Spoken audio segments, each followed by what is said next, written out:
Stick with me here. This arrogant family is about to realize how badly they messed up. They finally squeeze it out of Mrs. Zhao, but the teacher drops an absolute bombshell. Hao has been paying his own way this whole time, but they flat out refuse to believe it. They totally believe the family secretly funded him. That is the only reason he acts so bold. So, Rose turns to her mom and asks, "Mom, exactly how much allowance have you been giving? How? Every single month? Does he actually have enough to survive?" Vivian is still fuming. She frowns deeply. "Why are you asking that? He hasn't come back home yet, right? I'm just curious. Does he have any cash? How much did you and Dad actually give him? Enough to make him this fearless?" Vivian's frown gets way deeper. She suddenly snaps toward Richard. "How much do you give him monthly? How much cash does he have right now? Isn't that money coming from you?" Richard fires back. "We agreed. You handle the entire household. I handle the business outside. You never gave him anything?" Vivian is completely stunned. "When would I have time? I am buried in company work every single day, totally overwhelmed. I have zero bandwidth for household matters. We have a finance team for that." "Then just ask them," Richard says. Vivian still cannot believe Richard never gave Hao a single dime. She thinks, if he had zero money, how could he possibly run away? He must be sitting on a decent chunk of cash. She grabs her phone and calls Miss Lee. "Exactly how much does finance give every child each month? And specifically, exactly how much is Hao getting?" "Got it. Are you sure that is right?" A dark shadow crosses Vivian's face. The voice replies, "Your direct order was always 500 a month. It has not changed in years." "Got it." Vivian hangs up, frowning deeply. Rose stares at her mother, sheer dread on her face. Vivian looks around, letting out a sigh. 500. Miss Lee confirmed it has been 500 monthly for whole years. I remember setting that. I worried he would waste money recklessly. Feel that tension? The whole room goes absolutely dead silent. Everyone just draws a sharp breath. Rose and Tessa especially, their faces turned completely pale from the shock. 500 a month. Even Richard looks totally stunned. Vivian smirks coldly. He is incredibly clumsy, full of terrible habits, and he always steals things. 500 is just enough, so he will not go hungry. That is all he needs. The others exchange nervous glances and stay quiet. Hannah, Stella, and Wendy furrow their brows. This Wang family is extremely rich. These kids never lacked anything. Take Wendy. She works, but she still pulls 100,000 monthly from the family just for spending, socializing, shopping, or literally whatever else she actually wants. Hannah, Stella, and Tessa get roughly the same. But Hao gets 500. The sisters can barely believe this. "Why are you all staring at me? I did it for his own good. Bad habits must be fixed early, or he will be totally useless as an adult," Vivian says. Rose takes a very slow, deep breath. "If I do not give him a serious scolding when he returns, I am not a true Wang." Vivian snaps angrily. Stella interrupts with a laugh. "Honestly, I totally agree. 500 a month is plenty. Since he is still in high school, it is not like he has much to buy." Hannah joins in, loving the drama. "As long as he does not go hungry, right?" She laughs, gloating. "Otherwise, he always bothers us. 500 is fair. He has zero discipline, no manners. If we do not keep him in line, he never learns. When he returns, nobody speak to him. I am going to deal with him myself," Vivian aggressively says through gritted teeth. But Rose pauses, something completely stopping her. "Mom, when did you last check Hao's room? Why would I even go in there? It is filthy. Smells exactly like that orphanage everywhere." "What about you two?" Vivian asks. Rose exhales slowly. "Tessa and I just came from there. There is one thin blanket, barely any clothes. I asked Mrs. Zhao. She says Hao only has his school uniform and 2 jackets. That is it." The room stirs with serious unease. "I just keep thinking, if Mom and Dad never gave him money for clothes, if he cannot wear his school uniform, what does he even wear?" Rose continues talking, and that is not all. "It seems he literally does not have other shoes either." Mrs. Zhao mentioned his shoes had a huge hole. He sewed them back up himself, using a needle and thread, and kept wearing them. Rose pauses. You and I can feel her heart break here. The painful words just stick in her throat. When did things get this incredibly bad? The rich Wang family cannot afford one pair of shoes? The heavy words land like a stone. Vivian and Richard go completely stiff. Hannah looks stunned. Mrs. Zhao. Vivian suddenly calls out. Mrs. Zhao hurries over. Sir, ma'am. Mrs. Zhao. You said Hao actually sewed his shoes. When exactly was this? Vivian demands, eyes locked on her. Mrs. Zhao glances around the tense room, all eyes on her, and quickly says, about a year ago, I think. He tore a big hole in his sneakers playing ball, and when he got home, he just stitched them up himself, and kept on wearing them. Vivian's head snaps toward Richard. You didn't buy him new shoes? Richard visibly frowns. Was that not your job? Vivian freezes. I do not remember buying him clothes either. Rose feels a chill run through her. Crazy, right? She swallows hard. Hannah, Stella, Wendy, did any of you? A stunned pause. Buy him something? Why? Let's dive right into this wild drama. Stella and Wendy complain he buys them nothing, while the parents just exchange looks. What about you? No, Oz finally gets it. Exhaling slowly. She suggests they just find him first and fix everything later. Vivian frowns in confusion. What are you getting at? Rose glances around as everyone stares right back at her. She sighs heavily. I find it super strange. Howell lived with us for 4 whole years, and we gave him absolutely nothing. $500 a month is barely survival money. Nobody bought him clothes or shoes. So how exactly did he survive for years? He must have clothes stashed away. Plus, sticky fingers. He literally stole a coworker's phone. Took my makeup. Always sneaking into mom's room. Sleeping in her bed. Completely ruining her expensive gowns. He definitely stole and sold mom's stuff. Stella chimes in. Rose just stares at her sisters, staying quiet, before turning to her parents. They already know about Howell's petty theft. The sisters mentioned it for years, but somehow, that just does not feel like the real issue here. Let us just bring him home first. Everything will make sense then, Richard says confidently. Rose glances at him, sighing inside. They still do not get it. They have totally missed the terrifying truth. Watch closely. Rose realizes this is not about stealing at all. The real issue is Howell literally never having enough food in this house. 0 clothes to wear, no warm blanket, and absolutely no shoes. He was completely mistreated right under their roof.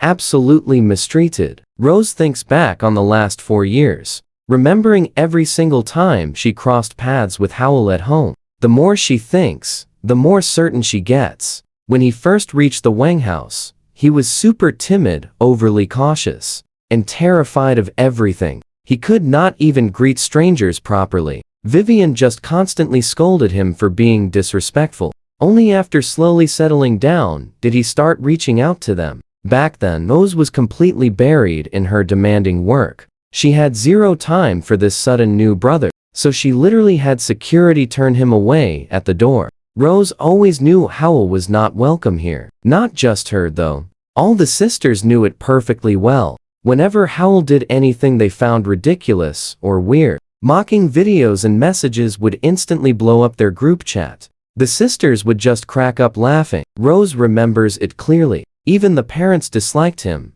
handing out totally relentless punishments. Harsh strikes, hours forced to stand, and cruel room lockdowns. Last year, alone, Howell was trapped in his room for 3 straight days. The amount of times he was forced to stand as punishment was simply way too many to count. Rose never cared before, but looking back now, it feels completely suffocating and terrifying. She immediately turns to Mrs. Zhao. Mrs. Zhao, come with me. I have to ask you something important. The housekeeper quickly follows her. To Howell, the Wang house was probably a terrifying cage. Rose heard he used to sneak into Vivian's room, creeping around like a silent shadow. He would curl up in Vivian's bed when nobody was watching. Of course, the sisters found this habit completely disgusting. Whenever caught, they reported him straight to Vivian. Finding out, his mother absolutely exploded with anger, punishing him over and over again. Maybe one punishment went way too far, because after that, he completely stopped. It has not happened once in over a year. As for whether Howell still sneaks into Vivian's room right now, that remains totally unclear. Rose remembers that 6 months ago, Stella posted a video claiming she caught him sneaking in again. Did he actually steal? You and I both know the answer. Vivian never reported anything missing. Now, Rose desperately needs to talk with Mrs. Zhao. From what Rose knows, Mrs. Zhao always had a pretty decent relationship with Howell. She is easily the kindest person to him in this entire house. And that fact is honestly laughable. All these rich people, all his sisters, his own flesh and blood, his real family, by absolutely every single definition. Yet, a simple housekeeper treated him much better than any of them. Mrs. Zhao has no idea what Rose wants. Her heart feels totally uneasy as she follows her straight up to the 3rd floor sitting room. There is a nice lounge up here, with Rose's room, just down the hall. Mrs. Zhao, after Howell lost his phone, did he ask anyone for a new one? Rose asks, gesturing for her to sit down. Mrs. Zhao just shakes her head with a heavy sigh. He never asked. He just bought one himself. He bought one? Do you have his number? He does not really contact me that much. This past year, he was busy preparing for his college exams, I hear. Rose's brow knits together in deep confusion. When did he even start at East Side High? Did Mom and Dad ever visit? The madam and young ladies were always busy, so nobody went. 3 years ago, Howell actually passed the entrance exam for East Side High. The madam was informed, but hearing East Side High was not prestigious, she could not be bothered. She just had the driver take him to register. After that, completely forgotten. Mrs. Zhao finishes speaking. Rose feels a chilling jolt. Trust me, you and I are watching pure regret unfold. After a tense moment, she presses on. Mrs. Zhao, did Howell used to go into my mom's room a lot, and into my sister's rooms? Let us jump right in. His whole family turned against him, mostly because he kept sneaking into Vivian's pristine room. For Vivian, that was totally and completely unacceptable. She is obsessed with absolute cleanliness and perfect order. Seriously, she is ridiculously picky and lets nobody touch her stuff. Hal stepped right into her trap. But did he truly steal? Rose catches Mrs. Zhao, giving a tiny nod and immediately presses for more details. Mrs. Zhao hesitates, looking cautious. Miss Rose, you really should ask Hao or the madam. I really do not know. Rose holds her gaze. Mrs. Zhao stays quiet before finally speaking. I think Hao took madam's things. Maybe her clothes once. Rose instantly freezes in pure shock. She remembers that incident from 3 years ago. Hao snuck into Vivian's room, grabbed clothes, and got caught red-handed by Hannah, who snitched instantly. Vivian completely lost her mind. She did not just hit him, she made him stand for hours, even denying him food. Rose remembers Vivian trashing those clothes instantly. Rose frowns deeply. So, did Hao actually steal something? She pauses, then asks, Mrs. Zhao, why do you think Hao steals mom's nice clothes? Watch closely here. Mrs. Zhao stays silent. Does she know a secret? Rose watches her silence. Yeah, this habit is totally unacceptable for Vivian, who demands pure perfection and hates any messy disorder. No wonder Vivian trashed those clothes. Miss Rose, why are you asking this? Will Hao actually return? Mrs. Zhao looks at her, visibly worried. You think so? Rose presses forward. Because Hao barely has any money left. The master and madam never gave him a dime. When his grandparents visited for the holidays, he got absolutely nothing. With zero cash, Hao will surely return, Mrs. Zhao whispers. Rose frowns deeply. That simply is not a good enough reason. Mom and Dad are completely furious. Even if he returns, it will not help. He will just get torn apart entirely.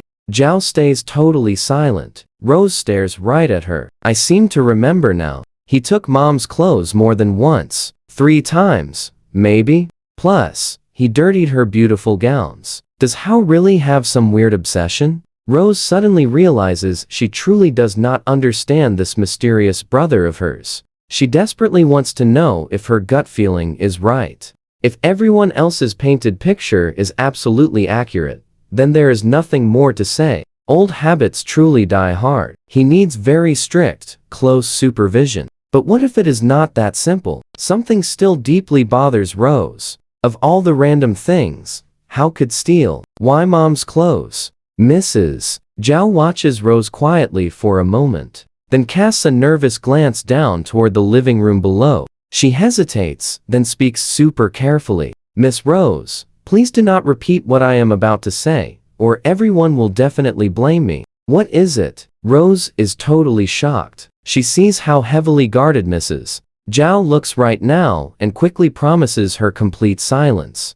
I will never tell anyone. Mrs. Zhao replies, you are asking questions you already know answers to. Deep down, everyone understands. You just refuse to accept it. Rose stares blankly. How? He used to be. Mrs. Zhao pauses, heavily struggling with her very next words. He was an orphan. How? Grew up an orphan. We know that, Rose says, frowning hard. You and I both know that hits deep. Orphans are entirely different. I do not fully understand it, but they truly are. Hao was so terrified and withdrawn when he first arrived. I really cannot explain why. If you want to understand his mind, you should visit the old orphanage where he lived, Mrs. Zhao finishes. Rose just stands there, totally frozen. Orphans are simply different. Those heavy words settle over her. Eventually, even as servants felt it was way better for Hao to leave. The master and madam never truly welcomed him anyway.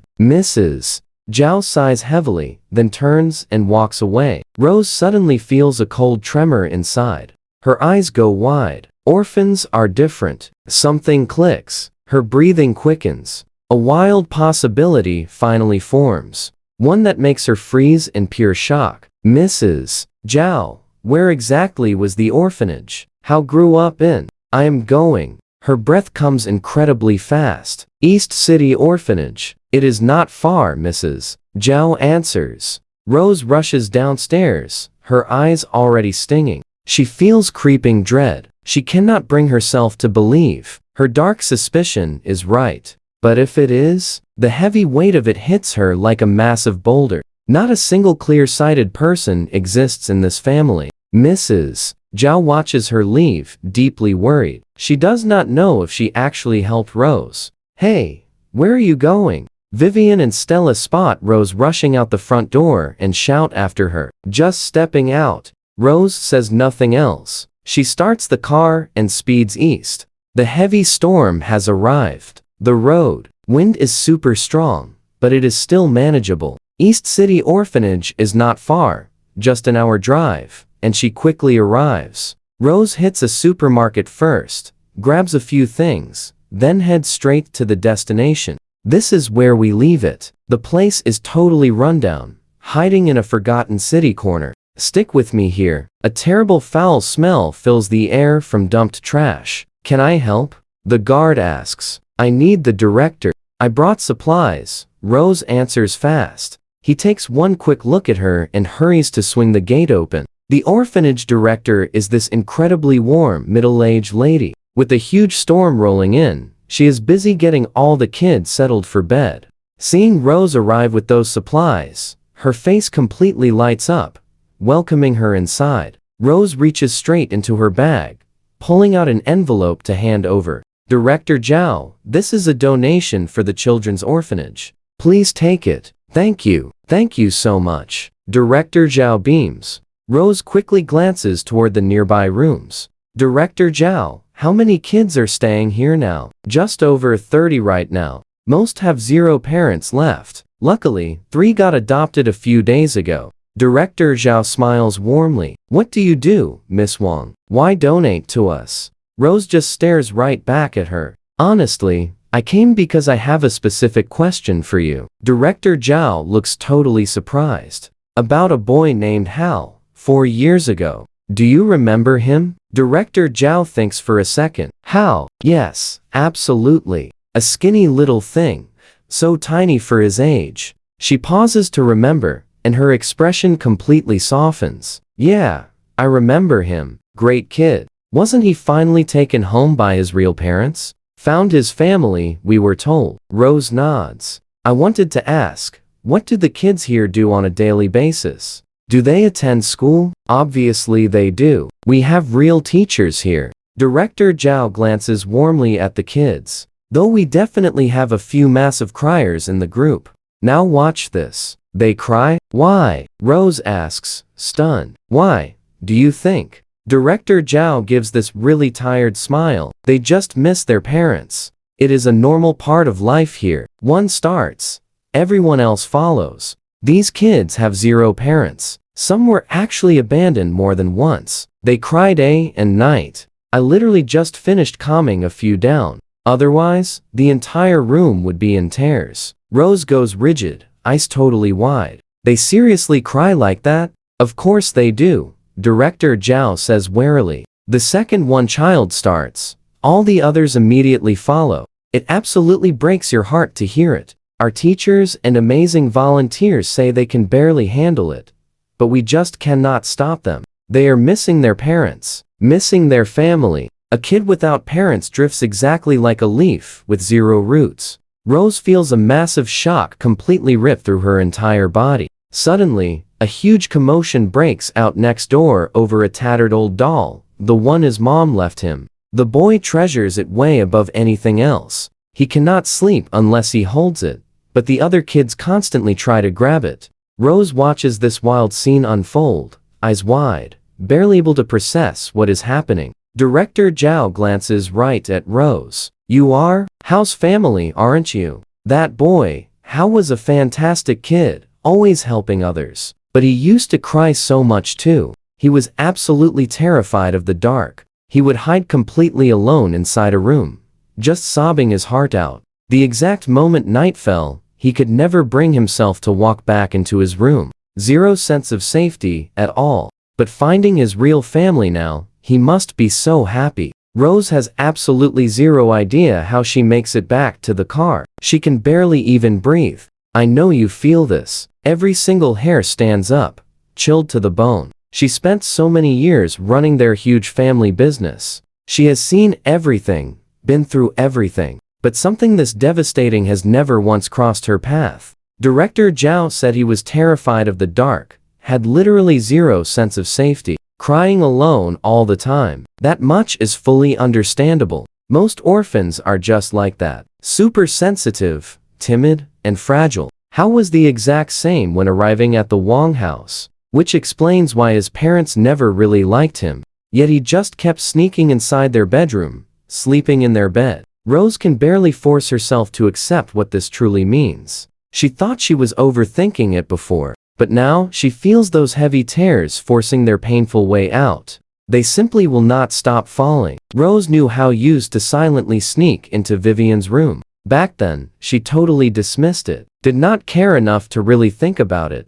But looking back now, it feels like someone reached into her chest and squeezed. She can barely breathe at all. Maybe he only ever wanted a little safety, just the absolute smallest amount. Whether sleeping in Vivian's room or taking her clothes, he was just desperately searching for any little trace of comfort. Maybe her clothes carried her familiar scent, exactly like the poor kids here in this orphanage, fighting over a worn-out old doll. In all of Rose's memories, she has never once seen Vivian or Richard actually hold him. Not even once. The sad reason he only ever dared to sneak around, never walking in openly, is because this family completely rejected him. Even Vivian refused to touch him. Rose's heavy tears blur everything. She still does not know for absolute certain if she is right. But thinking back over every single thing from these past 4 years, Rose feels close enough to the sickening truth. She genuinely does not know how she drives home, moving completely without thinking, totally empty inside. She suddenly finds herself back at the Wang estate, crying while 4 years of memories swirl around. Her parents are still inside the living room watching television. Hannah, Tessa, and Wendy are gone. Only Stella remains. Rose, where were you? Trust me, this next part gets wild. Stick with me. Vivian spots Rose wandering like a total ghost and frowns, asking about him. Rose struggles to speak. Do not even bring him up. He just makes me furious. I have already called the cops. After the wild scene he caused this time, I'm going to slap some sense into him. Vivian fumes. Go rest. She simply snaps. The massive storm is almost here. Do not go to work tomorrow. Rose says absolutely nothing back. She heads toward her room, but suddenly stops. Stella is lounging on the couch, flipping through channels. Rose marches straight over, firmly grabbing her arm. Stella, come with me right now. Stella looks up, totally confused. Rose glares with icy intensity. Stella knows better than to argue back. Truly, nothing is scarier than Rose in a cold fury. She follows along quietly. The second they reach the third floor, Rose immediately holds out her hand. Give me, house phone. Stella's eyes widen in pure shock. Hand it over, Rose fiercely demands. Stella quickly glances downstairs to ensure their parents cannot hear, then sighs. Rose, how did you know I had it? Stella frantically tries explaining the whole phone situation, but one sharp look from Rose instantly shuts her down. Okay, fine. I will grab it. But honestly, I did not mean to hide it. He is just so gross. Rose hears this, freezing up. She almost loses her temper, but desperately holds it together, simply because she secretly already knew the truth. Watch closely. She knew Stella hid it. Late last year, the whole family went on a trip, and chaos seriously unfolded. House phone magically vanished. Suddenly unable to contact a single person, he aimlessly wandered alone for hours, trying to return. Finally, the local police had to safely bring him home. During that very trip, Stella had secretly hidden his device, completely cutting him off. How? Assumed he just lost it, and right now, his entire family has no clue. He bought a replacement. Thinking about all this, Rose feels tears stinging her eyes. Stella vanishes into her room, returning with the phone. She nervously hands it over. Here, just do not tell Mom. She will blame me. Rose gives her a withering glare and snatches the phone. Then, the grim reality of this house hits her. It was genuinely terrifying, something that would make anyone's skin absolutely crawl. Just looking at their family group chat proves it. Reading some of those messages feels suffocating. Rose never paid them much attention before, but now she realizes she was totally part of the problem. She suddenly remembers a crazy day last year. She was frantically closing a huge deal, completely starved for time. How? Cooked a warm pot of congee and took a cab all the way to her busy office.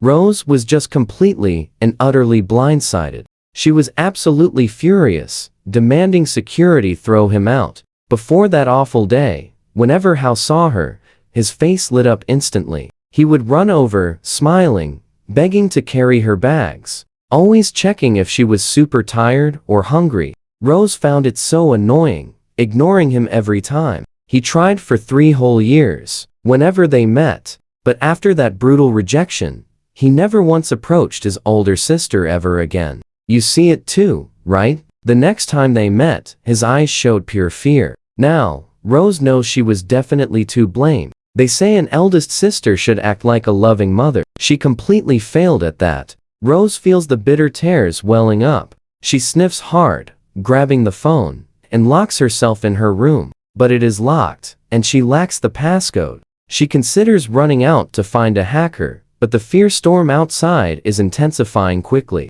Stepping outside right now is just way too dangerous. Rose has no option but to sit and wait. Meanwhile, Hao sits calmly in his rented room, watching the dark storm approach while grinding through his tough practice exams.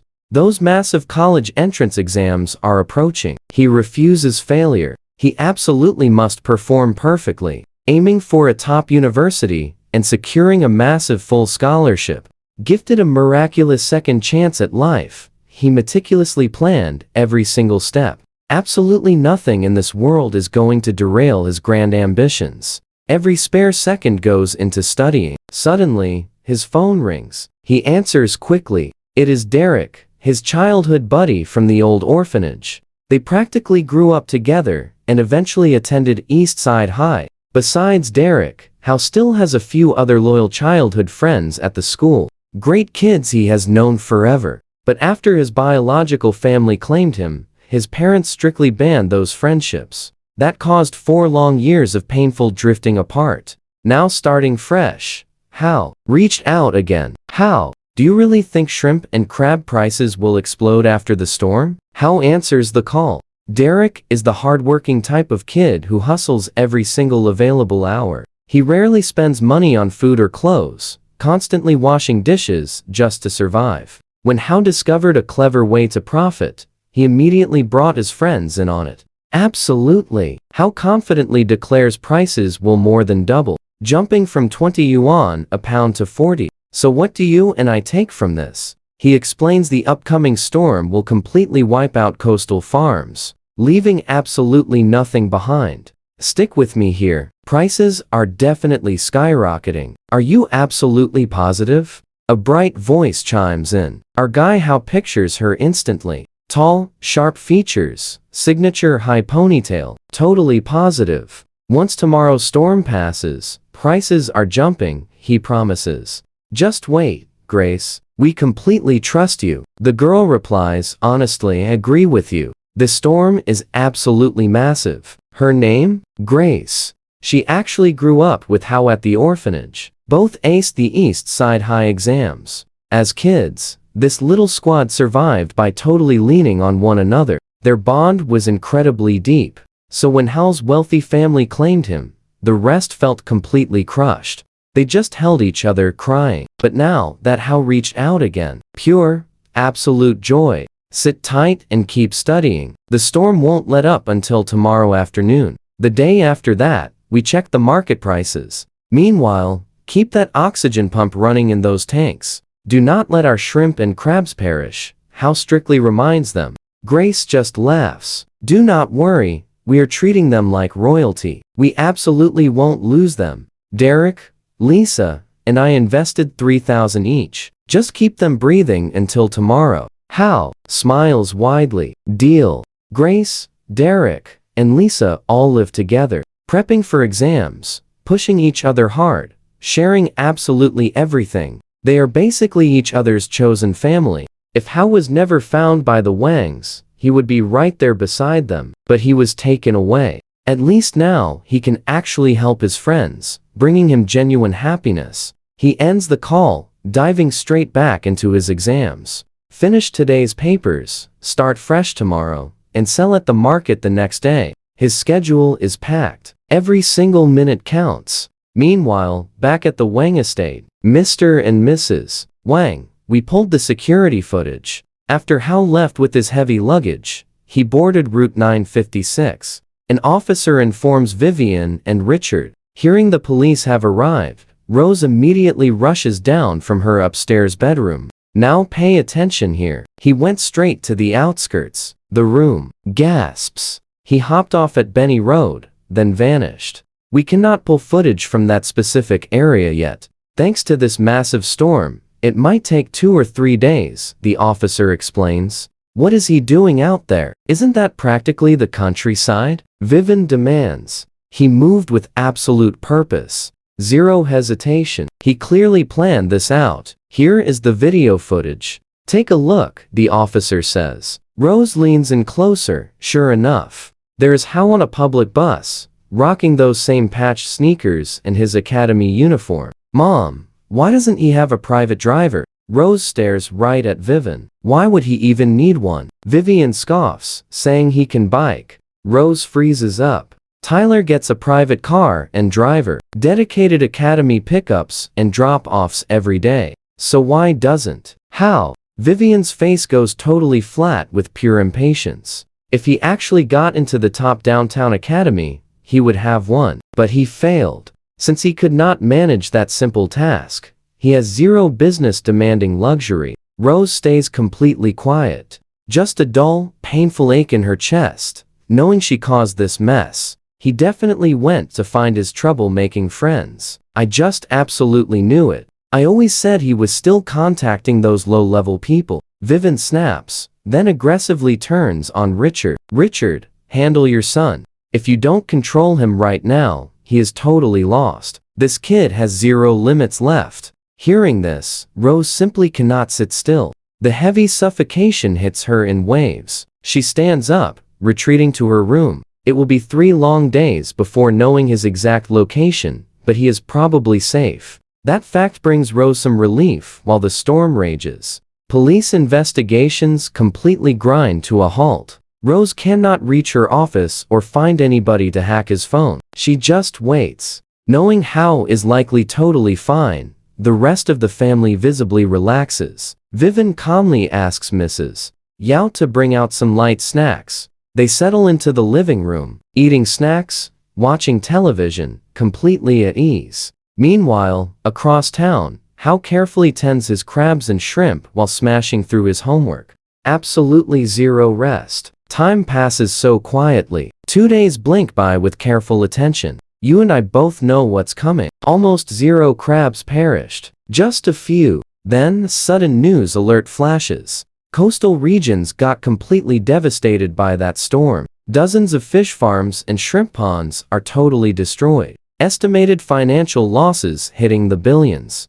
Hao's pulse starts jumping wildly. The epic moment is finally here. He cannot sit still. Fighting the heavy wind, he heads straight toward the seafood market to check live prices. The storm finally passed, and people are starting to venture outside again. Fallen trees block the roads everywhere, a complete mess. But when Hao finally arrives at the busy market, he just grins. Hao! Hao! Familiar voices call out loudly. He turns around. 3 friends. There's Grace. Tall, naturally pretty, ponytail swinging, rocking a simple button-up shirt. A few acne spots on her cheeks. Absolutely zero fancy frills at all. Lisa is shorter, compact, and super dainty, with a baby face and equally plain clothes. They are all broke kids. Then there is Derek. Dark-skinned, bright-eyed, radiating pure energy. They clearly already checked the market prices. All of them buzzing. I asked around.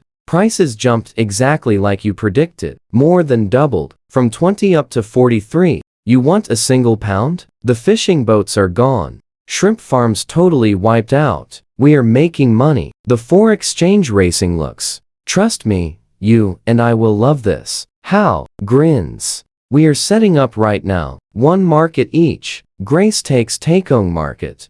Derek hits Jai Road Market. Lisa claims Tiangu Road. 1 spot per person. Move super fast. Get all live shrimp and crabs sold off as quickly as possible. Stick with me here. Years. Surviving as orphans made them tough. Hustling and negotiating is just their second nature now. They spread out fast, loudly hawking their live shrimp and crabs. No official stalls needed. Setting up outside the entrance. Sometimes someone tries chasing them off, but it is no big deal. They just shift a few steps. Pure orphans. They are totally thick-skinned. Getting chased off never phases them.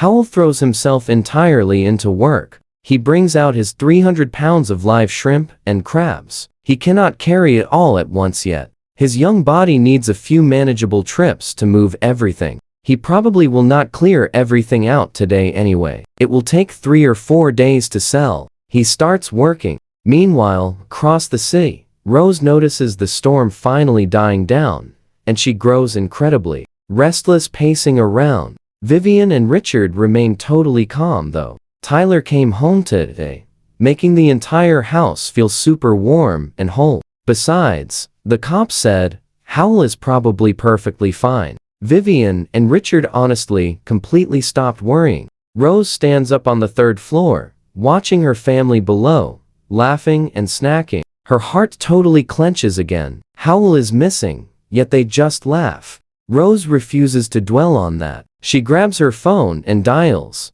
Hey, Shiashu, take Xiao down to the police station right now regarding my brother. Right. Hit the Chinling police station right now. Ask questions. Push them hard to keep searching, and call me immediately. She sends her elite bodyguards to follow up fast. Then she makes a second call, reaching her secretary this time. She hands over Hao's phone, demanding it unlocked immediately. Now watch closely. She needs to finally learn who Hao really is. For 4 entire years, his eldest sister completely ignored him. After giving out her strict orders, Rose waits anxiously. She watches her family goofing around downstairs, then turns away, frustrated. Suddenly, her phone rings. Rose, the cops found Hal. But what? Rose feels her stomach drop and her breath vanish. Come to the station and see for yourself. Hal seems perfectly fine. Her bodyguard hears the intense fear and moves quickly to reassure her. Rose is already sprinting out the door. She drives straight to the station quickly. Both her loyal bodyguards are waiting. The officer pulls up the security footage. Rose takes one dramatic look. Her face freezes, eyes wide, covering her mouth. Her eyes fill with intense emotion. He is at Angie Road Market right now. You can go find him there. Rose feels a sudden sharp sting inside her nose. Without saying a single word, she walks straight out of there. She jumps right into her car, speeding toward Angie Road Market. The place is completely packed with crowds streaming. No way to pull up close. Rose circles until finally finding a spot, parks, then marches in with her two bodyguards. Rose runs a massive company. She never, ever stepped foot in a rough place like this. The moment she enters, her head spins. Chaos everywhere. Spoiled fish, ruined shrimp, and FLIs swarming wildly around. The massive storm left the entire market totally buried under debris. Everything feels terribly sticky, soaked, and super disgusting. Wave after wave of foul fish smell hits. Rose practically gags. Are you okay? One concerned bodyguard immediately turns to check. He knows Rose never visits places like this. A woman like Rose, born into massive wealth. Staff always preps her food, and someone else handles all her groceries. You and I know she avoids places like this. One wrong step in this messy chaos means totally ruining her fancy shoes with foul muck. Rose breathes deeply, fighting that intense stench. She simply cannot take that overwhelming fish smell. She quickly pulls out a tissue, pressing it tightly against her nose and mouth. Only then does she enter. Live shrimp. Live crab here. 42 yuan a pound. Grab it while it lasts. Gone super soon. 3 pounds just for you. How about some live shrimp for you, sir? Come on. Do not wait too long. Howell stands there in a short sleeve shirt, gripping a scale, happily weighing out fresh crabs and shrimp for eager customers. It is still drizzling outside. The storm lingers on. The entire market floor is completely soaked. His hair and clothes are covered in grime. Step right up over here. Live shrimp. Live crab. Howell keeps shouting energetically to the massive crowd, wanting to clear his remaining stock super fast. Rose walks over with the tissue still pressed against her nose. Howell glances up, freezing for a second, recognizing her immediately. He frowns slightly in confusion. What is she doing here? But he honestly ignores it because excited customers are pressing. He turns back, smiling brightly. Live crab. Guaranteed super fresh. Only 42. You want a pound? 2 pounds? Coming right up. Look at these amazing crabs. Every single one is super fat. See how incredibly heavy they are. Howell grins excitedly. Today, he brought 80 pounds out, almost entirely sold through. He already recovered over half his initial investment. The rest he can easily move tomorrow morning. Nobody else sells live shrimp today, just him making major moves. Trust me, we are watching a true legend rise. Stick with me here. He hands off the last 2 pounds of crab, packing up. Seeing Howell completely ignore Rose finally forces herself to speak. She can hardly believe he actually works here. Howell glances up. What are you doing? He asks completely flatly, still packing his things. He refuses to even use her name. Rose feels a sharp, sudden pang in her chest. We have been searching everywhere. Looking for me? Why? Howell simply loads up his heavy cart, totally ready to catch his bus ride home. He still has fresh shrimp and crabs to manage. You have been missing for almost 7 days. Mom and Dad are losing their absolute minds. Did you think we wouldn't look? Come home. Howell starts walking away immediately. Panicking, Rose quickly rushes forward to block his path. What are you doing? I am busy. I really lack time for this nonsense. Just go back home. Wait. Where are you going now? Rose watches him grab the cart and move forward, quickly stepping right in front of him. "I'm catching the bus. Unlike some people," Howell states flatly. "Move. I have a schedule. You are not going anywhere. Come home first. Talk to mom and dad." Rose bravely holds her ground. Howell looks right at her and just laughs. "What parents? I do not have any. There is nothing left. Besides, if you tracked me all the way down here, you already understand exactly everything. Why keep blocking my path?" "But I do not understand. Mom and dad do not understand either. They are looking." "I am exhausted," Rose says. Howell cuts her off. "I am done here. I am leaving." Rose grabs him again as he forcefully pushes past. Then, something happens. Watch closely here. With her pulling him, Howell mysteriously stumbles, completely loses his balance, and just crashes down hard. "Howell!" Rose instantly screams in absolute terror.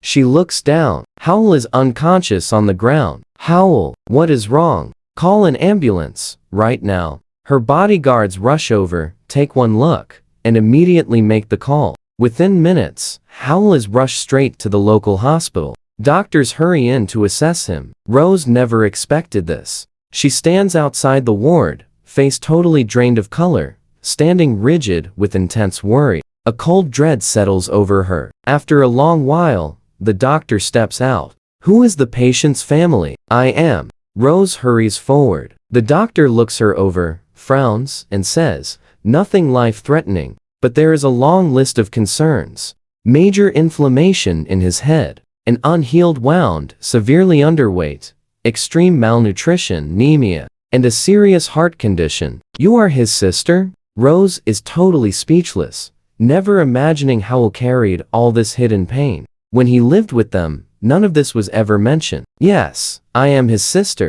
The tears suddenly begin to fall. She never thought he was this fragile, this sick. "Your brother probably does not take great care of himself. That head wound is about 6 or 7 days old. It is infected now. The weight and nutrition issues aside, get him eating properly immediately. Build his strength back up, or he will pass out again. As for his heart, it needs even more attention. His body lacks vital cells." The doctor holds out a form. "Sign here." Rose reads it carefully, eyes totally brimming, and slowly signs. The doctor takes it and leaves. Rose pushes open the ward door and completely freezes. Howell is awake, quickly gathering his things, preparing to walk out. "You are awake." Rose lights up. Howell glances back at her, says nothing. He just keeps packing. "We both feel that pain, right?" Rose stares at his perfectly flat expression, remembering when Howell used to look at her like she hung the very moon, his absolute favorite star. His eyes full of pure admiration, trying so hard to win her. Every encounter left him thrilled, beaming. Now there is nothing, just total emptiness. "Where do you think you are going?" "The doctor said you need rest." Rose steps forward. Howell finishes packing, then turns and looks right at her. "Thanks for bringing me to the hospital." He glances at her. "I just checked the bill. Fees and consultation, 1,500 total." He opens his wallet, pulling out the cash. He counts out 1,500 yuan, holding it out to her. "Here, for the bill. We have no TIs anymore. There is no reason for you to come find me. Goodbye." "Howell." Rose is deeply startled. She moves to stop him. "Mom and Dad are waiting for you." "Where are you going?" Howell just laughs. "What are you doing? Why do you keep blocking me? I do not understand why you are even here. Just come home with me first." Rose says urgently, reaching for his hand. Howell knocks it aside, still smiling. "Go back with you for what? So your security can beat me up again? Or so the family can punish me? Lock me in my room? Deny me food?" He slowly tilts his head.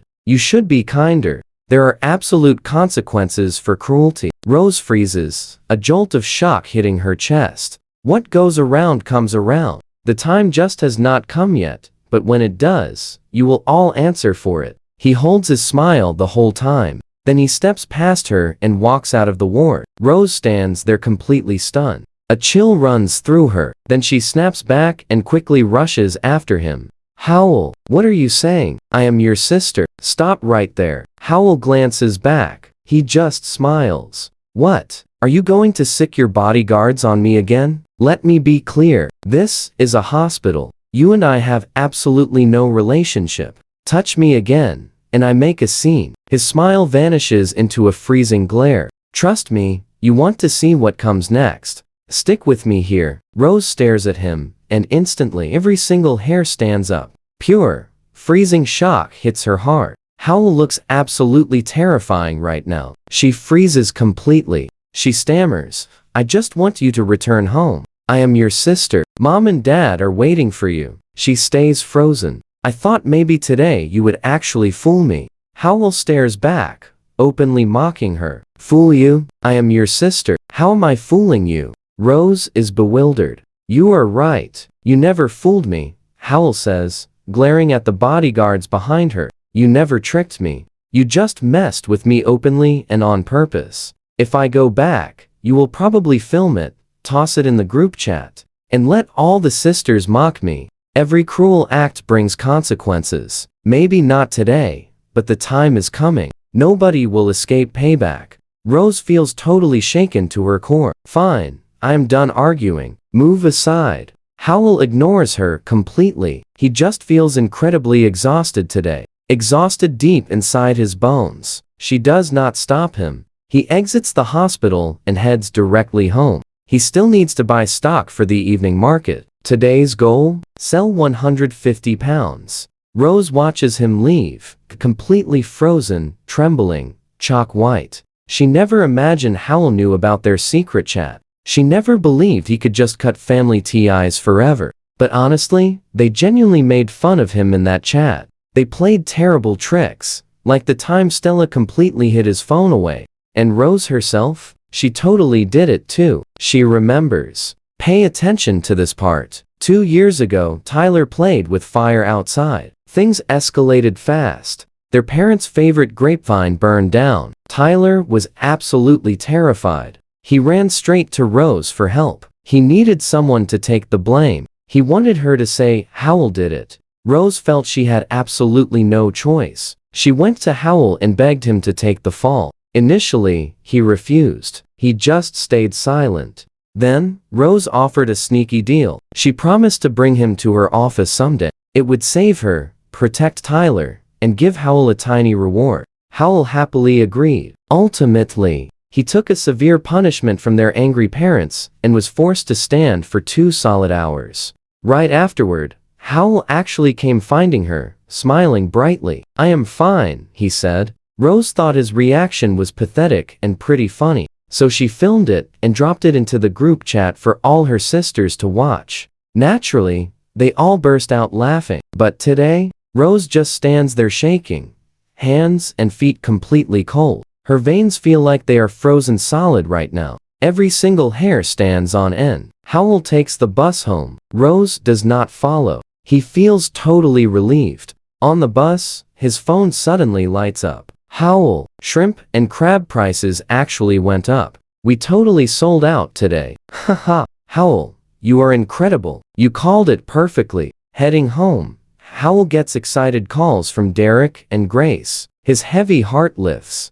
Time to keep making money, earn real cash, build a real life. He throws himself back into it. Rose has zero idea how she got home from the hospital. She just feels completely frozen all the way through. She is the family company CEO, Op University graduate, incredibly brilliant, methodical, and decisive. A powerful woman who never lets emotion cloud her judgment. You and I both know the truth. Deep down, Rose never really saw Howl as her brother. He was just a toy she could brush off any time. She never even realized her own cruelty. She never took him seriously, not once. Not even when he proudly brought her food. Every single time he saw her, his face lit up brightly. His hopeful eyes showed pure warmth and admiration. But to Rose, he was nothing except a heavy burden. Someone she desperately wanted to get rid of. Even when she constantly teased or laughed at him, it felt like no big deal. But right now,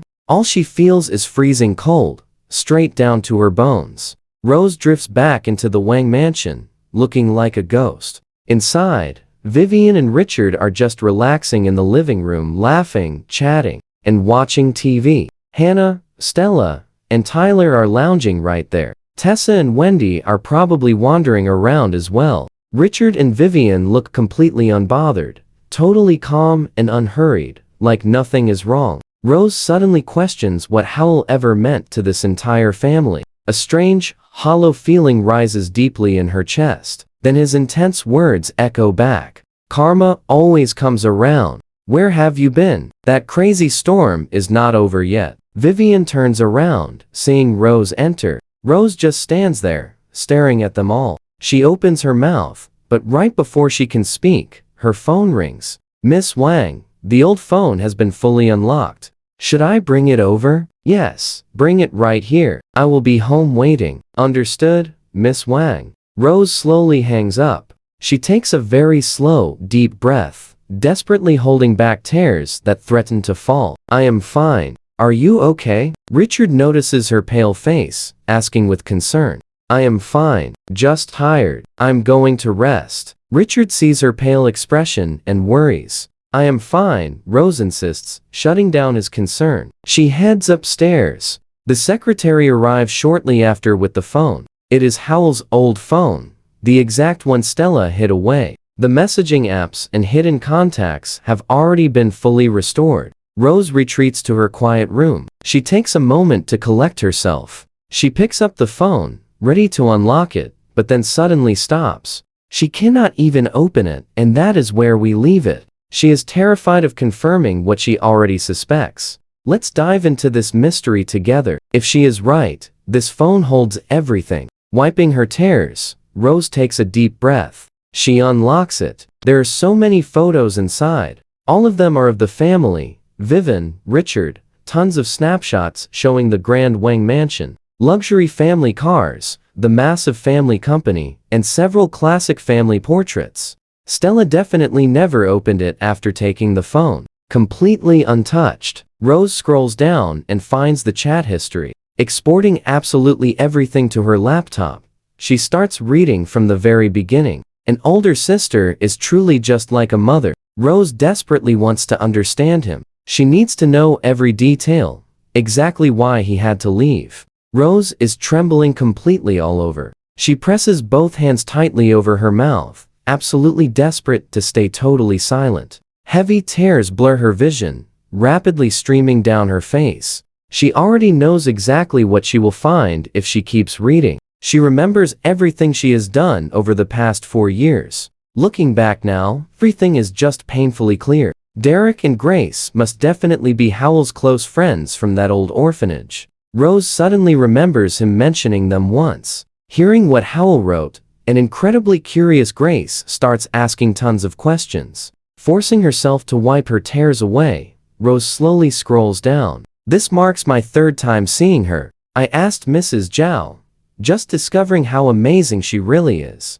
Grace, my sister is totally incredible. Top of her class, she studied at a top university, returning to build her own massive company at a ridiculously young age. Nobody her age even comes close. She even met major city officials. Look, I found this article online. Check the newspaper, Derek. There is so much written about her. He basically memorized all of it. Now, pay attention, because Rose completely breaks down right here. Tears absolutely flood her eyes. Her vision gets so blurry, she can barely see her own reflection on the screen. Snatching a tissue, she carefully wipes her eyes to clear her sight. But the emotional tears just keep on falling. She can barely stand the emotion. I never knew she was this amazing. It's unbelievable. We just couldn't hold a candle to her. Grace, Lisa, did you know? I just talked to Mrs. Zhao. Even she thinks my big sister might be the most incredible person in the world.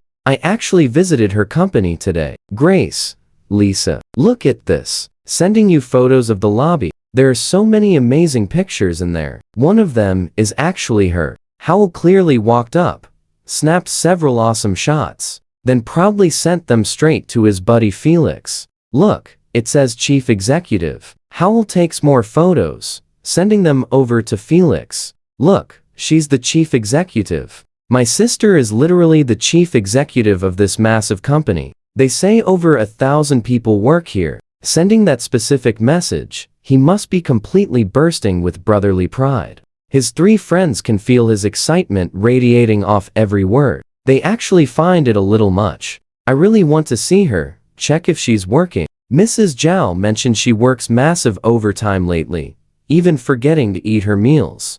I'll go check on her. But during that visit, Howell doesn't make it past the lobby. Security stops him at the door, completely denying him access. Frustrated, Howell tells them he is her brother, begging to go up. But security flatly refuses, openly mocking the poor kid instead. He never makes it upstairs. Agent Shu later tells Rose the truth. Howell texted, "It's a huge shame I couldn't go see her at work. Security blocked me. But let's pause a second here. Next time I'll make it. I just need to tell her, and it'll be fine." Howell doesn't get inside. The raw disappointment is written all over his messages. But he just isn't ready to give up yet.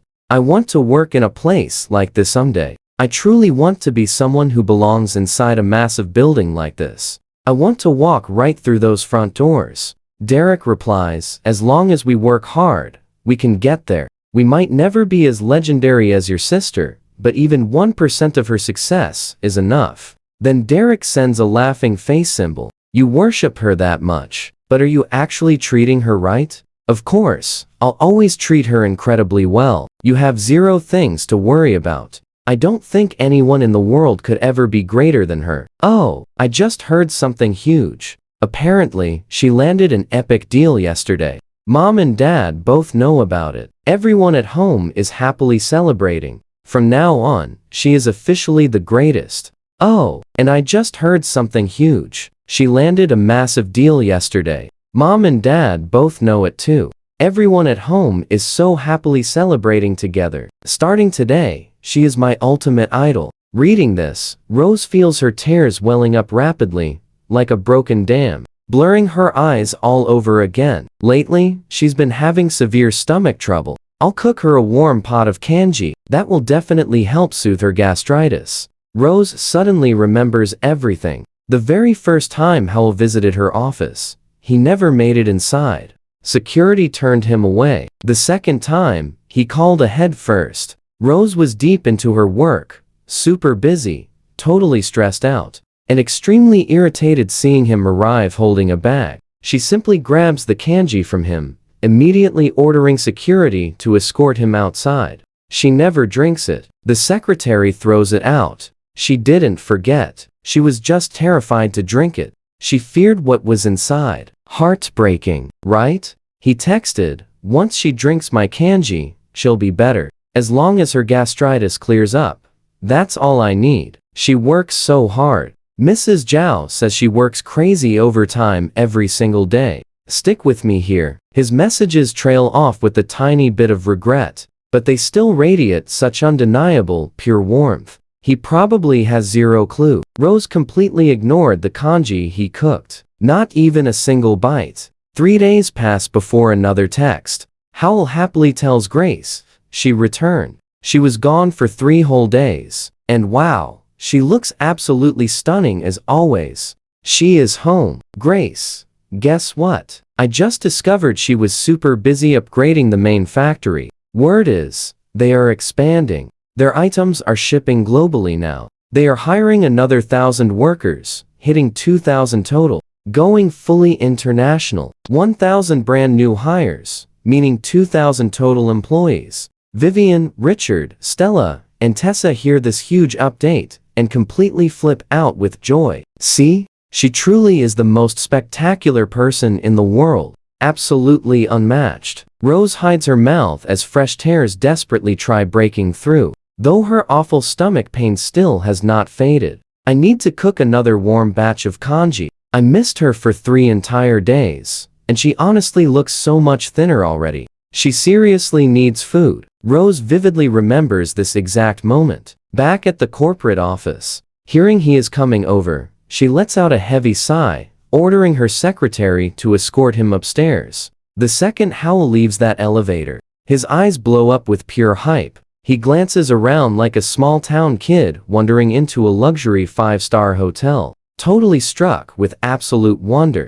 In his mind, Anybody working inside a massive tower like this must be an absolute world-class genius. So he furiously snaps pictures to text his friends. Guys, I made it. I am standing inside the greatest company on the planet. Now, pay close attention here. This is what peak corporate looks like. Endless free snacks, a huge gym, incredibly bright lights, and flawlessly clean. I definitely need a sharp suit. Working somewhere this epic would make my entire life complete. Anyway, time to finally go see my sister. She actually runs this entire empire. Rose instantly recalls how bright his eyes sparkled the very second he walked inside. He never experienced anything like this anywhere. His first time ever visiting the top floor. Back then, when Rose found out, she completely dismissed it. She felt super annoyed that he stubbornly showed up, totally embarrassing her around all those professionals.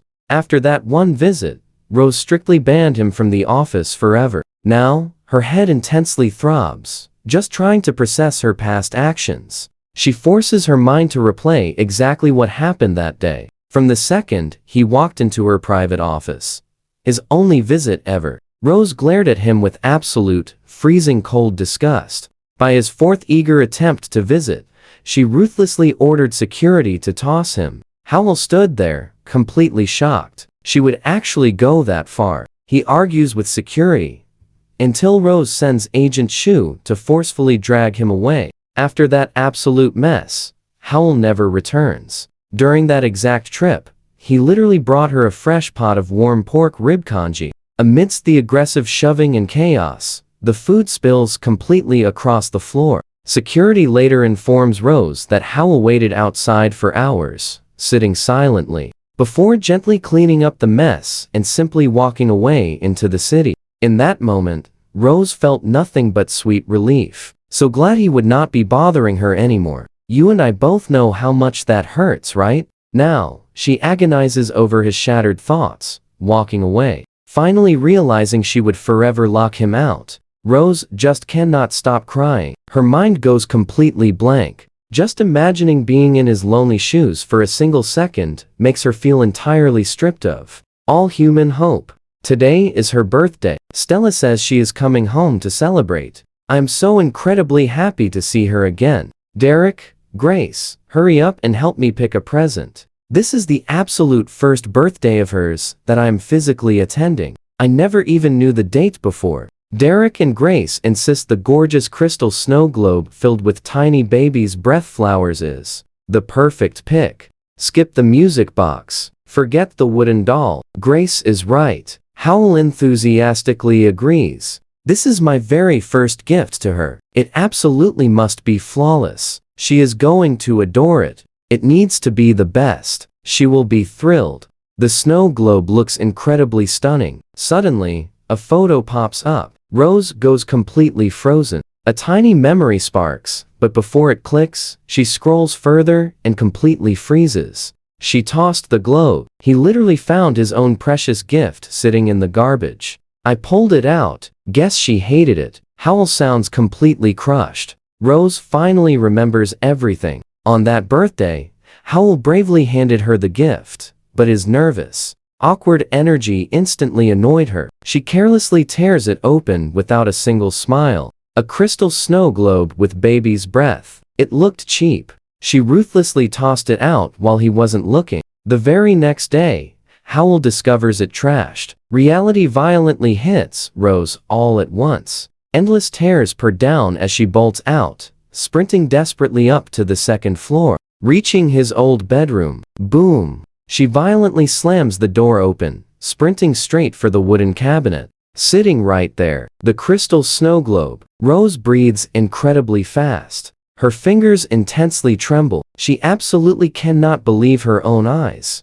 Shaking uncontrollably, she gently opens up the delicate snow globe. Inside sits a tiny note. Happy birthday, Rose. I hope every single day brings you massive joy. May your smile brightly bloom, and your life stay as perfectly beautiful as a painting. What do we take from this? Your brother, Howell. Rose remembers his shaking hands, offering that gift. A heartbreaking moment you and I will definitely never forget. Ever since that security mess, he is totally terrified of her. He barely even gets close, pulling it right out. He looks super shy about handing it over. Rose completely ignores the gift's meaning. Stick with me here. She literally trashes it, but then Hao secretly rescues it, keeping it hidden away at the very bottom of this exact drawer. Rose had no idea she acted this terribly. How did he know it was tossed? When did he find it? And why treat it like it was the most precious treasure in the world?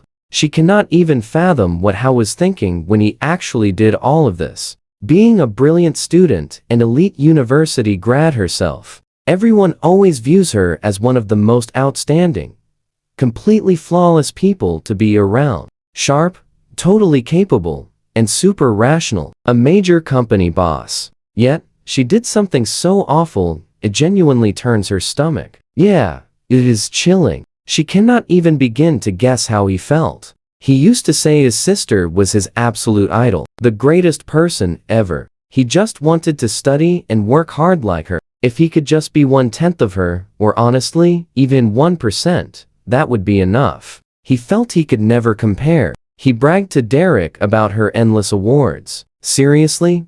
Too many to even count. She was just truly incredible. Back then, whenever he looked at Rose, his eyes literally sparkled. He lit up like a mega fan meeting their ultimate hero. Pure, absolute admiration. Looking back now, Rose remembers him constantly rushing over to carry her bags. He was always so eager just to say hello. Back then, she just found him annoying. But as time passed, the look in Hao's eyes completely shifted from excited admiration to something totally different. Pure fear. Right until the day she moves out and simply vanishes. And after that happened, Rose only ever treated him like a giant nuisance. You feel that shift, right? Hao's gaze slowly fading from eager worship into total fear, lasting until she left home and completely vanished from his life forever. And just now, when Rose went to see him, his eyes were completely empty. Zero excitement, no warmth at all, just a flat, hollow calm. He stared at her exactly like you'd look at some random stranger on the street. He truly could have been her hero. He could have brought light to her life. Growing up in that orphanage, he never met anyone like Rose. He swore over and over that he would totally become someone just like her someday. Even 1% would be awesome. But what did she actually do? Karma always comes around, Rose. It just has not reached you yet. But it will. Rose collapses onto her bed and finally cries out loud. She is absolutely unable to hold those heavy emotions in anymore. She never realized how had fallen so deep into sadness. She was no longer his amazing idol. She became the person who completely broke him. Meanwhile, back at the rental room, noise and bright laughter fill the air. After a super long workday, the crew is buzzing with wild energy, crowding together to celebrate. The storm is passing, and people are finally heading back outside. Hao and his friends went out selling live shrimp and crabs at noon, then totally hustled out again later in the afternoon. By now, practically all their stock is gone. They already covered their costs, making everything else pure, sweet profit. Every single one of them is making thousands this round. Hao, your idea was absolute genius. Those seafood prices really did shoot up. We are making a killing. Derek laughs, buzzing with excitement. Told you this hustle was always destined to pay off. Watch this win. I invested 3,000, making over 6. Grace is just as hyped. Still just a high schooler, she dresses super simply. Zero effort in her appearance, but her bare face is glowing bright with pure excitement. A high school kid dressed plainly with zero makeup in her uniform. Yet she still stands totally tall and incredibly graceful. I made money too. Issa laughs happily. We all won this time, Hao says with a grin. And it is not over. I checked the news. Apparently, the storm hit Longan, lychee, and banana crops super hard. Bananas especially. Tons of banana plantations are completely wiped out. Tomorrow, we hit the wholesale market and buy up as many bananas as we possibly can. I bet within 4 or 5 days, banana prices will easily more than double. Derek's eyes go super wide. Double easily. With that kind of epic return, we can finally stop stressing over money for a while. Grace, Lisa, You girls will not need that tough cafeteria shift anymore. We will handle everything else after the college entrance exam. Derek, you can officially stop washing dishes. We will have enough to cruise through these next few months. After the exam, we figure out our next move. Hal grins widely. All three of his friends completely light up. Then, Grace looks at him with quiet worry. Are you really not going back to the Wang family? She studies his face. He used to talk about the Wang family with so much pride. Those brilliant sisters, successful parents, a nice home with warm food and clothes on his back. Why in the world would he just walk away from all that? Growing up as fellow orphans, Grace and Derek used to envy how so much it physically hurt. They used to think he was way too full of himself. But looking at his expression now, it seems like life inside the Wang family was never actually as perfect as it looked. Trust me, he is done. I am never going back, Hal says. Don't ask why yet. Right now, we focus on making money and beating the exam. Grace looks right at him, her voice finally softening. Hal, you still have us. That is right, you have got us.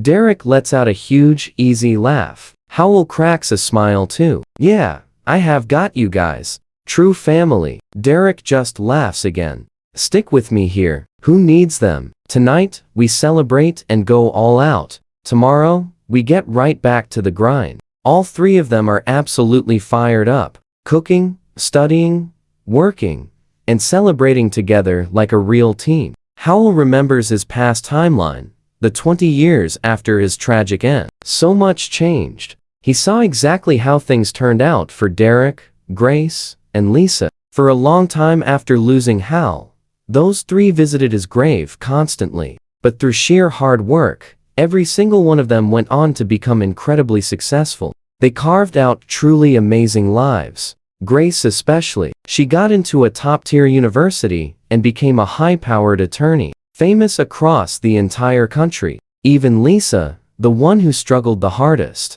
became a highly respected teacher dedicated to her students, living a beautifully steady life. What these orphans crave most is just security and stability. Their journeys are all pretty similar in that way. And right now, all they want is to rise way above where they started, to have enough to eat and plenty to spare. The four of them pull out their practice exams and dive in. Without real family support, the other three actually just have average grades. But Hal has lived this already. He remembers the college exams from his past timeline, so helping them improve is no problem at all. Whenever he has time, he steps up to coach them. Hal, you have the best grades of us all. With you tutoring us, we will definitely do a whole lot better, Derek says with a huge grin. Yeah, having you here changes everything, Lisa adds.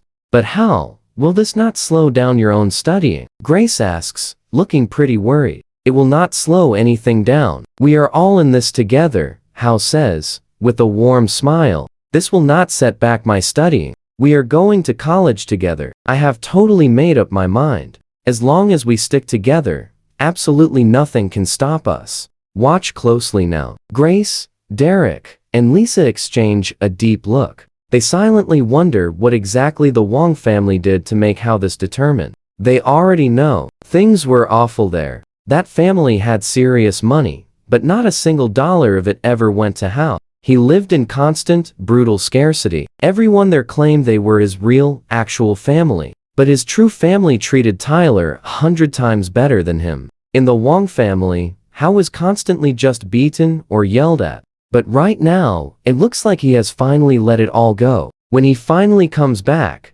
Grace and the others are quietly overjoyed. These four have depended on each other since way before any of this drama. After Hal was claimed by the Wangs, the remaining three shared incredibly similar fates. Honestly, all four of them do. Except for Lisa, they were all abandoned by their parents.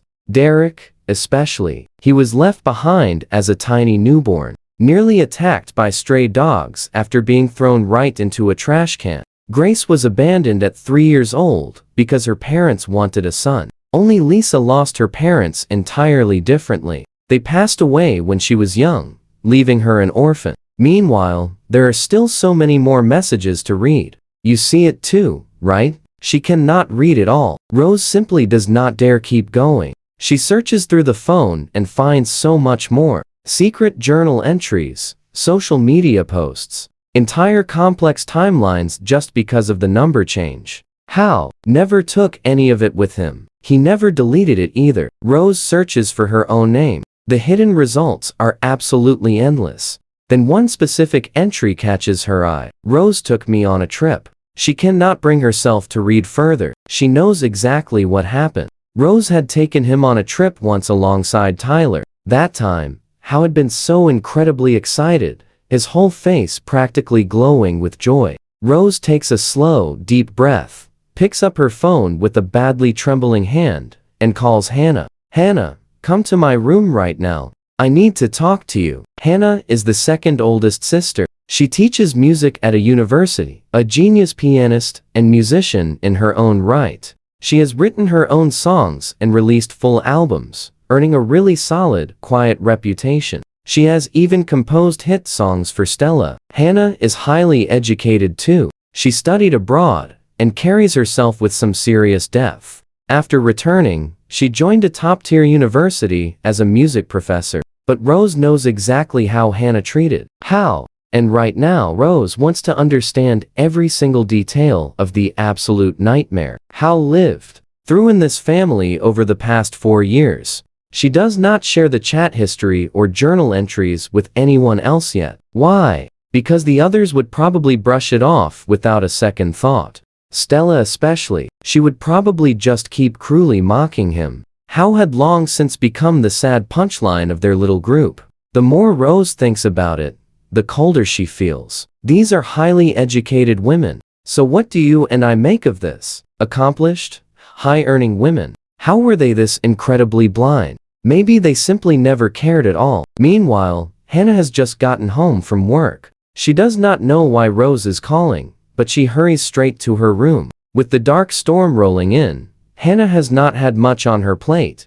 Stick with me. We are diving into some wildly chilling family drama today. Hannah has a super tight friend group. Lately, she just spends all her free time hanging out, sipping tea, shopping, and buying flashy luxury goods. Today, Vivian and Richard still have not bothered calling the cops about Howell at all. Why? Tyler is home, and they absolutely refuse to make him uncomfortable. So, they do nothing. The whole family walks on eggshells, constantly making sure Tyler never feels like an outsider. Upstairs, Rose watches her parents and sisters laughing and happily chatting away below. Cold realization hits her hard, wave after wave. Suddenly, Hannah walks up. Rose, did you need me? Come right in. Rose stares at her. Flawless makeup, a stunning chiffon dress, looking totally perfect. Rose just lets out a heavy sigh. They are all here looking perfectly polished. Meanwhile,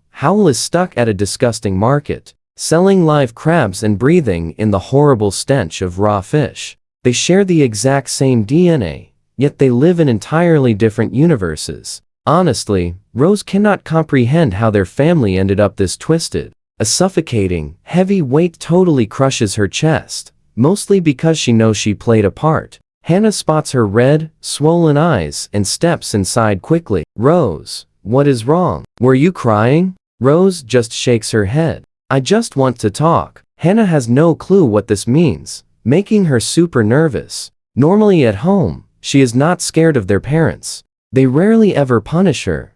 But Rose is entirely different. The authority of the eldest sister is absolute. She cannot fight it. Rose, you called me in here today. What exactly did you want to discuss? She asks incredibly carefully. Nothing major. I just have one question. 7 days ago, did Howell actually ruin Mom's dress? Now pay attention here. Hannah freezes up. Do not hide it, Stella already confessed. Howell had absolutely no reason to wreck that dress. And it was not just a small mark. It was a massive stain. I know the truth. Tell me who actually did it. Hannah's face instantly drops. She has zero clue what to say. But one sharp look at Rose proves there is absolutely no escaping this. She flashes a helpless smile. It was Tyler. He told Stella. Stella told me. So, you all framed? Howell. Rose feels completely cold inside.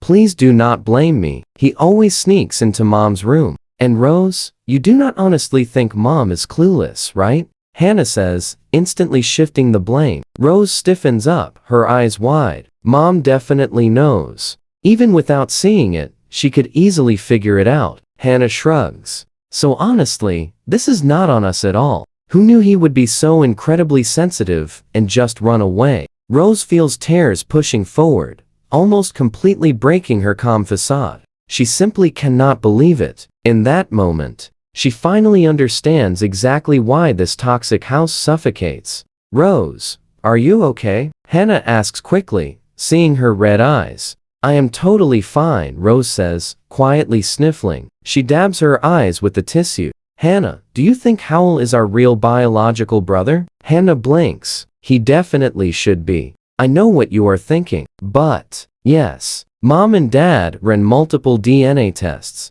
2 years ago, they doubted, so they tested again. Those tests were not cheap either. They tested him again 2 years ago. Rose is completely lost for words, while Hannah firmly nods. Mom and Dad claimed he did not look like them, did not look like his sisters either, so they tested. I have seen the report myself.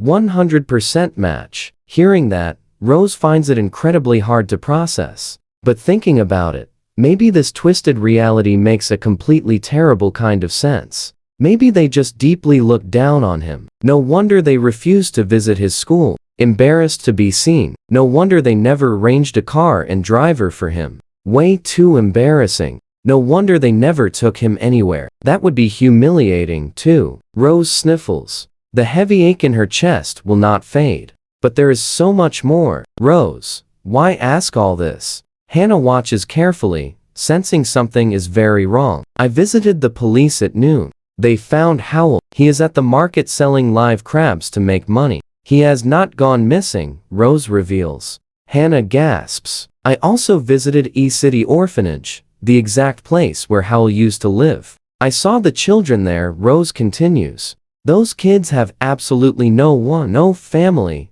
zero safety net. They would seriously fight over a broken doll. Hannah stands there, totally confused, not grasping what Rose is trying to say. Howell selling crabs. Why? Please tell me why. Rose just stares. Hannah goes quiet. Hannah, you graduated from Nanjing University, one of the absolute top students in the country. You studied at Harvard. You must have studied psychology. Your focus is music. You have read countless stories and learned about so many different lives. Hannah goes completely quiet again. Hannah, Nanjing University graduate, top of her class, Harvard educated. You have studied psychology, read widely, and learned about so many different lives. But have you ever truly learned about an orphan's life? Do you actually understand what that does to a person? Rose stares right at her. Hannah's eyes widen slightly. Orphans. There are orphanages everywhere. Exactly. We all know they exist.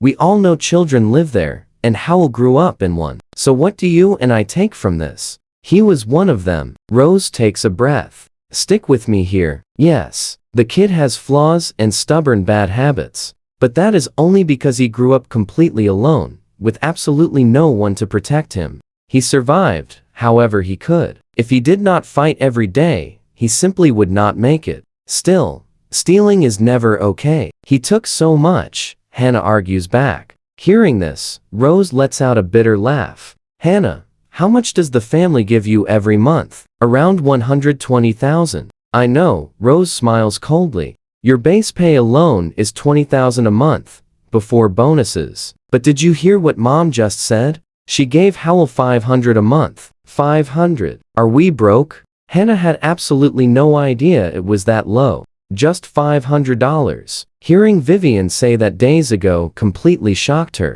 She assumed he was getting a very decent amount. She never imagined it was this bad. I asked Stella, and apparently, nobody has bought him clothes or shoes in years. I checked with Stella, Tessa, Wendy, and Luna. Literally none of them helped him out. Stella said Howell never bought her anything, so why should she? Rose sniffles hard, her chest tightening with heavy, undeniable grief. 500 barely covers basic meals. How could he possibly afford gifts for anyone? Hannah just frowns, totally at a loss. Hannah, you are guilty too, Rose snaps. Rose, I do not think I follow, Hannah replies, very carefully. You cannot follow, or you just refuse to. Rose laughs bitterly through tears. For 4 years, Howell suffered more here than in the orphanage. Watch closely as the guilt hits. Hannah freezes up. When Howell first met you, what was he even like? Did he visit your university? Rose presses. Hannah pauses, thinking back. Just a few times. He rode the bus just to find me. He once snuck inside, desperately wanting to sit in on my own lecture. Students spotted him and threw him out. Rose practically stops breathing. Did they hit him? Yeah, once, I think. Rose processes this. The university students chased him out, but it was nothing too serious. He snuck in just to hear her teach. Everyone assumed he was her boyfriend, which felt completely mortifying. Rose is literally shaking. She had zero clue this happened to Hannah. Thankfully, the situation did not spiral into anything much worse. Students chased him away, and that was it. He never came back to campus after that day, Hannah explains. As she speaks, she recalls how they drove him away. That was the end. He avoided her campus forever, Hannah quietly finishes. She glances at Rose very carefully. Rose, why bring this up now? Were these details not already known to us? Rose stays completely silent. A crushing sorrow fills her chest. She frantically wipes her eyes, totally unable to hold back tears. Grabbing a tissue, she keeps dabbing. Howell is selling live crabs at the market now. He must be totally broke. Pulling another tissue, she cries. Howell is out there selling crabs. He has absolutely zero money left and is trying to survive. Rose sniffles. What? Hannah looks totally shocked. You will not give him cash. Neither will I. Stella, Tessa, Wendy, none of them care. Mom refuses, and Dad is always busy. Rose takes a shaky breath. So tell me, what exactly is Howell to this family? Why was he brought here? You just admitted Mom and Dad ran DNA tests multiple times. They proved he is our biological brother, our own flesh and blood. You see the hypocrisy too, right? Hannah stands completely frozen. He only went into Mom's room to get some sleep. Did you never do that? Did I? Did Stella, Tessa, Wendy, Una, or Tyler never sneak into Mom's room for comfort? So why does everyone act disgusted when he does it? Why are Mom and Dad completely repulsed whenever he steps foot in there? Is he even treated like a human here? What is he? Hannah freezes, eyes wide, completely unable to answer the question. The harsh truth, even as grown adults, they still sometimes want to sleep right next to their mother. Luna is still in college, and she often sleeps beside Vivian during breaks, just to feel a little bit of safety and comfort. And Howell is younger than all of them, just 18 now, and only 14 when they first dragged him into this house. I actually spoke with the East City orphanage director. Some kids there were tragically abandoned by their own parents.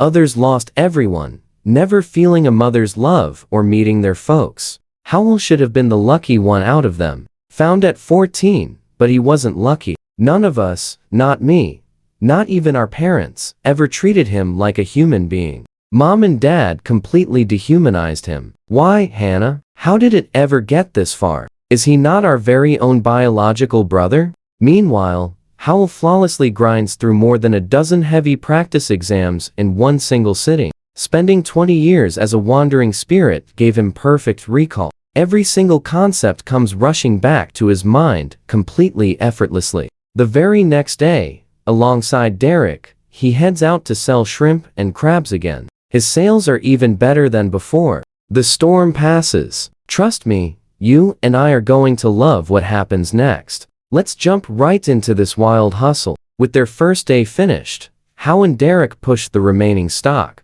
Over 100 pounds of shrimp, crabs, longan, lychee, and bananas. Bananas especially are about to skyrocket from $1 to $2.50. They can rent a small market warehouse and buy 20,000 pounds worth. They are setting up to make an absolute killing here. Derek, Grace, and Lisa totally trust Howell. They jump into action, renting a truck, securing a warehouse for days. and loading 20,000 pounds of bananas. The truck is 1,000. A short 7-day warehouse lease costs another 1,000. Everything else buys more fruit. No hired help needed. The four of them load the entire massive truck all by themselves. By sunset, their backs are absolutely killing them. But standing before a warehouse stuffed with bananas and longan, the four teenagers feel an insane surge of hype. Let's check the current market. Prices are climbing fast, and this is barely the start. Once the storm damage reports go public, the numbers will absolutely fly. Official storm impact data drops in just a few days. When that hits, everyone will see that bananas and longan trees took the absolute hardest hit. That is when banana values will shoot up.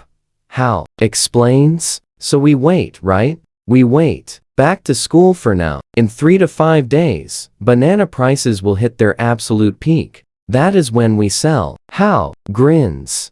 It is a deal. They are completely hyped. How gets back to his grind. Practice tests. Working out, more tests, then back to training. He is heavily malnourished and desperately needs recovery. The big college exam is approaching fast, and every single minute counts. Needing to stay close by, Hal skips going back to his rented room.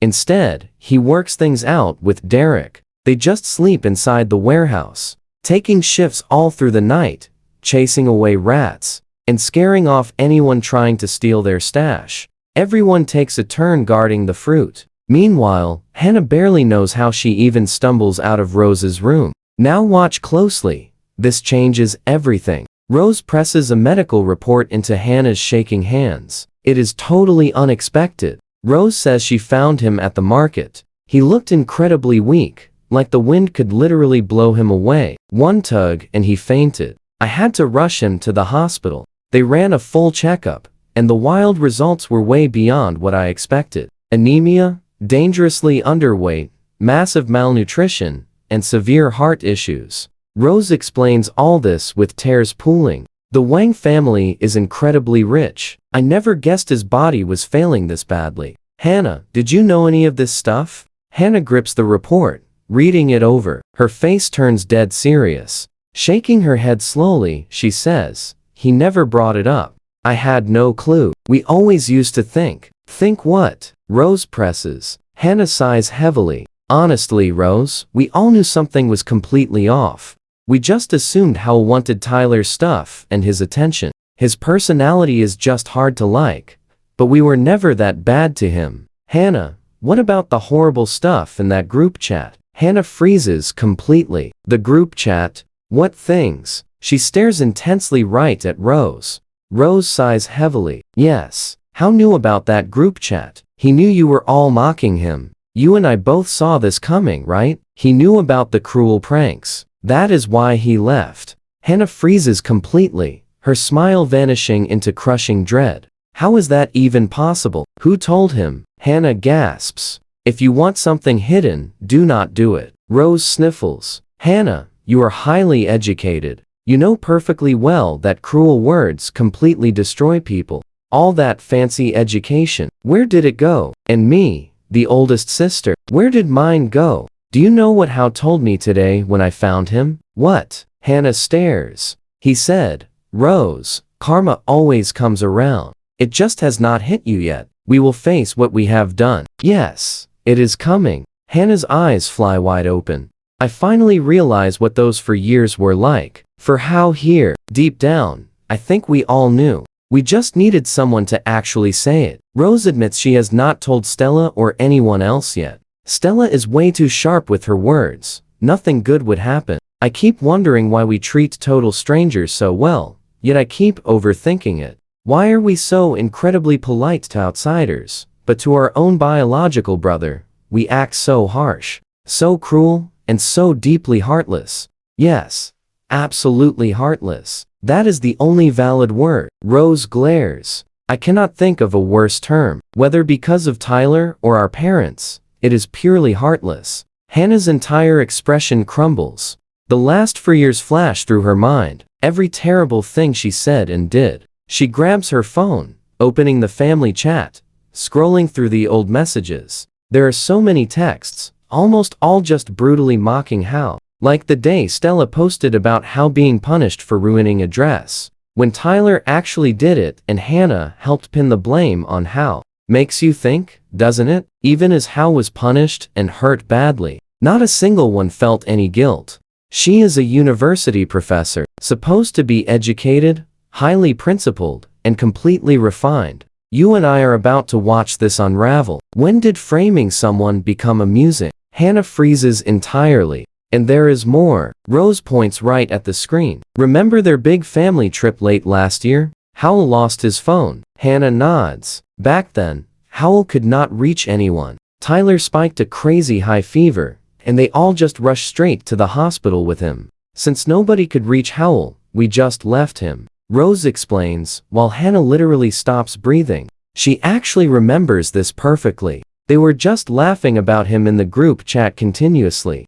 Howell could not find them anywhere. He was totally panicking with barely any money left. Hannah feels incredibly sick. She remembers that whole day far too clearly. They were literally making jokes in the sisters' chat while he was stranded out there, completely lost, totally terrified, broke, and entirely alone. He walked onto the highway trying to get home, trekking for 3 or 4 hours over 12 long miles. Only after getting home did anyone even realize Howell was missing. Vivian called the police, who eventually tracked the boy down and brought him back. Then he actually apologized for worrying everyone. The police told them he had been walking alone in total darkness for hours. It was incredibly dangerous, yet Stella just laughed, calling him a total idiot and posting the joke in their chat. Stella actually hid his phone. Rose drops this bomb, and Hannah's eyes widen. Stella hid his phone. Yeah, I took it back from her. It is right here, Rose says. Hannah falls silent.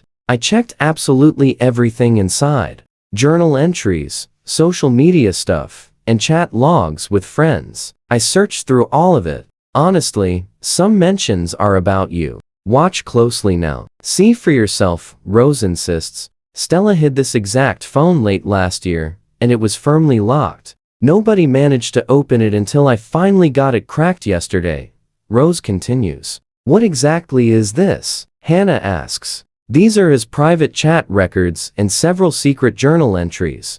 It is all about you, Rose says. Hannah freezes, quickly checking the screen. Grace, just look. This is my older sister. Is she not beautiful? Just as gorgeous as Rose. She actually graduated from Nanjing University. Now, she is a music professor at Xia High University. She even dropped her own albums. Look, here they are. They sound absolutely incredible. After reading just one single line, Hannah goes completely rigid. All color totally leaves her face. Just one look, and Hannah is completely paralyzed. Her expression completely shatters. Rose, what is this? She stares wildly. There is way more in there. Read it properly. Rose sniffles, eyes going red again. Hannah's fingers visibly tremble. Suddenly, she cannot bring herself to keep reading. She already knows what it says, and completely lacks the courage to face the truth. Back then, whenever Howell looked at her and the others, his bright eyes were absolutely full of pure, eager excitement. How could they have been so blind? Without that admiration, Howell never would have snuck all the way to her university just to secretly sit in on her class. Hannah truly did release several independent albums, earning a solid, quiet reputation as a very talented musician. Somehow, Howell discovered those exact albums, eagerly downloading every single one onto his phone just to listen in total secret. Hannah had checked his phone once before. Now, hearing Rose explain all this, she simply does not know what to say. Wait, his health is failing? She finally asks Rose. Rose nods. Severe anemia, extreme malnutrition, and poor cardiac circulation. The police mentioned he is renting a cheap room in a very poor neighborhood outside the city, likely to stay close to the open market where he works. We both feel that heartbreak. Hannah swallows hard. How did he even survive out there?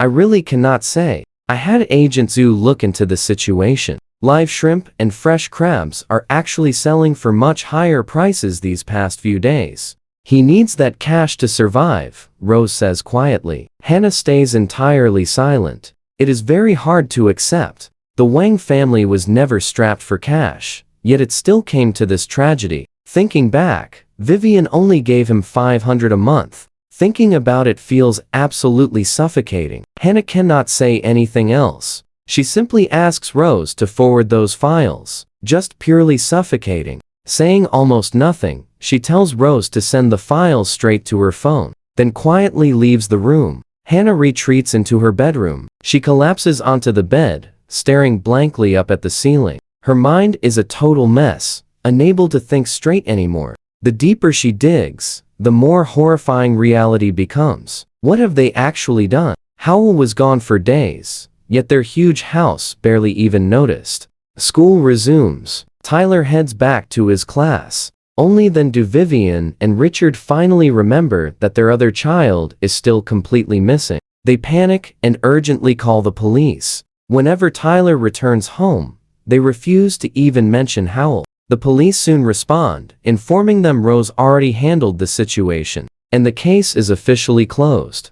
Vivian is surprised. She tracks down Rose immediately. What exactly happened? Did you find Howell yesterday? Heavy sadness flashes across Rose's chest. She nods. He never went missing. I found him easily. He just fully moved out. Moved out? Where does he think he is going? That ungrateful kid. Trust me, you and I know they are toxic. He actually survived alone for 6 or 7 days.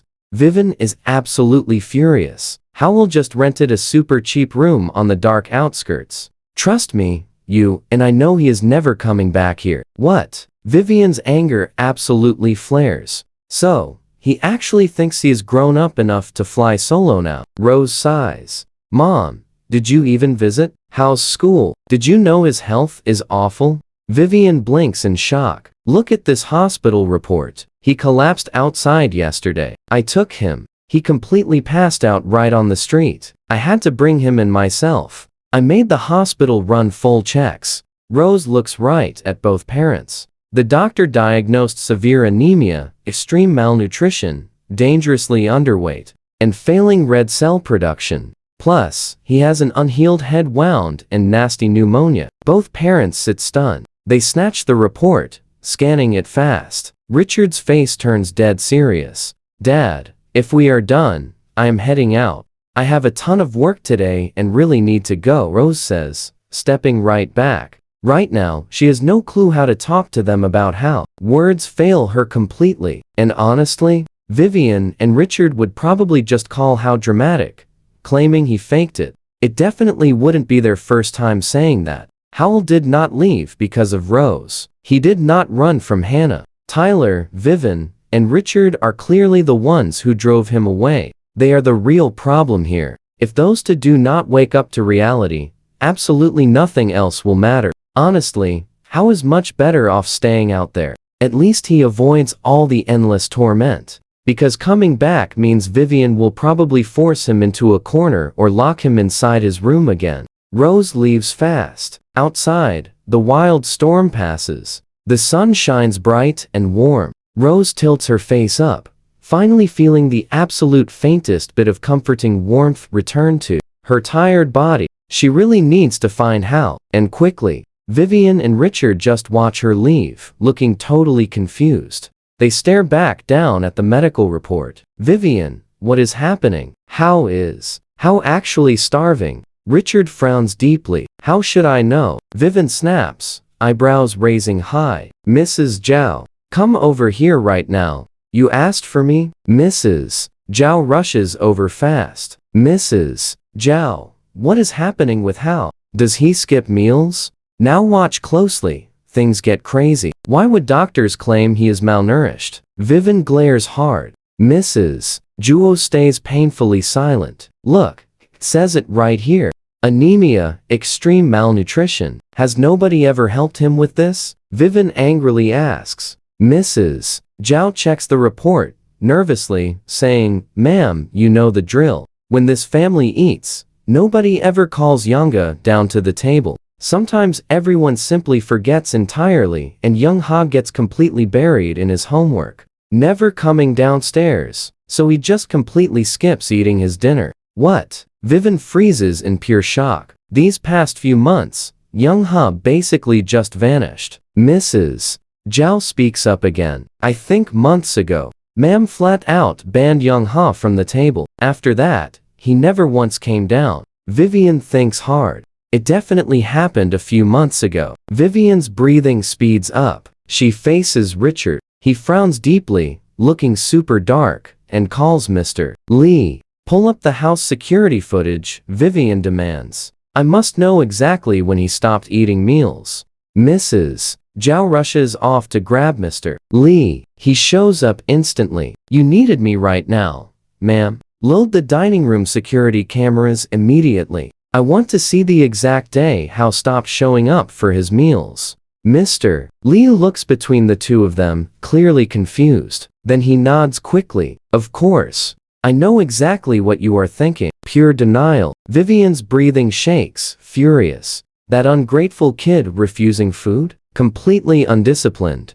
She spins around, glaring furiously at Richard. Richard, this boy is totally hopeless. He is practically an adult, but expects a personal invitation to every meal. Can he not just walk downstairs alone? Richard stays totally silent. He just stares at the awful medical records, completely lost in his thoughts. The security footage loads up instantly. Mr. Lee pulls it up immediately, sending it straight to their tablet. Vivian and Richard lean closer. Sir, ma'am. Over the entire past 3 months, Young Ha never joined a single dinner. He cooks plain noodles alone or sneaks said leftover food straight from the fridge. Mr. Lee keeps talking. What? Vivian gasps. This tape shows Young Ha stealing leftovers. This recording happened just past 11 at night. Whenever he starves, he quietly sneaks downstairs alone. He refuses to flick the lights on, keeping the video blurry. Mr. Lee explains. Look here. He enters the dark kitchen, cooking plain stir-fried noodles all by himself. Those scraps he eats? Just cold leftovers from everyone else. Vivian watches, stunned. Why is he eating garbage? Mr. Lee pauses. Mrs. Zhao knows the details, but Stella and Tessa absolutely hated sharing any meals with Young Ha. They almost never invited him, and whenever Tyler visited, Young Hao showed up even less than before. He always handled dinner completely alone. She glares at the screen, pure rage building up. What is his actual game plan here? Just why? So what do you and I make of this madness? Why skip meals? He was allowed downstairs. Did Tyler block him? Who ordered him to starve? Stick with me here. She is furious. But Mr. Lee carefully reminds her she banned him from eating. Young Ha took that literally. He figured he was permanently banned from the table, so he just stopped coming down completely. Vivian's eyes go completely wide. Did I really say that? Mr. Lee stays totally silent, too scared to speak. Then shows the final footage of young Ho eating right there. He just dropped one piece of chicken on the table. When he tried to pick it up, she and the young ladies absolutely exploded in pure anger. They chased him right away from the table. Mr. Lee pulls up the video clip, handing her the tablet. He never came back downstairs after that. Vivian watches, completely taken aback. The security footage has zero audio attached. No way to hear the words. She only sees herself and her daughters exploding in rage, loudly scolding Howell and forcing him to stand up as a harsh punishment.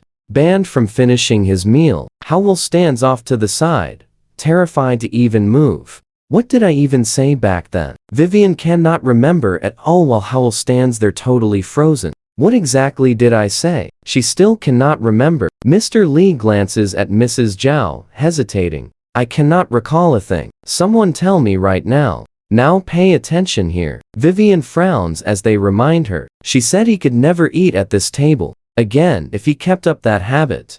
Young Ha was forced to stand as punishment, and then he just retreated right back to his room. Mr. Lee adds. Vivian is visibly shaken. I really said that. After that specific day, Young Ha truly never came downstairs again. He probably only dared to eat quietly in the kitchen. The young ladies never called him down, which is exactly why Young Hao ended up totally malnourished in the end. Mrs. Zhao quickly chimes in with one more urgent detail. Please, you both need to take young Ho to a doctor. He has been missing for days now. Vivian truly cannot remember saying those words. She thinks back, laughing coldly. Even so, he totally deserves it. Richard, come with me right now. Richard frowns. Go where? Where else? To his school. I need to see what he has been doing all these years. Vivian seethes. Richard just frowns. Do you even know which school he attends? You think I do not know? Vivian snaps loudly. This time I'm going to teach that kid a real lesson. If I do not, he will be completely out of control. Vivian grabs her things fast, leaving Richard zero choice but to follow. East Side High. That is the place. The absolute worst school in the entire city. Every single student here is useless. None are worth anything. Vivian arrives at the gates of East Side High and scoffs. Richard, just look at this place. The literal worst school around. Every student here is totally useless. Not a single good one. She glares at Richard. Look where your own son goes. Richard takes one single, unimpressed look. Which class is he even in? Go ask someone. Vivian heads inside to find the school admin. You and I know this will end badly. They look surprised, immediately calling in Howell's homeroom teacher, Miss Lin. And you are his relatives? Miss Lin raises one eyebrow. Howell's family, that is right. Where is he? Call him out here. I need to see him now. Vivian gets straight to the point. Miss Lin shakes her head. I am so sorry. Howell took off today. He is not here. He went out for something. Went out where? Vivian's anger flares up instantly. He is just running around. I knew it all along. He never studies, never opens a book, and never shows up to class. Miss Lin watches them, frowning. I do not know where he went either. I cannot reach him at all right now. Try coming back tomorrow. Did he attend class yesterday? Vivian demands. He did, but he is off today. Exactly what relation are you to him? Miss Lin is clearly very curious. Vivian refuses to explain. Let us go. We are going to the police. Feeling totally humiliated, she quickly walks right out with Richard. The police might not find him right away either. We might just have to wait until tomorrow. Call Rose right now, Richard says. Rose will know where he went. Vivian is too furious to hesitate. She instantly pulls out her phone and calls Rose. Rose, where on earth has he run off to? Rose is actually already on her way to find him. Yesterday, she got Howell's address from the police and drove there, only to find he is not there at all. Hearing Vivian's question, she answers quickly. Mom, Dad, do not go looking for Howell yet. Let me handle this. If I do not go myself, he will think he can do whatever he wants. Vivian snaps. He has been gone for days. What is he even doing out there? Rose sighs. Mom, have you seriously forgotten? You and Dad both signed the severance agreement. What? Vivian completely explodes. You both signed it, and Howell seems to be taking it very seriously. Rose speaks patiently. Mom, you have not forgotten, right? Howell was an orphan. He grew up inside an orphanage. What is your point? Vivian snaps back. We signed one piece of paper, and now he thinks he owns the world. I am telling you, Vivian yells, even with that signature, he is not getting away from me. Rose just presses on. Mom, what exactly do you want from him? You never gave him anything. Zero clothes, absolutely no allowance. What is the real point of bringing him back? Rose cannot hold back anymore. Are you trying to trap him inside this house forever? We both see the irony. Vivian's anger surges. What? The doctor said Howell is malnourished. Let's dive right in. Rose argues, he barely ate in this house. I honestly don't get why you want him back. Vivian absolutely refuses to speak the harsh truth. He is your brother. Obviously, we bring him back home. You want him out wandering the streets? He is young, full of terrible habits. If we don't keep a close eye on him, he will spiral out of control. I'm telling you, Rose, he isn't going anywhere. He stays right here. Vivian insists firmly. He has been gone long enough this time. He has had his share of suffering. Then her voice turns completely cold. When I finally catch him, I will make him pay. Rose listens, feeling an icy chill sweep right through her chest. She never expected Vivian to think this way. Before today, she might have easily ignored it, but right now, It sends freezing ice through her veins, making her skin absolutely crawl. Mom, how could you? Rose takes a deep breath. Heavy tears are already pushing right against her eyes. Why do you hate him so much? What did he ever do to you that makes you want him broken? What are you talking about? He is your own brother. I'm doing this for his own good. Vivian screams back. Where are you even getting these wild ideas? Did Howell manipulate you? Listen to me, Rose. Every single bad habit in that boy needs crushing. Hearing this, Rose almost bursts out laughing through her falling tears. I am not returning home. Just like that, she simply hangs up. If Vivian shows up later, Howell truly could not care less. Miss Lin calls too, but Howell has the school turn everyone away. There is simply nothing left to discuss. Now watch closely. Things are shifting. Howell ignores them completely, just waiting out the entire day. And finally, the banana price skyrockets to 2.3 yuan per pound. The group cannot sit still. 2.3, that is more than double. Close enough. Derek cheers, grinning wildly. Howell, let's sell now. Grace looks at him. The current price hasn't truly reached the exact peak he originally wanted.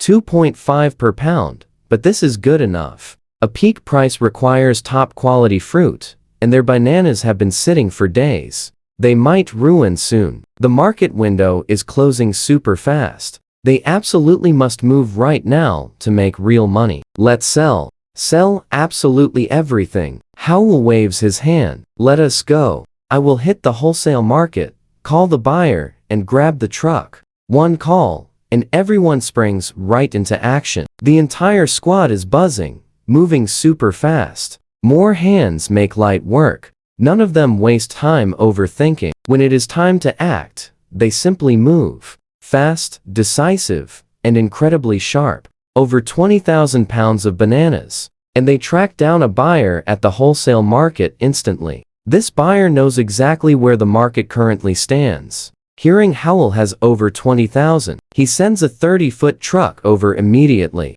Hey, did you kids not buy these bananas 5 days ago? The buyer remembers this specific batch. Back then, Howell and his crew came to the wholesale market, buying in pure bulk, walking from cellar to cellar, wearing school uniforms and super young. They were completely impossible to miss in this market. That is right. We bought them 5 days ago and kept them here. Do not worry, we water them every single day. They are in absolutely perfect condition, Howell says, with a smile. Hearing this, the buyer immediately gives them a thumbs up, full of real admiration. Impressive. You kids are something else. Derek, Grace, and the rest burst out laughing. Because of this deal, their reputation starts spreading quietly throughout the entire wholesale market. I know what you're thinking. High schoolers pulling in tens of thousands overnight. That kind of wild success almost never happens. So, the buyer and literally everyone else,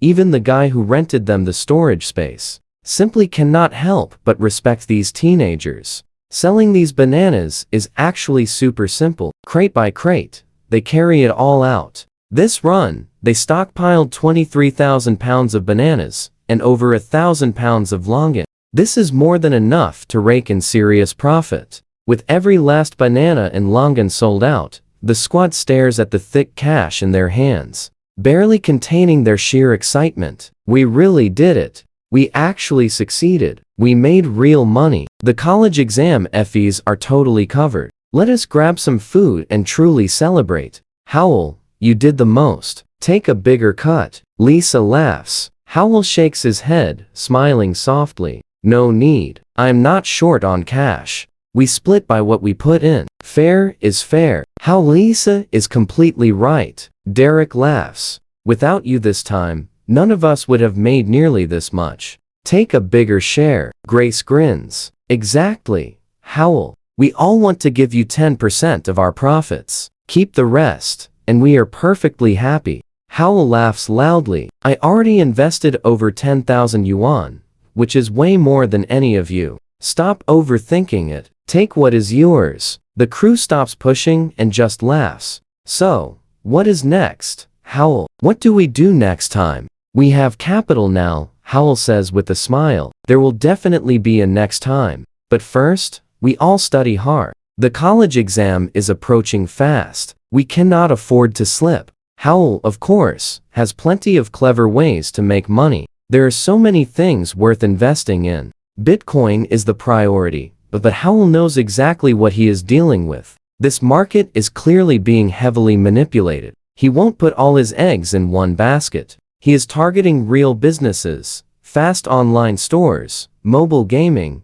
and prime real estate. We're just getting started. Media outlets, a news app, funding a gaming startup. We're in 2013 and the real estate market is absolutely exploding right now. You and I are jumping in, with smartphones spreading everywhere. 2013 is the absolute biggest boom year for mobile gaming. Developers are making absolute fortunes. But Howell is just a high schooler, right? He honestly doesn't know coding well enough to build games. But he can definitely crush the stock market, and not just with Bitcoin. Once he builds up enough raw capital, he plans to fund massive ventures and create his very own business empire. For right now, Howell keeps the secret totally hidden. He tells Derek and Grace absolutely nothing, refusing to distract them before exams. As soon as his funds hit, he drops 2,000 yuan on a brand new laptop. He registers on a crypto exchange, opens a brokerage account, and gets this epic snowball rolling. At this point, the exchange is still fully active. Bitcoin is insanely cheap, making buying in a total breeze right now. In a single day, Howell grabs his first Bitcoin. Since it's stored locally, the exchange acts purely as his personal high-stakes trading playground. If he buys it and secures it, it belongs to him. Plus, Bitcoin's price doesn't only shoot straight up.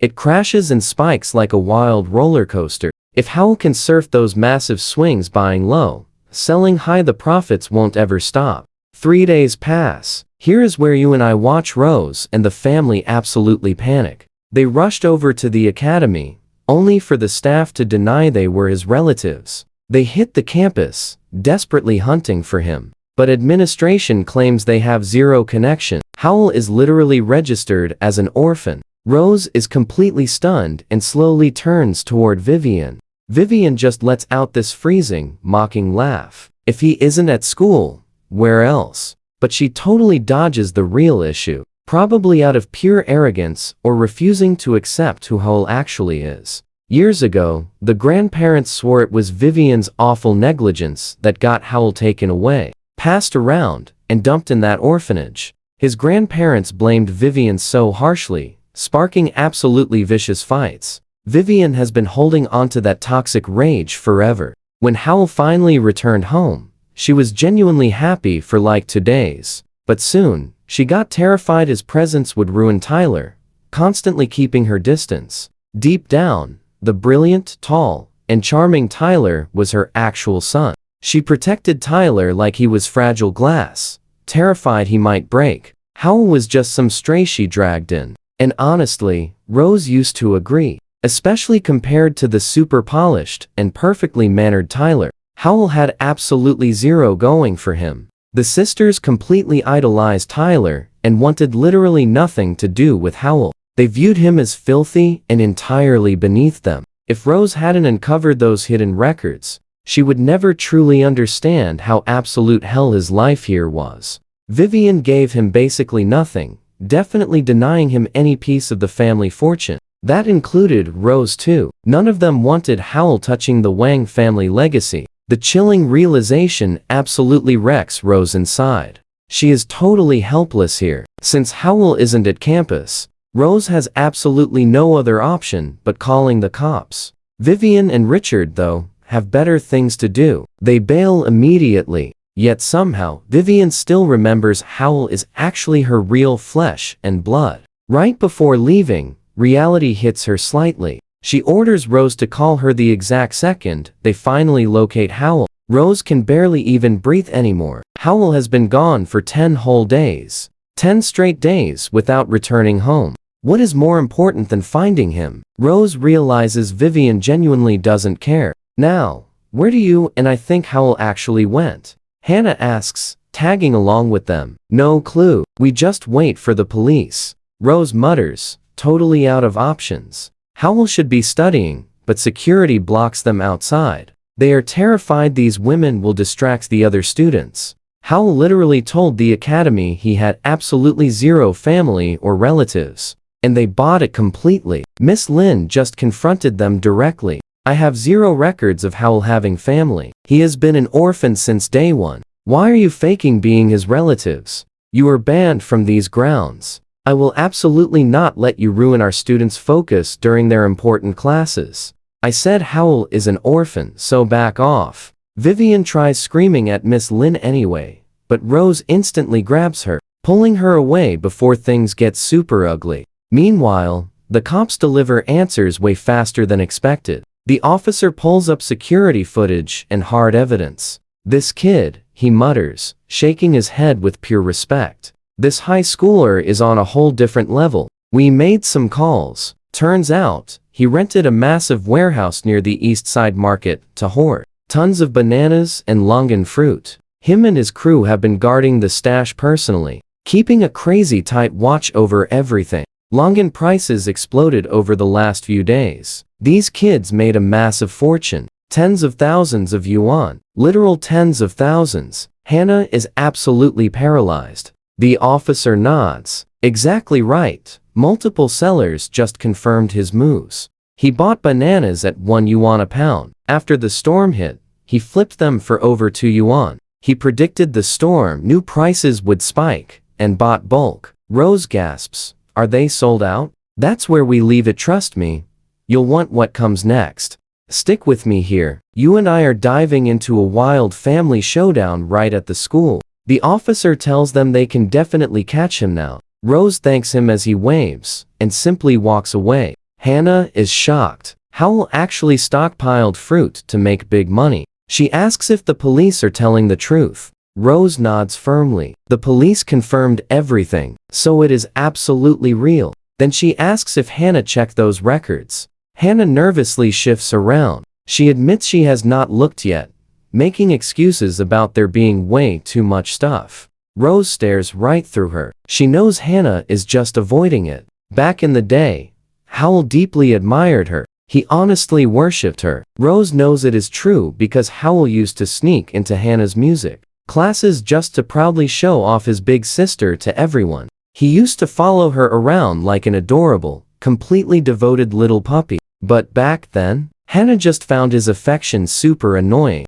Now, she is terrified to read the chat history because she knows it will completely break her. But regardless of everything, Howell is their own brother. Rose states it plainly. She will handle the other sisters later. Hannah is the second oldest sibling here. She needs to step up and finally read it. Rose glares at her. Meanwhile, Howell is having an amazing payday. Howell, Derek, and the rest of the crew are riding totally high. They hit the shopping street, grabbing fresh new outfits and some awesome brand new shoes. Now, pay attention, because you're going to want to see this. They finally have some cash to splurge, but the vibes in fast. The four of them stroll right back to East Side High to finish out the school day. But right as they reach the front gates, Howell notices a ridiculously expensive luxury car parked outside. Two tall, elegant young women, with their hair perfectly styled, step out of the car. They immediately lock eyes with him. Howell frowns hard,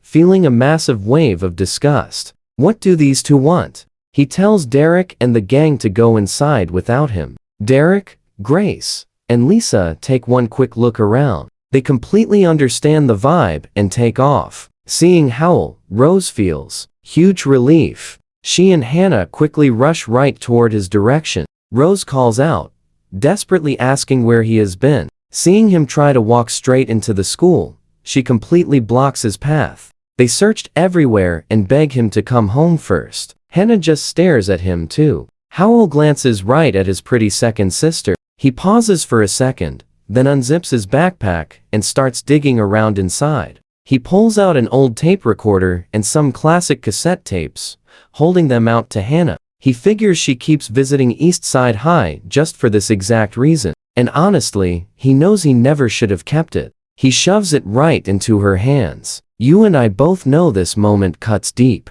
She came all this way just for these tapes. He tells her to take it back, regretting holding onto it. Looking down at the old items, Hannah immediately feels an intense flush of shame. She panics, claiming they did not come for the tapes, begging him to return home. Howell just laughs coldly. It is just a cheap recorder and some tapes. He can buy his own stuff now. Returning officially settles every single thing between them. Hannah is totally stunned. Those tapes, Vivian actually handed them over to Howell right after he first returned to the wealthy Wong family estate. When Vivian gave them away, Hannah lost her mind. Those were her precious, long-kept tapes, completely filled with all of her original songs. Vivian casually tossed them to Howell, and Hannah actually threw a massive, screaming fit right in front of both of their faces. For 2 whole years, Hannah desperately wanted that recorder back, terrified he would ruin something that was so incredibly precious to her heart.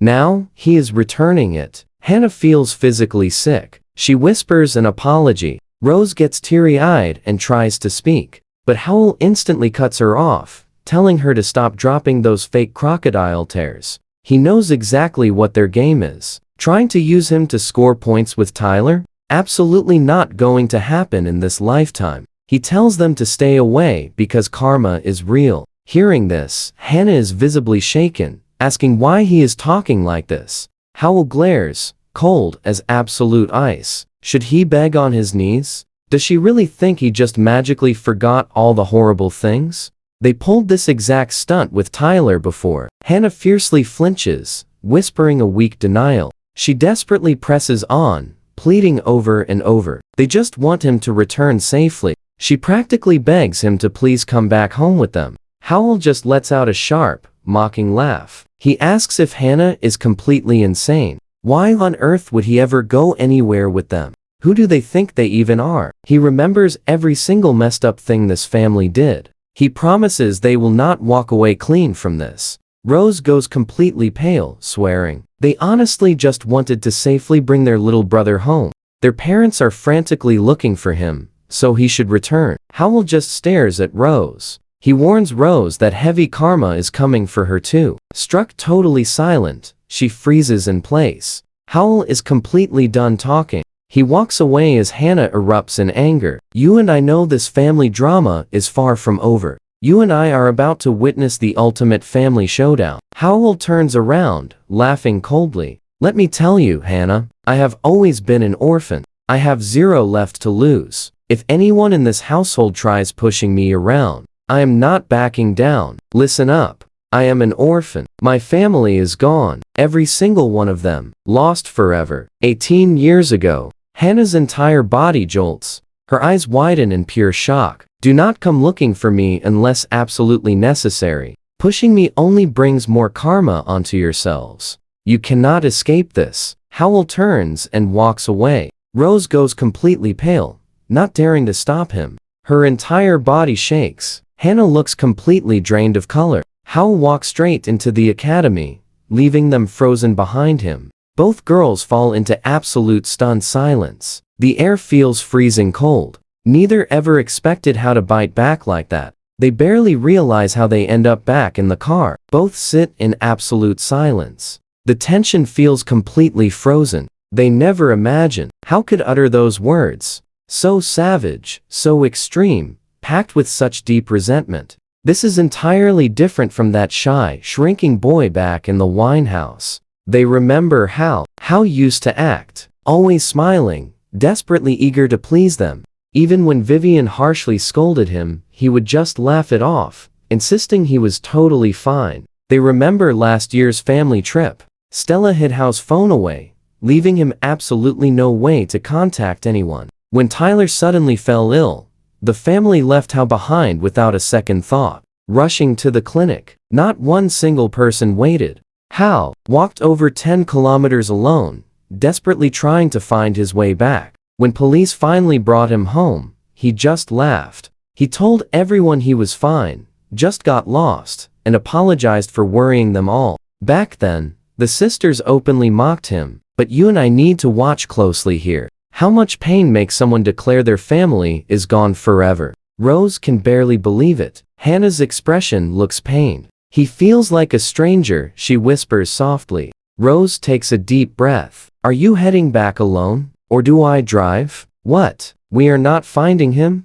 Hannah asks. After all of that, what is even left to find? Rose says flatly. I have things to do. Rose feels completely drained. 0 words left. Hannah stays quiet too. Read those records. Whatever you think, just read them, Rose finally says. She starts the car, drops Hannah at the mansion, heading to work. Even she hasn't gotten through most of those records. The further she reads, the harder it gets. Driving to work, she hasn't been able to finish either. The closer she gets to the ending, the worse it seems to become. Whatever Howell wrote there, it scares her too much to continue. Maybe it is good that Hannah reads it. Hannah stands near the Wang mansion gate, watching Rose drive away. A very quiet panic slowly rises inside her chest. She somehow senses what Rose meant. She just cannot bring herself to face it. That intense clash with how truly shook her core. You saw that too, right? He practically cursed them to ruin. This is not family. It feels like bitter enemies facing off. In Hao's eyes, that is exactly what they are. Hannah steps inside. The house sits empty. Vivian and Richard are out. Stella is missing too, busy with her own actress and singer schedules. Hannah heads to her room. She lies down, trying to rest. But this heavy unease simply will not let her settle. Picking up her phone, she opens the message from Rose. It is massive. Rose has already sorted and compiled it all. Hannah glanced yesterday and stopped. She simply could not handle it. But now she forces herself to read the words. Maybe they truly were completely cold. Or maybe they simply could not accept a brother quite like him. Then she reads, my music teacher Hannah released albums. Derek, I am sending them to you. Listen, Hannah wrote these songs herself. One was written for family. Hannah knows this song well. It is called Safe Harbor. The lyrics describe home as the ultimate shelter, warm and gentle. The world is massive, but home is small. Love is what truly marks us. Written at 19. A family song. The world is wide, but home is small. Love is the only thing that truly marks us. She wrote it at 19. Released as a family tribute, it barely made any ripple at all. She has no idea how Howell shared it. She keeps reading. Hannah loves glutinous rice balls. Hannah likes collecting postcards. Hannah likes pretty dresses. Hannah also loves cake. Today I mopped, and the floor got too slippery. Hannah almost slipped. I feel completely terrible. That final entry ends with several crying faces. Hannah pauses, remembering this exact moment. Howell volunteered to help the housekeeper that day, mopping straight into the main living room. She came downstairs, slipped on that wet floor, nearly falling, going completely pale with shock. Seeing it was Howell's doing, Hannah erupted. She called him over, tearing into him. You love mopping so much? Mop the entire mansion spotless, or absolutely no rest. So what do you and I take from this? Heavy regret. Let us dive right into this wild mystery. Those angry words were just venting, but How took them literally, as she cheerfully left. 5 or 6 days later, Tessa dropped a video in chat. How actually mopped the whole giant mansion. Tessa and Wendy totally teased him, joking he was trying to impress Vivian and Richard. All the dramatic sisters just rolled their eyes at his crazy effort. Turns out, after all that work, How was totally exhausted and sweating. He could literally only just lie there. He fell asleep completely hungry. Back then, cheerful Hannah brushed it off, thinking he totally brought it on himself. She never even admitted to Tessa and Wendy it was her quirky idea. Now, Hannah gasps, turning totally pale as she keeps reading. Hannah's car looks stunning. She eagerly reads on. Hannah's ride is gorgeous too. It is a Porsche. Attached are mysterious photos. The quirky angles show they were snapped from way upstairs, super far away. He felt too shy to approach. Hannah drove to class, came home, and got muddy. Hannah dramatically told Rose the car handles terribly and wants a new one. She accidentally scratched another vehicle. There is so much more. Hannah gasps in shock. She knows How secretly adored that awesome car. Whenever he spotted it, he would happily sneak over, just wanting to touch it. But the second Hannah spotted him, she totally exploded, rushing over and yelling to back off. I will ruin you. Do not touch my ride. You are so messy. Touch it, and you are done. Now watch this tension build. She clearly recalls how finding her amazing car completely covered in messy autumn leaves. He inspected it bravely, grabbed a water bucket, and thoughtfully washed the whole thing. Just as he finished, Hannah dramatically arrived home and instantly lost it. Without even a single word, she stomped right over and completely smacked his stunned face. That wild threat about his hands? She yelled it right then. After the harsh smack, Hal looked totally scared and turned completely pale. The bucket tumbled down. He stood there covering his face, shaking nervously. I am so sorry. I totally did not mean any harm. Your cool car was just super messy. That is none of your business anyway, she snapped. If you ever touch my sweet ride again, I will seriously make you regret it forever. Do you hear me? Yes, I totally hear you. Hal was nervously trembling, his eyes wide with shock, feeling awkward. Back then, sassy Hannah felt totally satisfied. Now, reading these mysterious logs, Hannah feels breathless. Heavy guilt suddenly grips her dramatic heart. Another message magically pops up. It is Hannah's epic birthday. Derek, Mrs. Zhao cheerfully mentioned it. Hannah absolutely loves cute postcards and sweet rice balls. Let us go find some. We must grab the absolute best gifts for her birthday party. So many cheerful guests filled the living room,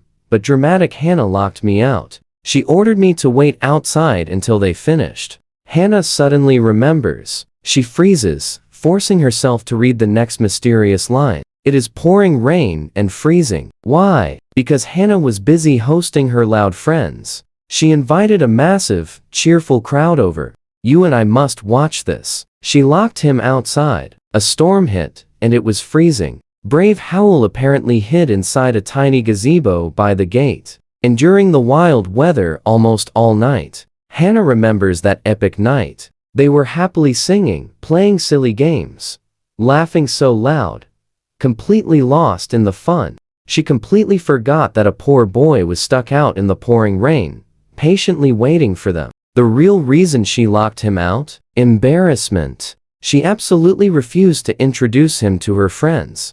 She feared embarrassment. Hannah tears up now. Back then, she seriously thought ignoring the messy kid was fine. He seemed so awkward, but looking back now, this educated girl finally sees the dramatic mistakes she actually planted. With all that wild drama, Hannah remembers smacking How another time. It was her second big mansion party with her cool friends. How wandered down from the second floor, and her curious friends instantly spotted him. Not knowing the mysterious boy, they demanded an introduction. Hannah lied, calling him the housekeeper's kid. She totally hid that they were related. Hal looked awkward, but stayed quiet. One cheeky friend decided to playfully tease the young boy for fun. She totally flipped a drink onto the floor, bossily ordering him to scrub it up. Then she faked spilling another drink right on him. Hal never got mad, looking completely mortified.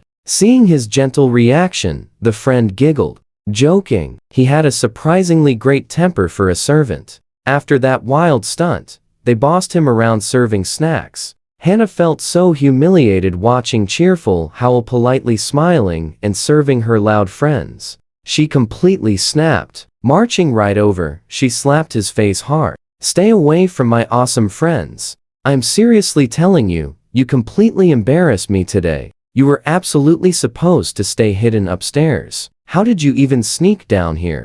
So what do you and I learn? She called him pathetic, changing this whole epic mystery. You and I are jumping into some intense drama. She snapped, yelling at him to disappear forever. All she remembers is how standing there, totally pale, his face showed pure panic, and his eyes were completely flooded with fear. I'm sorry, he whispered, completely terrified. She snapped right back. Never show up at my school again. Do not touch my car. You cannot afford it. Never let my friends see you again. Get out. Hannah marched back to her room, feeling completely and utterly satisfied. She left. Hal, standing there, absolutely terrified. From that exact moment on, he never visited her school. He never sneaked into her classes, never touched her car. He only dared to watch her and take longing photos from far away. Every single photo was snapped from a distance, packed with so much quiet longing. When she hosted friends, Hao stayed completely away.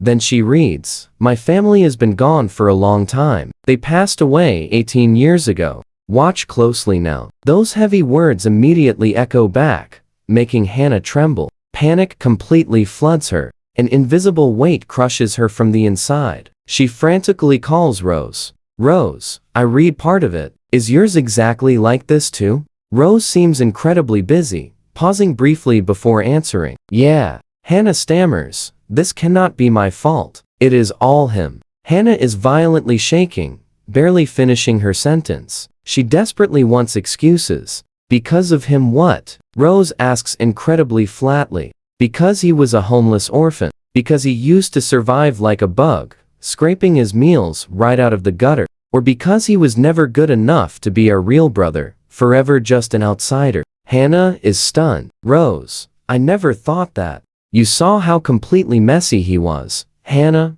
his family is truly gone. That includes us. We do not exist to him anymore." Hannah violently jolts. Rose is right. We are nothing to him.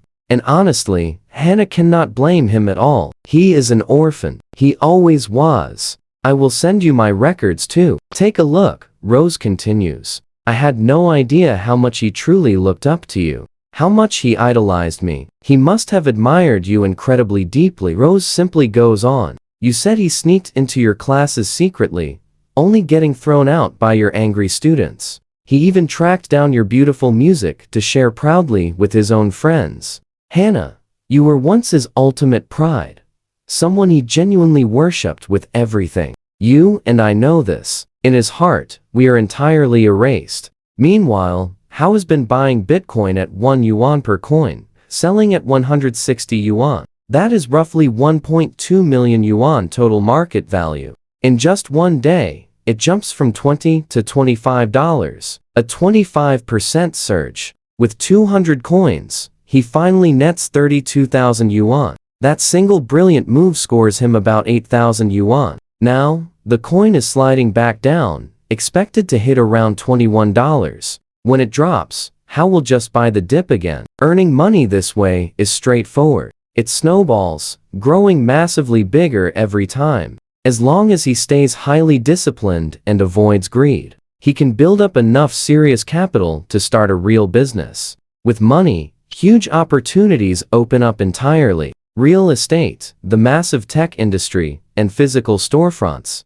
Hao knows exactly how insanely powerful the Wang family is. Rose alone controls a massive publicly listed cosmetics company worth well over 10 billion yuan. Richard's jewelry business is incredibly valuable too, worth hundreds of billions. That ignores their other massive holdings. Absolutely no ordinary family comes remotely close to them. So for Hao to catch up, it requires tremendous effort. And Hao knows perfectly well just how incredibly dangerous Tyler truly is. He is way more than some high schooler. His grades are flawless. His mind is razor sharp. His strategic thinking runs incredibly, impossibly deep. No normal person rivals him. In his past life, Hao spent 20 years as a spirit, never once encountering someone as truly dangerous as Tyler. Once Tyler finally seized control of the family business, he completely ruined several sisters, seized total absolute power, and ruled with an iron fist, forging a massive trillion-dollar empire directly from the ground up.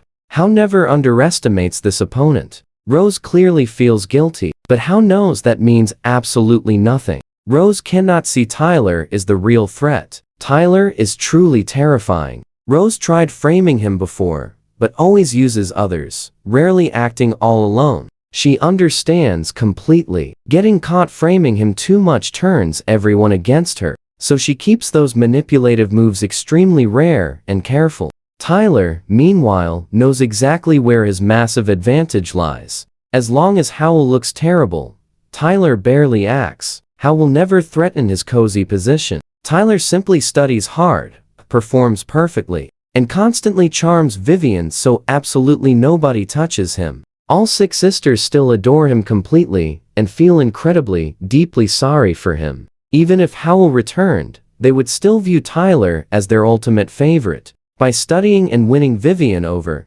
absolutely nobody could ever force Tyler out. All 6 older sisters would definitely take his side. Even with Howell returning, they would still believe Tyler is the absolute best. So directly attacking Tyler right now is simply not very realistic. Trust me, Hal is completely done with that family, but if he can crush their pride along the way, he will enjoy every single second. Let's jump right in. His plan is simple. Make bank and push that college exam score to the absolute limit. He wants to snag the absolute highest score on the college exams. Back in his past life, Tyler dominated the city's science rankings, easily landing right in the top 30 overall. But Hal holds himself to way higher standards. This time, he's taking that #1 science crown and breaking the top 20, reach that peak, get into his dream university, and finally, take the next major step toward building his very own empire.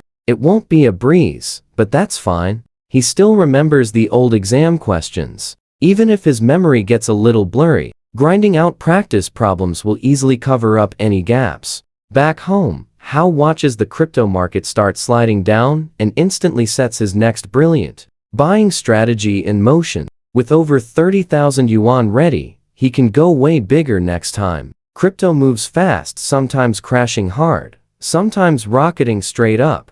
As long as he keeps cool, he's got this handled. Wrapping things up, Hal slings his backpack over his shoulder and heads to school without a single worry. But the second he reaches the main gates, 2 painfully familiar cars are parked right out front. Hal's brow twitches. Rose, Vivian, and Richard step out, 2 massive bodyguards trailing right behind them. Hal, Rose calls out, but Hal ignores them completely. He walks straight past the group, heading right for the school entrance. Hal, stop right there. You are getting so out of control. You can't even say hello? Vivian glares, seeing Hal brush her off entirely. Watch closely, things are about to escalate. Vivian loses her temper, but he just keeps walking like she doesn't exist. He keeps moving. Lou, stop him now. Vivian barks. Yes, ma'am. The giant bodyguard steps right in front of Hal, blocking him.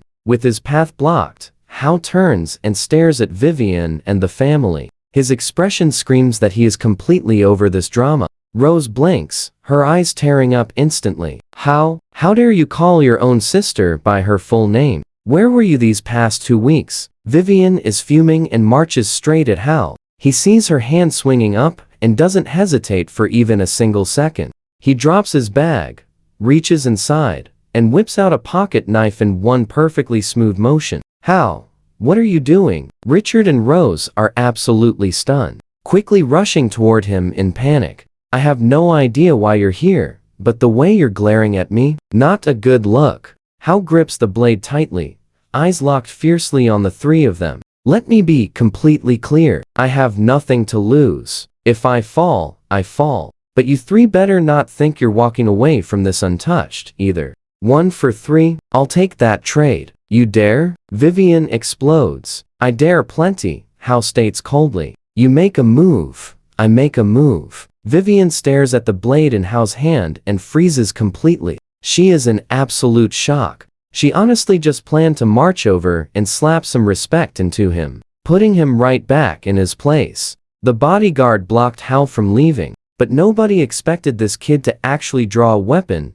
and point it straight at his own mother. I know what you're thinking, this is intense. Vivian's fury comes roaring back. You treat your own mother like this? Do I deserve this disrespect? What kind of person are you? Hal spits on the ground, practically glowing with anger. I have absolutely nothing to say to you. Leave right now. Vivian's rage completely shatters. You ungrateful brat. How dare you speak to me like that? You have absolutely no manners. No manners? Fine. I'm an orphan. My entire real family, over a dozen people, were all lost 18 years ago. Who do you think you are, pretending to be my mother? Hal fires back. You need to walk away right now. I have zero connection to you. How dare you speak to us like this? I am your father. Richard snaps, his own patience finally breaking. Howl just looks at Richard and laughs out loud. He reaches right back into his bag, pulls out several sheets of paper, and holds them up.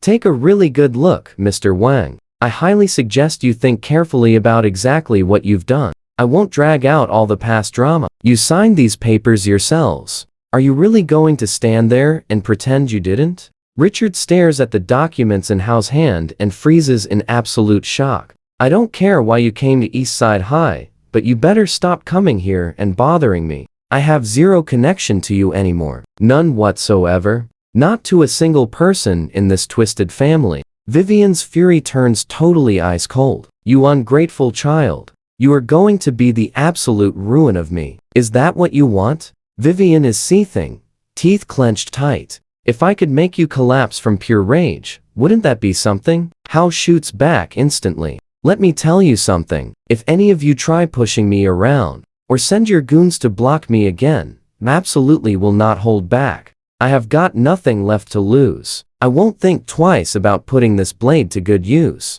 Vivian is stunned into silence. How? Do you even hear yourself? You ungrateful kid. How dare you pull a weapon on us? Whether I use this depends entirely on if you try to hurt me. Vivian, you've struck me more times than I can count. I am done. Howl's voice is absolute ice. Try me. I mean, every single word. You want to drive me over the edge? Vivian shakes with rage. Who is driving who over the edge here? Howl erupts. So where do we go from here? He promises they won't walk away clean. He just isn't quite strong enough to finish them yet. Stick with me, you better be ready for this epic moment. Every single joke, every insult I took for 4 long years, I'll return it 100 times over. Rose completely jolts in shock. She covers her mouth, almost breaking down right on the spot. Richard is completely shaken up too. He's never seen Howl act like this. Back home, Howl was always so quiet and small, eager to please everyone, never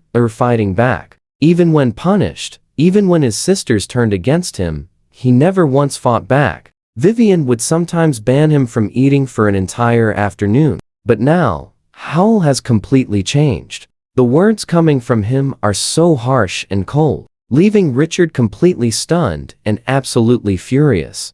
Vivian reacts even worse. She's shocked, sure, but totally furious that Howl would talk back. Pointing a blade at her directly challenges her strict authority. It's a massive challenge to absolutely everything she's ever been willing to put up with. She just can't accept this reality. Do you even realize what you're saying right now? Vivian's expression goes completely cold and entirely still. She glares at Howl through clenched teeth. Of course I know, Howl says, staring right back without a single trace of fear. I don't just know, I know it entirely. I see it with absolute clarity right now. Every single one of you is my rival. You're all against me. Every harsh joke and awful moment I faced these last 4 years. It all leads right back to you, Vivian. You won't escape this. Karma always comes back around. I might not settle the score today, but trust me, someone eventually will. Richard can't hold back anymore. He completely explodes with anger.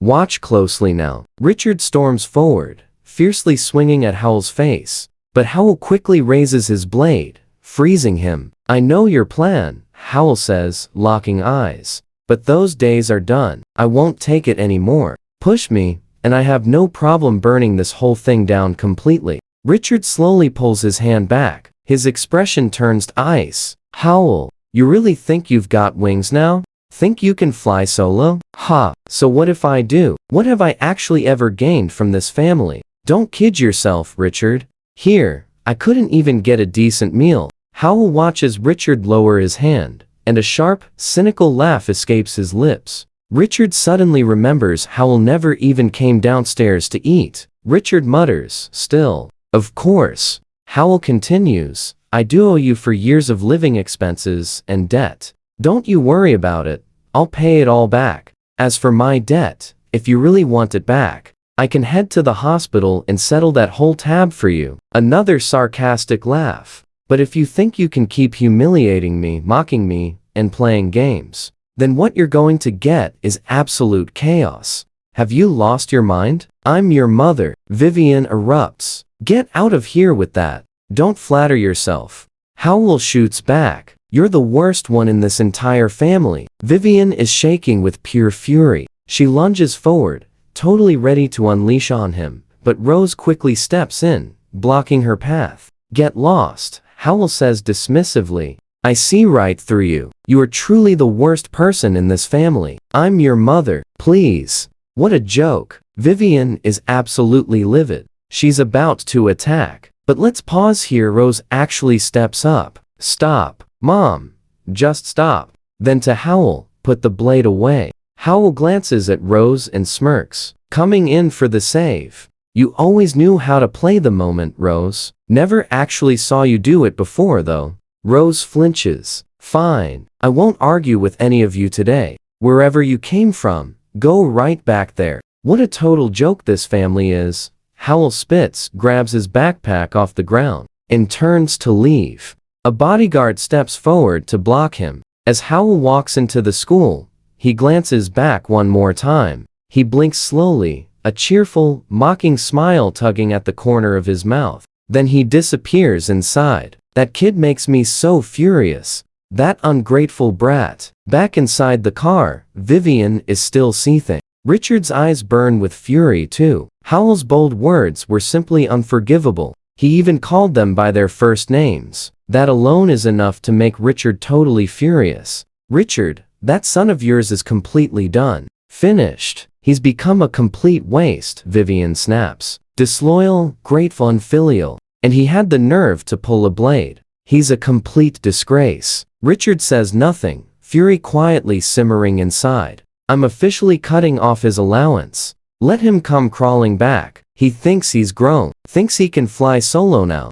I'll show him. That is literally impossible. Burning with rage, Richard pauses. He goes cold. A quiet, very bitter laugh escapes. Cut his allowance. That's $500 a month, Vivian snaps. I'm not giving him a single cent. Let's see where that gets him. This is a totally unforgivable betrayal. So, not only am I cutting his allowance, but if he refuses to admit he's wrong, I absolutely will not allow him to eat. I'm canceling his transit card, cutting off every single resource. I want him to know clearly, without the Wang family, he is absolutely nothing. She keeps going, her voice fully tightening with every word. I want to see how he comes crawling back. What do you and I make of this? Rose sits quietly listening as her heart sinks. Vivian has zero clue. Howell already made tens of thousands recently. Hannah, Stella, Tessa, Wang, Luna tell every single one of them. Nobody gives Howell a single cent.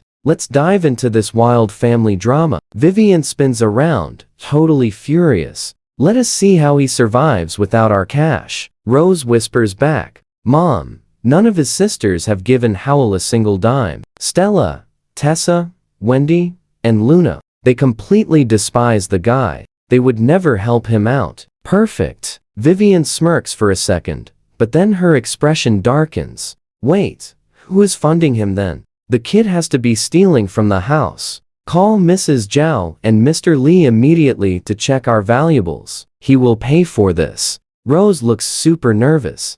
Mom, Howell actually took our stuff. I will absolutely make him suffer the consequences. Vivian growls with pure rage. That boy lacks total respect and discipline. If I do not crush this rebellion, he will completely run wild. I am taming him today. Rose freezes inside. She has no idea if she should actually dial. He is totally rogue, completely unhinged. Vivian just keeps screaming louder as her anger explodes. I am calling Mrs. Lee right now. She aggressively grabs her phone. Hello? Cut off his entire allowance immediately. Not one penny more. Let us see him survive. Stop his monthly allowance? Are you entirely sure? Mrs. Lee sounds super confused. Why are you questioning me? Freeze his funds. Yes, madam. Mrs. Lee immediately obeys.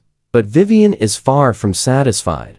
Vivian barks her orders. Drive home. I need Mrs. Zhao to search everything. I refuse to let that kid win. The driver nods, racing straight to the Wang estate. Mrs. Zhao, Mr. Lee, tear every room apart. Find out exactly what Howell stole today. freeze his accounts. Mrs. Zhao and Mr. Li are completely shocked, but they cannot disobey. Now, pay close attention here. They start searching everywhere. Did Hannah, Stella, or the others report anything stolen? Vivian glares at Rose. Rose sighs. Well, Stella lost a ring recently, worth around $50,000 or $60,000. Right. This is absolutely infuriating. Vivian screams. Mr. Li, pull up the security footage of him stealing. I need hard evidence for the cops right now. Rose gasps in shock. Richard is totally stunned. Vivian, what are you actually doing? If we act weak, he will just keep pulling weapons on us. He will get worse.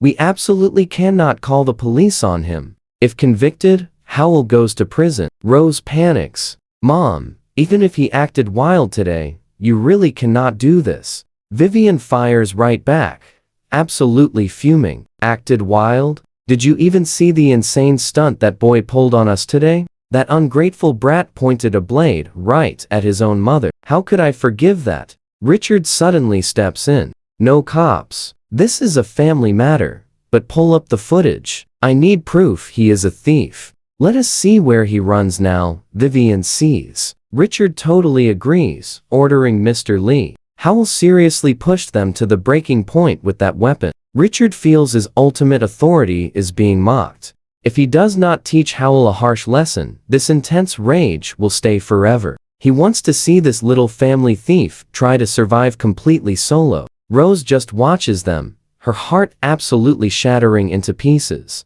Meanwhile, Mr. Li jumps straight into action. He rushes over to the security room to review the tapes. You and I know this gets messy. This massive mansion has high-tech cameras planted absolutely everywhere. This is a world-class surveillance system. You literally need dual authorization from 2 people just to log in. With clearance finally granted, Mr. Li pulls up the videos. But wait, his face suddenly drops in absolute panic. Sir, madam, we found absolutely zero footage of young Howell stealing a single thing. Just him sneaking down for late-night snacks. What? No footage? How is that even possible? Vivian glares fiercely at him. Madam, for privacy, we have fewer cameras inside. Young Howell entered your room, but he did not take any valuables. Only some clothes. Mr. Li suggests checking your personal inventory just to be absolutely safe. Vivian explodes. I knew he was stealing. Richard also wants to see what that boy took.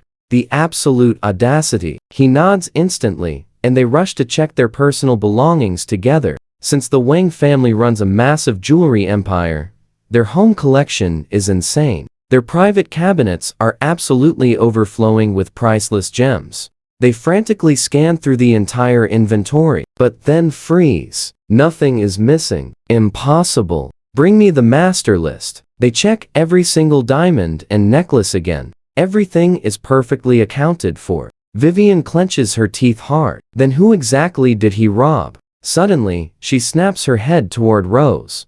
Rose, ask Hannah, Stella, Tessa, Wendy, and Luna right now. Find out if anything is missing. I need to know exactly what Howell stole. Rose feels completely hollow inside, barely keeping her composure. Stella lost a $30,000 ring, but Tessa and the rest reported absolutely nothing. Vivian glares right at her. What about you? Rose shakes her head. Nothing missing. Trust me, you and I know he is totally innocent. Stick with me here. She probably lost it anyway. Plus, the police already investigated yesterday. How? It looks like Howell earned some serious cash during the storm recently. Rose hesitates a moment, but spills the truth anyway. Make money? How? Vivian is losing her mind here, growing way more frustrated by the second without any solid proof. He flipped live crabs and shrimp at the market. Still zero proof. Vivian's embarrassment is quickly shifting into pure rage.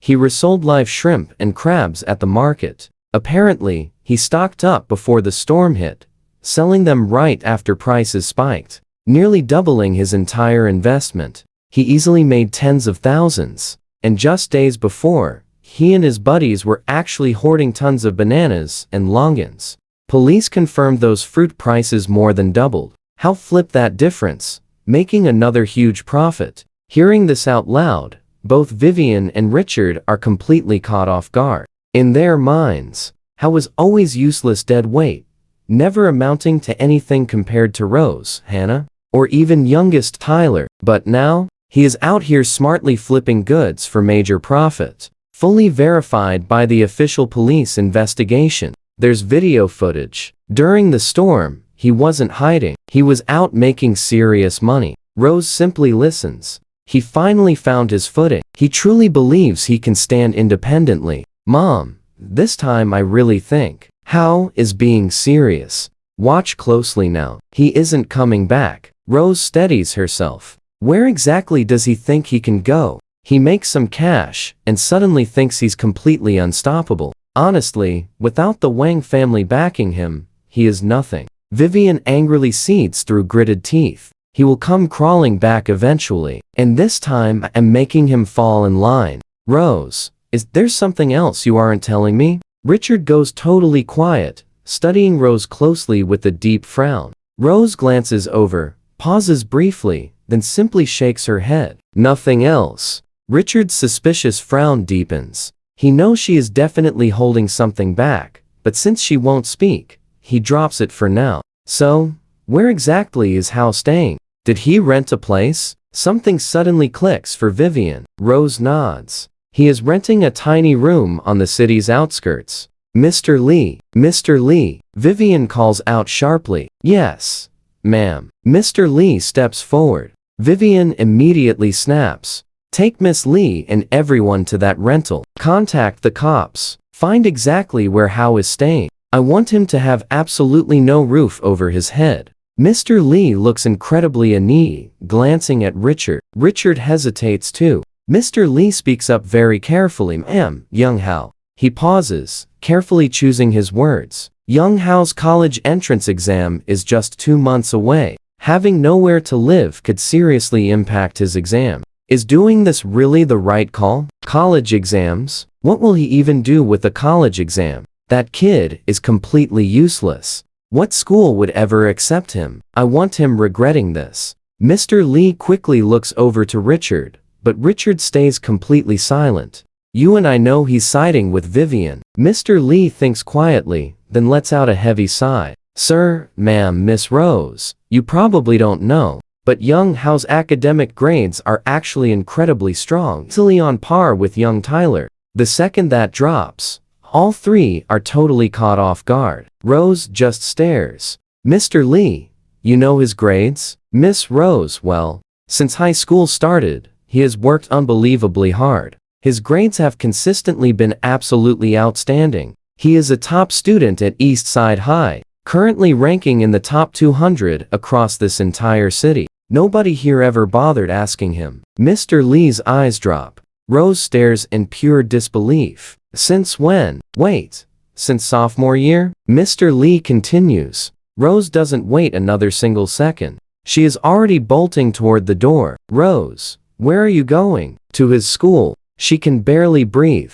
She cannot stay inside this house a moment longer. She's out the door and straight into the car. Vivian and Richard never imagined Hal's grades being this impressive. Both are completely thrown. Mr. Lee, is this actually true? Hal broke into the city's top 200? This past month, he might have climbed even higher. If you really do not believe me, just go check with East Side High. Young Hal's test scores have consistently remained very strong, Mr. Lee states. Let's go find out. Vivian stubbornly refuses to believe any of it, pulling Richard out the door. The driver quickly pulls up, rushing them toward East Side High. Rose is already there. The principal eyes all three of them with heavy suspicion. Vivian speaks first. Never mind who we are. I want to know how. How is doing academically? How? He is one of the absolute best students at East Side High. However, with the college exams rapidly approaching now, we aren't at liberty to share specifics. Vivian snaps. What do you mean, not at liberty? It's just a grade score. What is there to hide? The principal frowns. What are you hiding exactly? Who are you people? Why do you want his grades? I am his mother. The principal is stunned. Hal has parents. He has always been listed as an orphan. I thought he grew up inside an orphanage. The principal looks them over. The expensive clothes, the flashy jewelry. Nothing about them looks ordinary. The wild contrast makes it even more puzzling. You and I see the irony here. You're dressed like absolute royalty, claiming to be Howell's family. Impossible. Hal used to freeze at school without a proper winter coat. Stick with me here. This kid wore his uniform daily, literally going hungry. Teachers actually started inviting him home just so he could eat. Miss Lin fed him multiple times. Hearing this harsh reality, Rose goes completely pale. The principal nods. Howell is a truly gifted student, yet he's been living in complete poverty, like an abandoned orphan. Once the teachers found out, their hearts broke for him. They actually took turns bringing him over for warm meals. Look at how rich you dress. If you're his real family, why was he starving? You are obvious imposters. Rose and Vivian stay completely silent. His big exams are right around the corner. I won't let anyone disturb him. Plus, he told me himself he has no family at all. He said his family passed away 18 years ago. Do not come to this school looking for him. Seeing them freeze, the principal's face instantly hardens. Vivian absolutely loses it. If you won't tell me everything I want, I'm getting the police involved. Go right ahead. The principal's mind is already made up. These people are fakes. He is totally done with them. Vivian is furious. Storming out, she immediately calls the police. For a wealthy family like the Wangs, that's super easy. Within minutes, a few officers arrive to settle things out. The officers confirm that Howell's grades are truly exceptional. Number 1 at East Side High. Outstanding. Their only real concern is his health.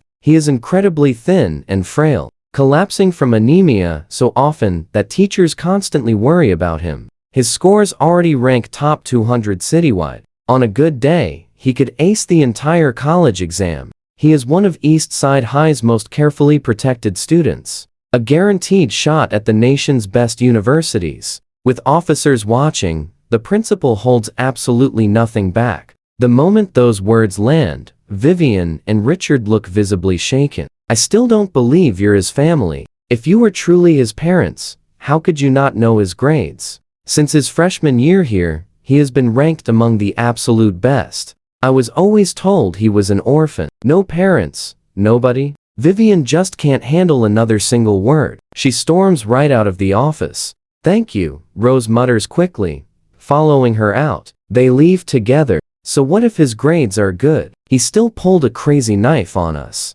Watch closely now. Out on the steps, Vivian is completely seething. To her, those perfect grades don't mean anything. This time I will make him fall in line. Rose says nothing. She doesn't know what to say at all. Let's go home. Tell Hannah, Stella, Tessa, and all the rest. Not a single cent goes to Howell. I want him totally isolated. Vivian just can't shake her rage. Rose glances over at Richard. He finally speaks. Good grades cannot excuse everything. Howell clearly has zero discipline. He pulled a knife on his own parents. What else is he capable of doing? Let's go home. We will figure out how to deal with him. Rose hoped her father would say something different. She didn't expect this. She honestly doesn't know what to feel. Sometimes blind prejudice really can destroy someone. Vivian will never admit she is wrong. In her own mind, she never is. Hannah loves glutinous rice balls. I made her some glutinous rice balls. I was hoping she'd let me touch that cool car of hers. That car is incredibly cool, but Hannah didn't want them. She threw them right in the trash. While Rose and the others are out, Hannah has finally returned to her school dorm. She grabs her phone and quietly scrolls through old messages. She suddenly remembers those rice balls. Howell had brought them to her way more than once. She never wanted them, tossing every single one away. Back then, Hannah heard that Howell showed up at Rose's office completely uninvited, and she found it absolutely disgusting. So, she rejected his food. Let that sink in. Now, Hannah feels entirely sick to her stomach. I heard Hannah's new track, Derek. Hannah actually wrote a brand new song called Listening to the Sea. You gotta hear it, man. It's totally incredible. Derek, Grace. I genuinely hope one day we can reach the exact same level she has. I think Hannah is basically on Rose's legendary level now. They are both among the most extraordinary people I know. Hannah can picture exactly how Howl looks sending those messages, full of pure warmth and admiration. But back then, Hannah couldn't stand him. She honestly thought he was beneath her. She had tried getting close to him a few times, and he completely shut her down every single time. After a while, she just stopped trying. She could only watch from a safe distance. And that car, she never dared go near it again. Hannah feels her own eyes sting. She reaches up and wipes them. The tears just won't stay back. She grabs her phone and immediately calls Rose. Rose, what exactly did Howl do? Rose has just returned to her office when she hears the sudden question. What exactly did Howl do? Rose has just settled back at her desk. Hannah, Mom and Dad went to confront him, but he completely refused to back down. He pulled out a knife and pointed it right at them. They are furious. What? Hannah goes still. When did this happen? Just now, Rose says. And there is more. At East Side High, nobody knew Howl had a family. Every single teacher and administrator basically assumed he was an orphan. No parents, nobody, nothing to eat, no one at all. He couldn't get a meal at our house, so he ate at the school cafeteria. Teachers said Howl actually passed out from hunger. What? Hannah can't breathe. Absolutely wild, right? Stick with me here. Have you ever wondered what Howl's life was really like inside that house? Why was he even around? Was it truly his home? Rose sounds incredibly hollow. Honestly, I have no idea. The other girls might know, but Stella likely treated him horribly, even worse than you. I still cannot grasp what this all means, or why these events even happen. You really need to process this. Hannah suddenly goes completely silent, sniffling. He always wanted to see my car. I never allowed it. One time, he actually washed it for me in secret. Hating him touching my stuff, I just totally snapped and slapped him. He looked absolutely terrified. Pure panic. Hannah keeps explaining. And there is more. Another time I hosted a big birthday party at home. Friends arrived, but I refused to let him indoors. He stood outside for half the night. Pouring rain, totally freezing. He never stepped inside. Mrs. Zhao mentioned it later. He suffered a terrible fever for a whole day before finally recovering. Rose stays absolutely silent for a second before finally speaking. We checked those security cameras just days ago. Howl actually hadn't eaten with us for months, maybe 3 or 4. Mom and Dad completely missed that he stopped coming downstairs entirely. So, what role did he play here? Hannah starts crying. Seriously, what was he? Rose whispers, completely unable to find a real answer. Meanwhile, Bitcoin skyrockets. Howl bought over 200 coins, nearly 300, dumping them entirely for another 20% gain. Within just 2 days, his total assets hit 40,000. Now watch closely. He thought about bringing Derek, Grace, and Lisa along, but honestly, explaining Bitcoin simply sounds like complete nonsense right now. So, he leaves his friends out of this wild ride. Plus, getting them distracted by crypto right now is a bad idea. Their massive college entrance exam is approaching fast. Studying absolutely comes first. After selling that batch, Bitcoin's price starts tumbling back down. Howl perfectly calculates the dip and plans his next massive buy-in. If this plays out right, Bitcoin is preparing for a legendary upward spike. This next rally could jump 80% or more. Going all in means astronomical payouts. So, Howl stays constantly busy tracking markets, executing trades, and aggressively grinding through heavy practice exams. Zero time for anything else. The huge monthly practice test before college exams finally drops, and Howl goes totally all out. After completely dominating endless practice questions and mastering every concept, he breezes right through this test effortlessly. Howl snags first place at East Side High, scoring absolutely perfectly across 3 subjects. Once those final test results drop, Howl's legendary name is echoing everywhere around East Side High. Classmates crowd around with congratulations. Inside, Howl feels fantastic. He visualizes the real exam mentally, locking down his strategy before diving back into heavy studying. Time drifts away peacefully. 3 more days pass right by. Over those 3 days, how continuously trades Bitcoin. His total assets double from 40,000 to 80,000, exactly as predicted. Bitcoin surges 80% rapidly. How tracks the momentum, sensing the upcoming drop. He dumps everything instantly, then simply patiently waits. Bitcoin is approaching rock bottom, crashing under $20 a coin, plummeting straight to 18. The entire global market is about to get completely wiped out. People will panic, but you and I know this crash is temporary. Once it bottoms out, Bitcoin is definitely climbing straight back up. Huge institutional whales are sweeping the market right now, harvesting regular users' funds, fully exploiting their greed and desperation, repeatedly swinging the ruthless blade. All How needs to do is wait for rock bottom and aggressively buy back in. Holding pure cash, there is zero reason to panic. Now, onto a brand new project. This one must launch fast, hit hard, and hold absolutely steady. Plus, it must generate insane profits. How still faces that massive college entrance exam just over a month away. Time feels tight, but once testing is finally finished, his squad will have all the free time imaginable, and How refuses to waste a single second. He fully plans to bring Derek, Grace, and Lisa into a completely legitimate, real business venture. Right now, I hold 80,000. Played perfectly, within a single month, I could be securing my first 100 million, or at least $1 million. By the time exams finally end, I should easily clear 3 million in pure capital. With that kind of solid capital, they can build something massive. Real estate is impossible.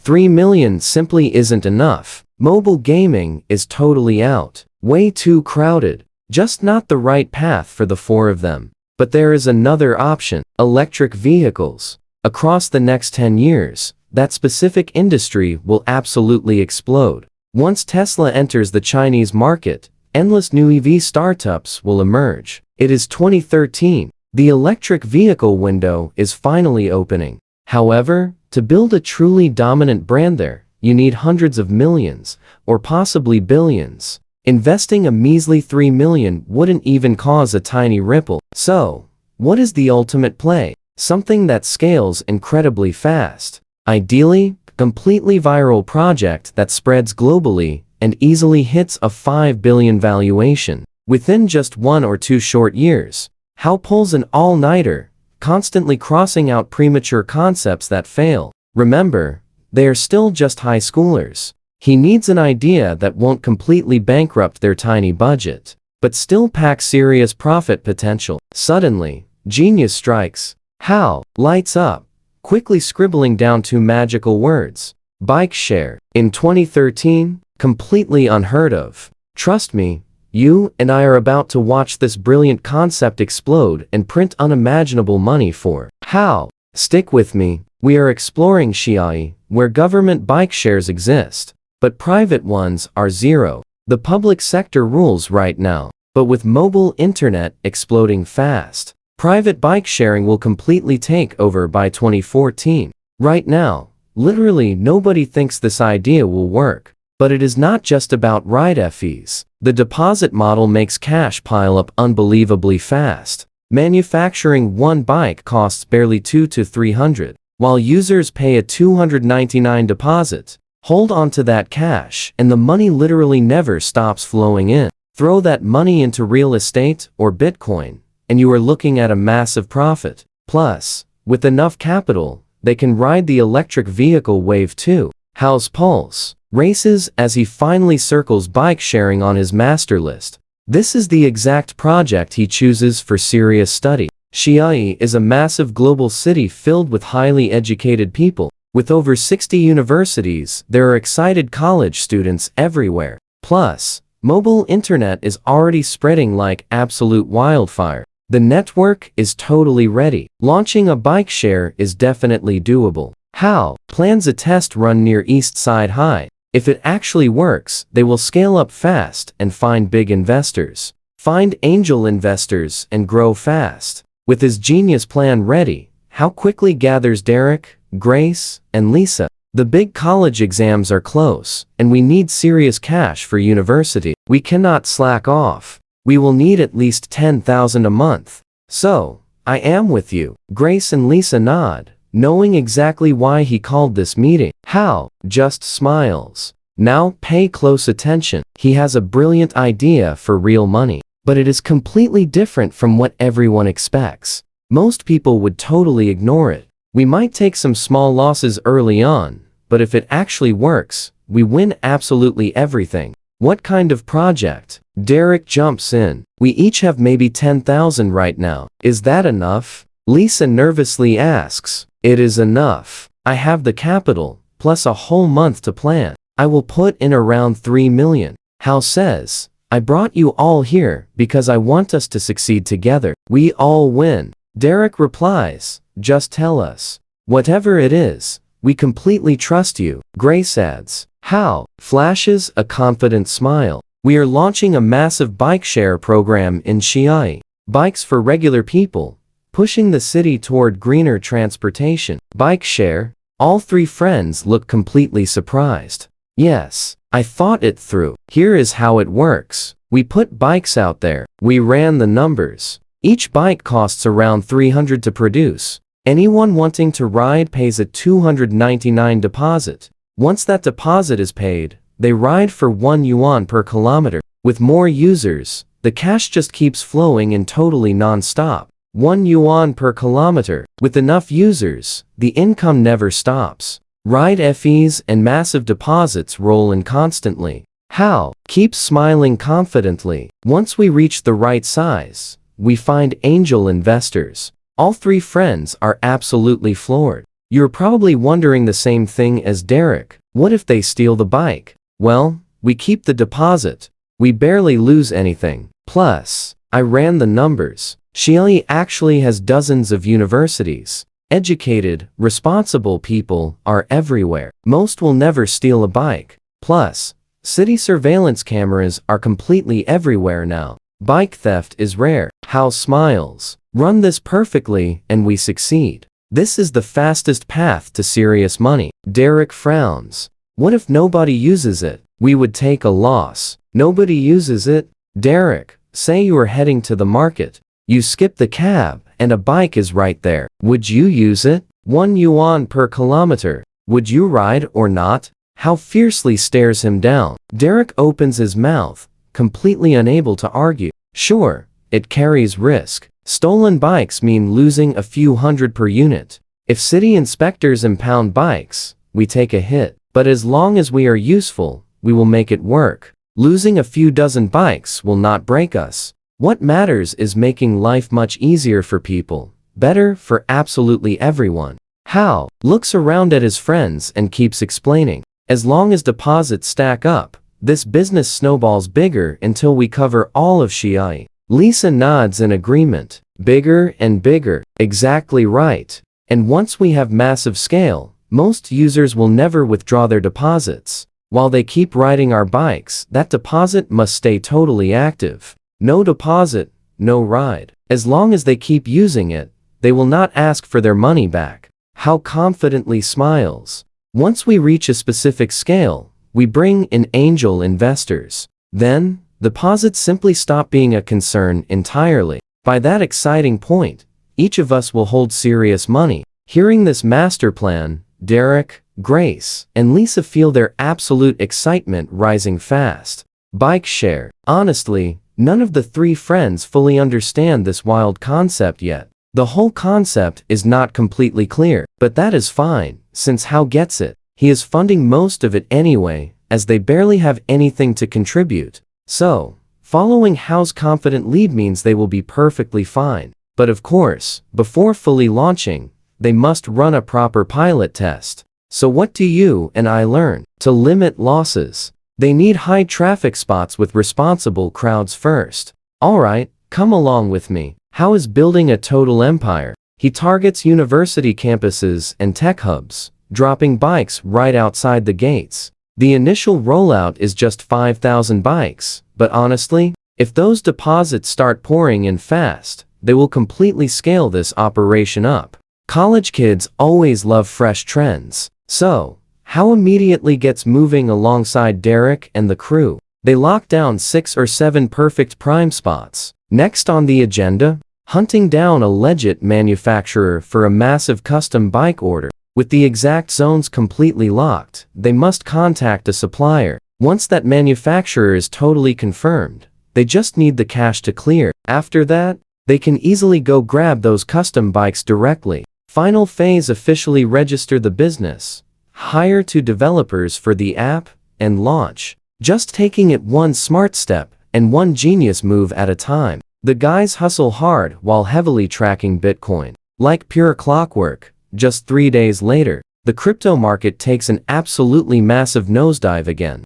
Huge fortunes vanish instantly, panic erupts everywhere, and a furious backlash against crypto spreads like wildfire. Now, pay close attention here. While everyone calls it a worthless trap and panics, Hao walks straight in. He bravely drops $80,000 instantly. 3 intense days pass by, and boom, the price violently skyrockets way higher than it was before. Hao tracks the momentum, knows it is perfect timing, and cashes out. He secures nearly 60,000. His total hits 140,000. All month, Hao endlessly repeats the same epic playbook. Just buy super low, sell extremely high. His wealth explodes. 180,000, 230,000, all the way up until his epic balance finally shatters. 1 million. Hao feels an absolutely massive surge of pure confidence. Meanwhile, on the flip side, the huge college entrance exam is rapidly closing in fast.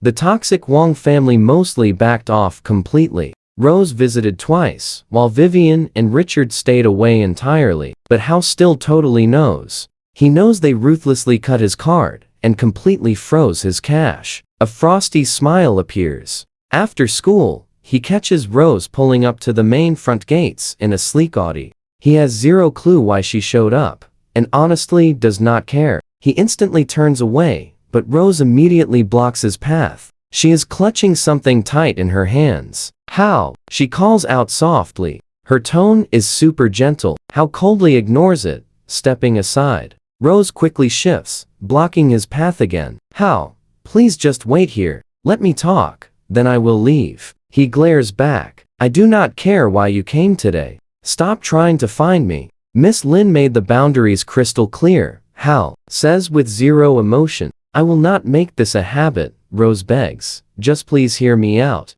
Once I finish, I promise I will go. Rose practically begs. Hao stays completely silent, staring at her. Fine. Let us see what she actually wants. Hao, the big exam is approaching fast. You need real food. Doctors said you have severe anemia and malnutrition. So, I specially cooked some warm congee. I brought it here to help you seriously build up your strength. You and I both see it, right? There is a huge emotional twist attached to that exact container. Rose catches his look, blushing faintly. Remember how you lovingly made congee for me? I was just constantly working, always so incredibly busy back then. I never had time to eat it. This is your exact container. Now, I'm cooking for you. Are you literally trying to poison me? Rose looks absolutely shattered instantly. How can you say something so cruel? Why would I ever poison you? I'm just super worried. I'm just so terribly worried about your bad malnutrition.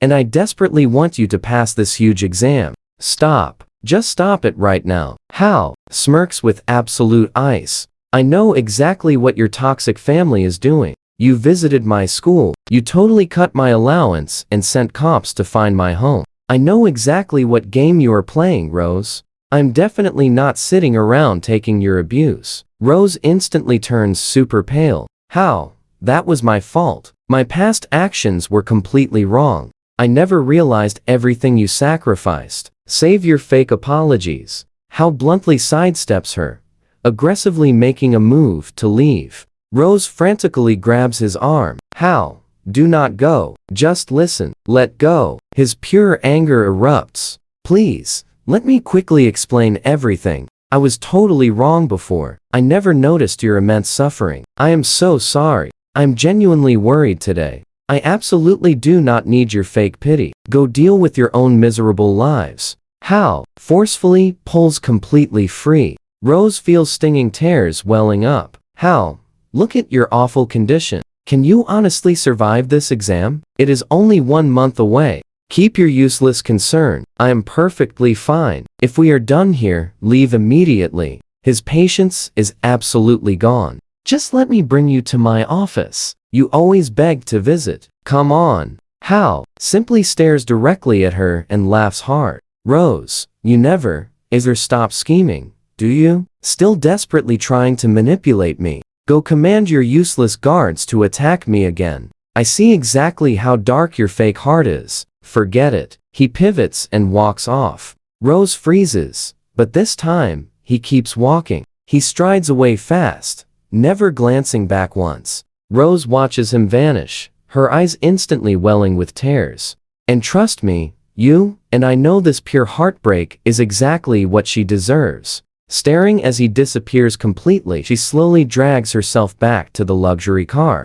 Gripping that pathetic kanji container, she collapses inside. I knew it would end exactly like this. Stick with me, we are diving straight into some massive family drama. Hannah whispers quietly, looking completely shaken up. Exams are coming fast. Rose is breaking down in tears, totally overwhelmed by all the sudden regrets. Hannah just sighs. How could they forget so quickly? He ran away because of them. Rose turns around. Hannah, you need to go apologize to him right now. Hannah freezes up. I know exactly what you did. You might think it was fine, but I definitely do not. You crossed a major line. You would not even let him near your car. Rose glares at her, while Hannah stays quiet, feeling incredibly guilty. She has no idea how to face reality now. Back then, she honestly just thought Howell was a total embarrassment. Super embarrassing. She refused to even admit they were siblings. Whenever her friends totally mocked and bullied him, she just stood there completely silent.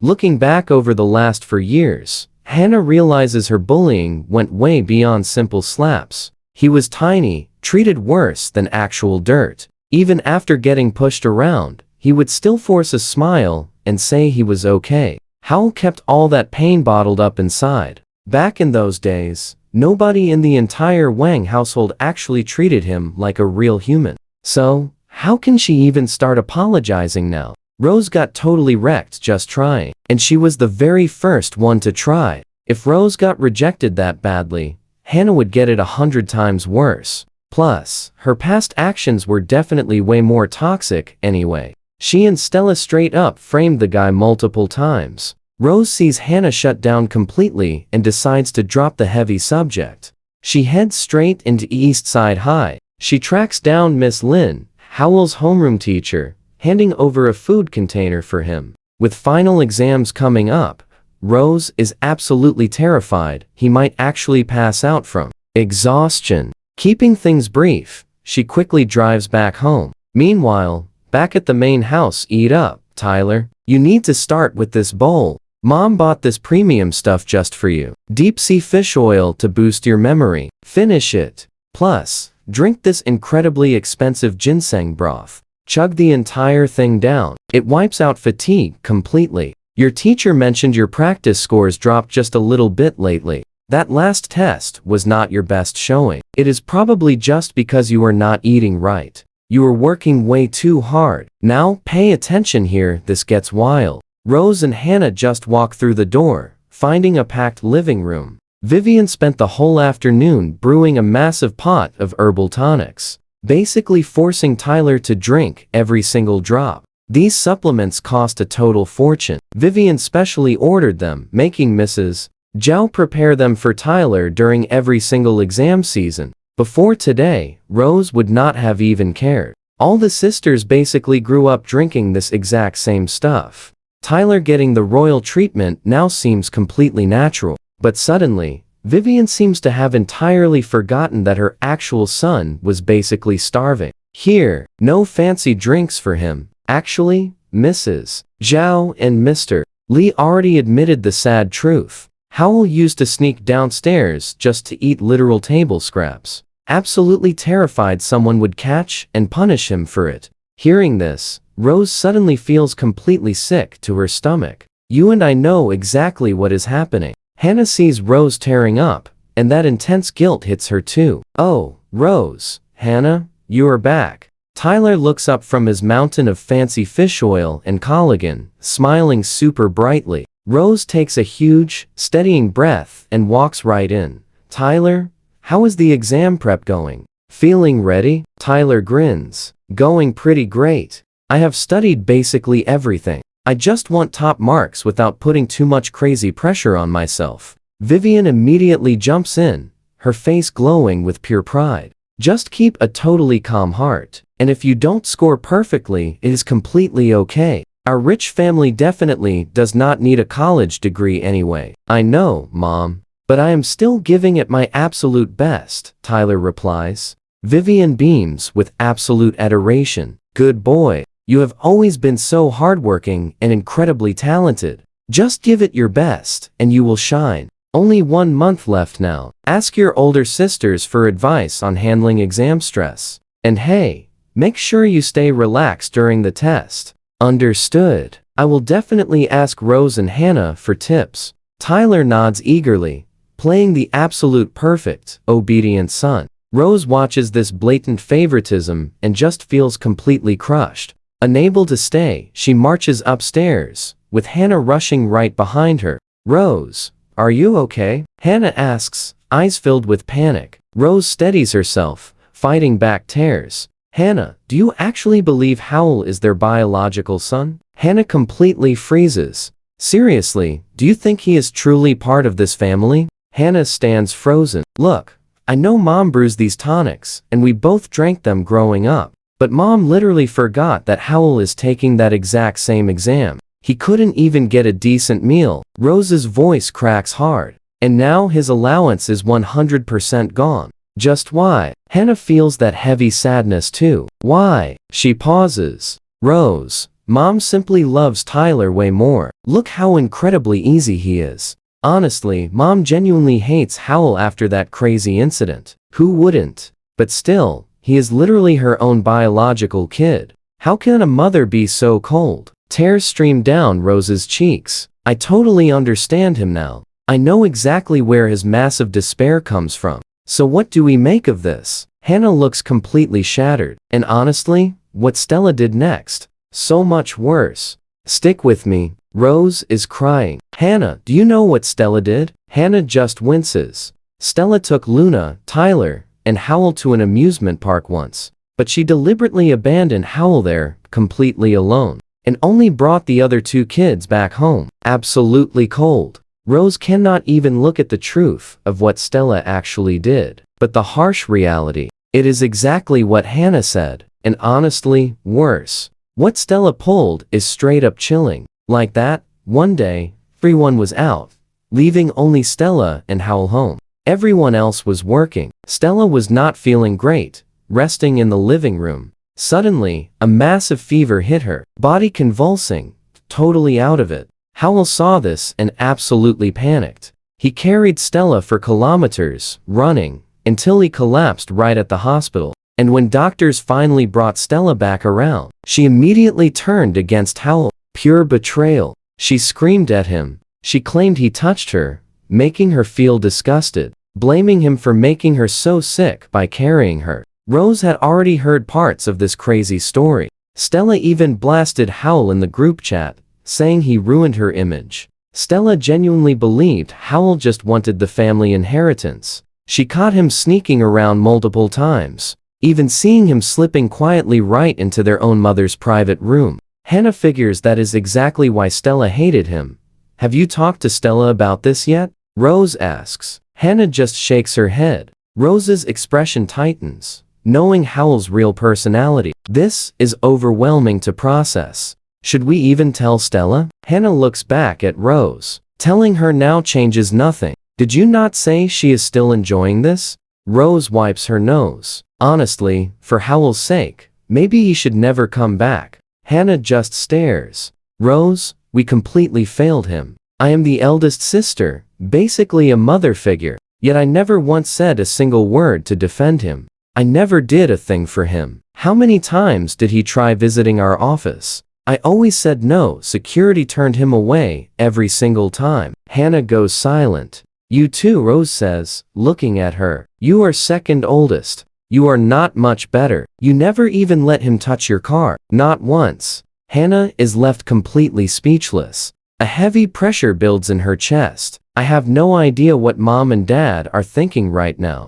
Let us just see what happens. Rose stops talking. The more she speaks, the heavier the guilt becomes. It turns out Howell was right. Karma always comes around. It really does. Rose, are you in your room? Suddenly, Vivian's sharp voice calls out from right outside the door. Pay attention here. I am in here. Rose quickly wipes her eyes. Vivian must be done with Tyler for now.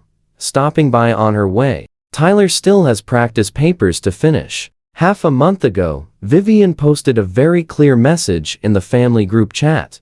Everything in this house must center completely around Tyler's upcoming college exam. Nothing can disrupt Tyler's preparation.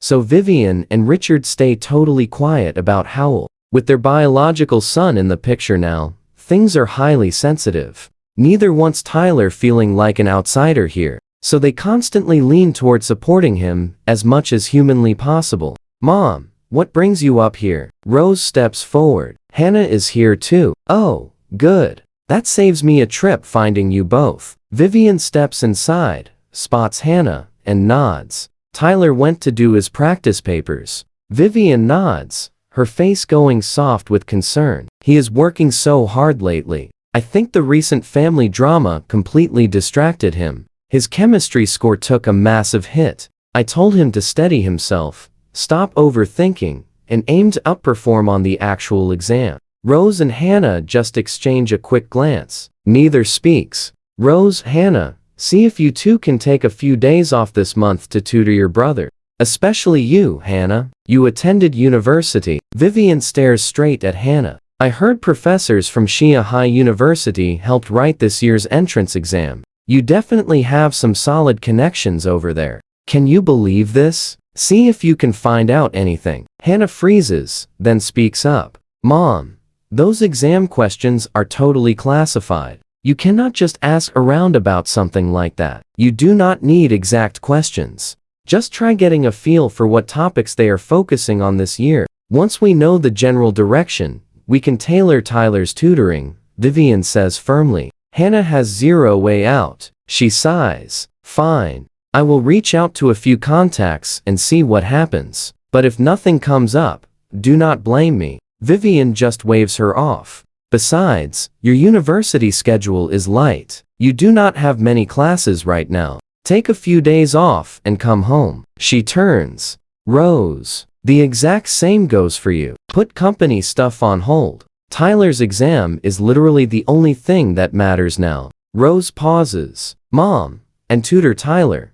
But what about Howell? You have not forgotten he takes the exam too, right? Vivian stiffens instantly. Why bring up that ungrateful wretch? Every single time someone mentions him, I completely lose my mind. Vivian snaps. Rose pushes carefully. Mom, you have been making all these expensive tonics for Tyler. Imported ones at a serious cost. Should Howell get some? Vivian scoffs. Him? Deserve these? Remember what he did. That is where we leave it, guys. Absolutely wild, right? Let's jump into a wild story. He pulled a blade on me. Unforgivable. He gets absolutely nothing. Not a single dime. Vivian's voice actually shakes with pure rage. She is livid. Rose just stands there, entirely speechless. Just leave him. That ungrateful brat will come crawling back eventually. Hearing this, Rose's face tightens up completely. She honestly has zero clue what to say. Do not go looking for him. He will crawl back.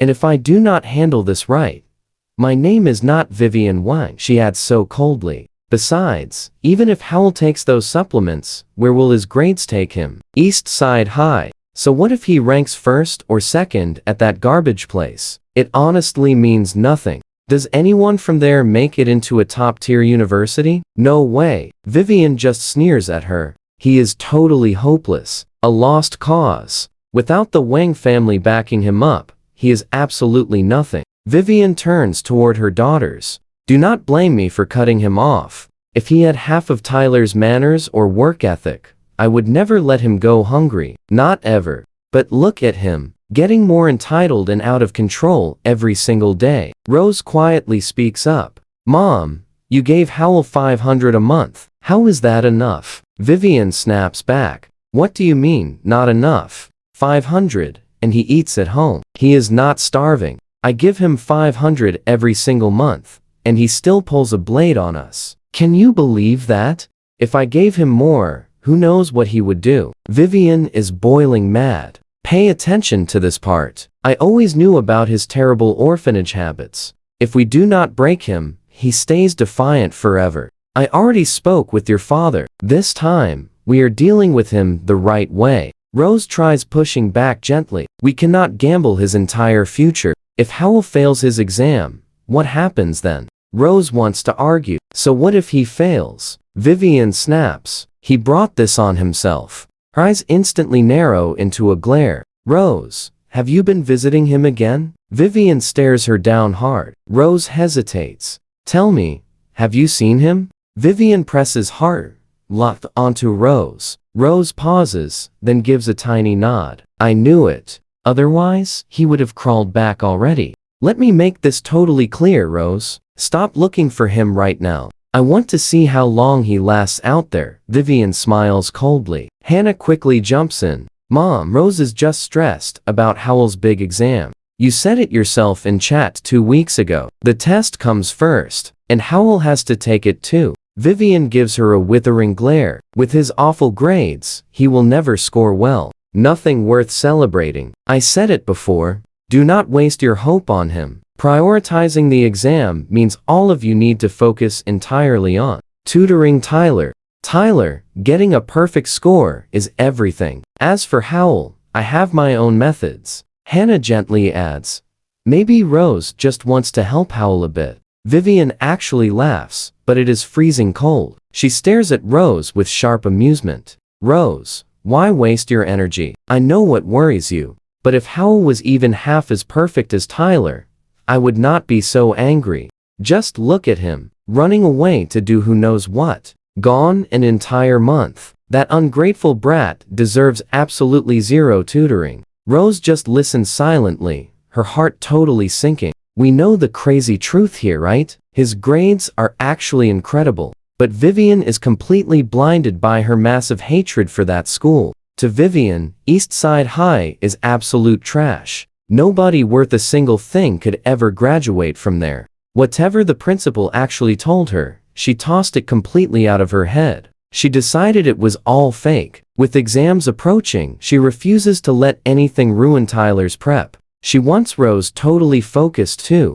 As the big test gets closer, no messy distractions are allowed at all. Rose finally cracks and asks the big question. Vivian blinks, then literally scoffs. You think I never asked? That ungrateful brat looks absolutely nothing like me or your father. Nothing like you either. But we ran multiple tests. Every single doctor confirmed it. We even verified it overseas. If he truly shares our blood, he should easily do well. Rose struggles hard for words. Then why bring him back at all? Vivian snaps. If he is ours, of course, we bring him home. What? Just leave him out there to rot on the streets? Listen to me, Rose. Howell is completely infected with awful habits that run deep. Right now, I am saving him, teaching him. And if he rejects that, he absolutely does not deserve the Wang family name. He is totally hopeless. Rose and Hannah go totally quiet. Neither sister has a single word left to say. Vivian pushes forward. Take extra days off and come home this month. Every night, you will tutor Tyler non-stop. Go over practice problems. And one more thing, tell Stella, Tessa, and Wendy to return immediately. All you sisters will help Tyler ace this huge exam. They both nod. Nothing else to do. The entire household is now basically a war room for Tyler. Locked in. So what do we learn here? This family is absolutely terrified their precious Tyler might finally crack under pressure. Stick with me here. Vivian kicked this off last month. But now, the whole family is completely shattering. It pushed Hao so far, he almost walked right out that door forever. Hannah, totally oblivious. Honestly, The pressure in that house is just completely suffocating. Is he actually their real son? Meanwhile, Bitcoin spikes again, and Hao strikes lightning fast. Bam! He bags over 300,000 in one trade. Total assets, 1.5 million. Pockets full. Absolute zero panic in his mind. With final exams just weeks away, Hao still launches a company called Little Monster Ventures. It is a massive bike-sharing startup with 1 million in capital. Registration clears. Licenses fully approved. He spots a building near East Side High, grabs the lease, and instantly transforms it into his startup headquarters. Time is tight. He gives Derek and Grace a quick update, then marches straight into the local job fair to recruit his own team. The startup does not need Derek, Grace, or Lisa today. They can hop on board post-exams. Recruitment is a breeze. Hao drops a solid 10,000 a month offer, and boom. 2 new employees hired in just 48 hours. Now pay attention here. His master plan for the bikes. Smart locks, GPS tracking, heavy-duty frames. He already picked a supplier, Phoenix Bikes. Pure quality, absolute reliability. He has been blowing up their phones all week long, probing for the best prices. But that sales manager ghosted him. Probably saw Hao is just a teenager and totally laughed him off. They are doubting him big time. But Hao has a backup strategy. Ride this crypto wave, cash out, then slam a massive deposit down for his very first order. This first rollout does not have to be massive. If it takes off, he will order 2 or 3,000 more bikes, taking over the entire city. Plus, that mobile app needs to drop yesterday. Keep the app super simple. Scan, GPS, add funds, and withdraw. Everything must be fully locked and loaded in under 1 month. App goes live. Posters hit the streets.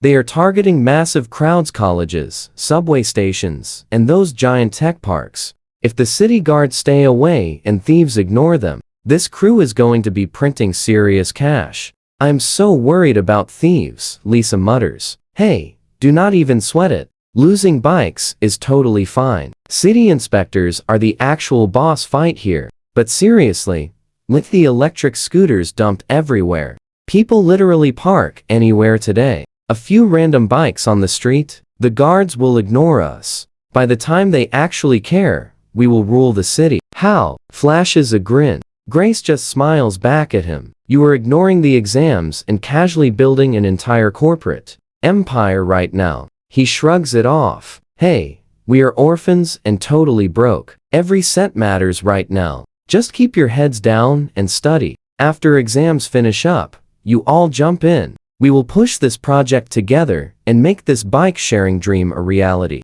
He smiles warmly. The squad cheers, cracking open their heavy textbooks to crush some more practice problems. Meanwhile, Hao keeps dumping cash straight into Bitcoin. He is hunting that one final, legendary win. Through 2013, crypto skyrocketed over 100 times its value. Right now, it is only up 20 times. You and I know what comes next. That late 2013 crypto explosion? He will not miss it. Solving math with one hand, running a startup with the other. Suddenly, Miss Lin approaches, holding out a fancy lunchbox. He ignores it. The next afternoon, he walks out carrying that same box and spots a very familiar black Audi waiting right outside.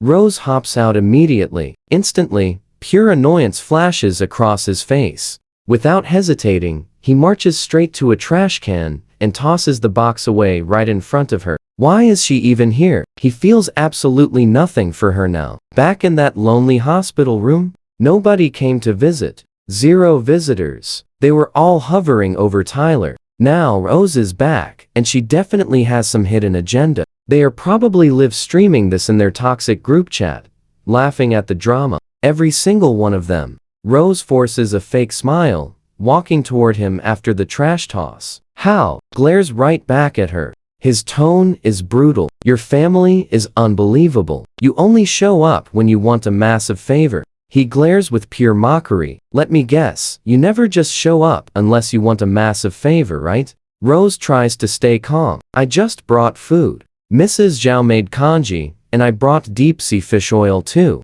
It is great for your memory. Exams are close. Take some. Catching his totally disgusted look, she talks even faster. Can you believe this? He just laughs at the absolute audacity of this entire situation. Your family will not leave me alone. What did I even do to you people? Seriously, can I not just surrender? Let's jump into this. Rose softly says, I just hope you ace the exam. No, stop, please. I cannot handle this.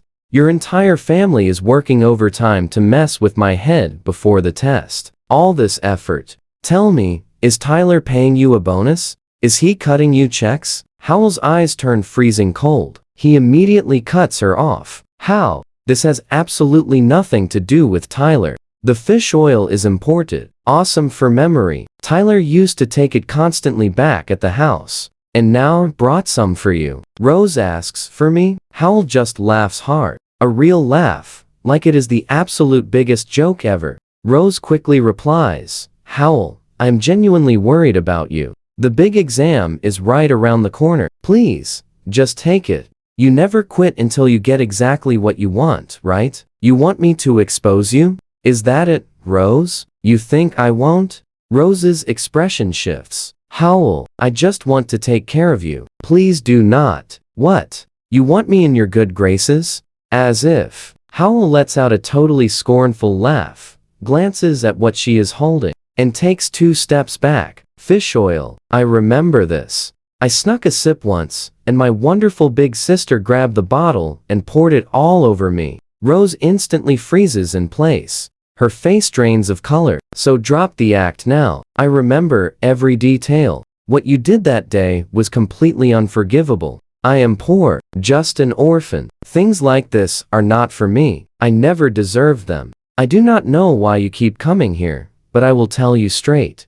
Things won't end well for you. Karma always comes back around. Howell's eyes go freezing cold again. Now pay attention here. You want to set me up? No chance. Save the fake tears. They make me absolutely sick. He turns and walks off. Rose stands frozen. Her eyes go wide. Her body trembles. She never thought he actually still remembered that. Her breathing quickens as her eyes go red. She stares intensely at the direction he walked off in, drifting back to her car like a ghost. She sets the lunchbox on the passenger seat. Her eyes go totally blank. She stays fixed on the distant crowd, sinking into absolute heavy silence. Doubt creeping in, tears sliding down her face, ruining her makeup. Rose sniffles. Her vision blurs out. She reaches into her pocket, grabs her phone, unlocks it, and scrolls fast. She finally finds exactly what she is looking for. Howell did take the fish oil once,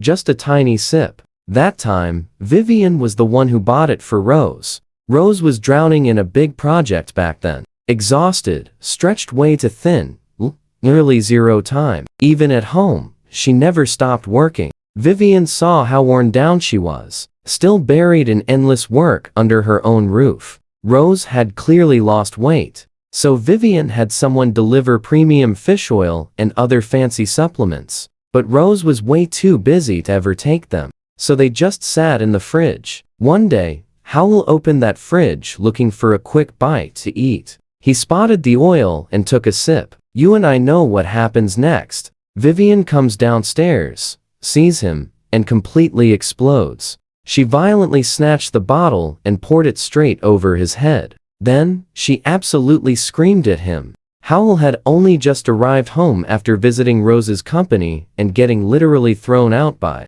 the security guards. Rose already completely despised him to her very core. Furious, she grabbed the oil and totally drenched him. Howell flinched hard, pure panic all over his face. I am so sorry. I should not have touched it. He was shaking wildly while apologizing, his face totally pale. Rose just felt freezing cold. In that moment, she was way worse than Vivian, maybe even crueler. That day, she said so many absolutely terrible things. She cannot even remember everything now, but Howell's words bring it all rushing back. Suddenly, Rose just cannot bear to keep reading this heavy stuff. It feels like someone reached into her chest and squeezed hard. She cannot breathe. Meanwhile, the big exam gets closer. Everyone in the huge house is super on edge. Vivian gives the order, and Stella, Tessa, and Wendy all rush home. All of them are here just to tutor Tyler. Even Luna, still in college up in the capital, takes time off to help him with practice questions and pure exam strategy. She comes home simply to tutor Tyler, taking leave from her university in the capital. She had not been home in months, and this brings her back. As for Rose and Hannah, there is absolutely no escaping it. Vivian tells them both to completely clear their schedules and do whatever it takes to help Tyler survive this final month. With Vivian's final word, the entire family mobilizes, totally armed and ready. The best food, awesome drinks, supplements stacked high, memory boosters, fatigue fighters, and stress relief. The Wang family has money, and they buy whatever works. All of it for Tyler. Vivian drops millions without blinking. Hannah, did your contacts find out anything about the exam topics? Stella, Tessa, do any of your industry contacts have connections to the main exam board? Tessa, check your legal network. Someone must know something. Do what you can. And Wendy, go over the chemistry stuff with Tyler. I remember you had a strong handle on it back in med school. Rose, you need to oversee absolutely everything. Tyler's nutrition and sleep. That is on you. In 1 month, I want him in absolute peak condition, walking and relaxed. They nod fast, nobody daring to argue. So what do you and I think? Tyler is about to speak up next. All right, stick with me here. Tyler whines, Mom, seriously? I can handle this. But Vivian immediately snaps right back. Handle it yourself? This is the single most important exam of your entire life. Having your 6 sisters back you up is the only way I can relax. Tyler just smirks. Well then, thanks Rose. Thanks, Hannah, Stella, Tessa, Wendy, and Luna. I'm going to crush this and bring home the #1 score. Vivian totally lights up, beaming. That is my Tyler, always perfect. Bring home that top rank and make us proud. Meanwhile, our guy Howell is just as slammed on his side of town. With the massive test dropping soon, he just cannot run his tech startup every single day. He grinds through practice tests while tutoring Derek, Grace, and Lisa, pushing them all toward peak scores. Surprisingly, the company side is still moving incredibly fast. The app's main layout and core features are totally locked in. Now, it just needs some standard debugging and testing. Once the final tweaks wrap up and tests clear, boom, it goes live. But for now, Howell parks it. The exam takes priority. Getting into a top-tier university is the ultimate goal. That is the mission. They absolutely must succeed. The 4 friends keep hyping each other up, their eyes totally burning with pure determination. Exam day is coming fast. Everyone is on edge, squeezing every last second they have. Around campus, even just crossing the street, people are moving super carefully. The tension is incredibly heavy, but Howell, he handles it way better than most. Watch closely, because our guy has a massive edge. He lived this before. Zero nerves. Every answer is already mapped out in his head. A massive score is basically locked in. Plus, ever since he wrecked the Wang family online, not a single one of them has dared to bother him. Total relief. Just pure, uninterrupted peace. Time slips quietly through all the absolute chaos, giving everyone a tiny window to finally calm their racing nerves. The academy gives everyone a free day before the test to just breathe. Howell, Derek, Grace, and Lisa hang out, deeply reflecting on their 18 years of life together. They know the harsh truth about their reality. No safety nets, no family, no relatives, just each other, always watching out for one another against the world. This exam is hands down the biggest moment of their lives. Failure is simply not an option. Lisa quietly speaks up. Howell, if we bomb this, can we just work at your bike company? Howell laughs. Of course. Whatever happens with the exam, there is always a spot for you. We built this project together, and we are absolutely taking it all the way. Grace grins widely. Howell, I never imagined that while taking college entrance exams, you would also run a whole tech company. I actually tested the app yesterday. It runs incredibly well. Perfect. Once the exam ends, we push it out. Full launch. Howell smiles confidently. The others cheer loudly. After one solid rest day, the big morning arrives. Everyone saved up their energy, tuning their minds and bodies to absolute peak condition. Howell is the exact same, loose, calm, totally ready. His test site is Central High. Most East Side High kids get assigned here, so the four friends arrive together. The crowd outside is massive. Parents are everywhere, personally escorting their kids right to the main gates. You and I can feel the heavy contrast here. Loving parents whispering softly, telling their kids to just do their best. Seeing all this family support, it would be a total lie to say our four friends feel nothing. Lisa especially, her eyes instantly go red. She is definitely thinking about family. Lisa especially gets teary-eyed, thinking deeply about the loving parents she never even got to have.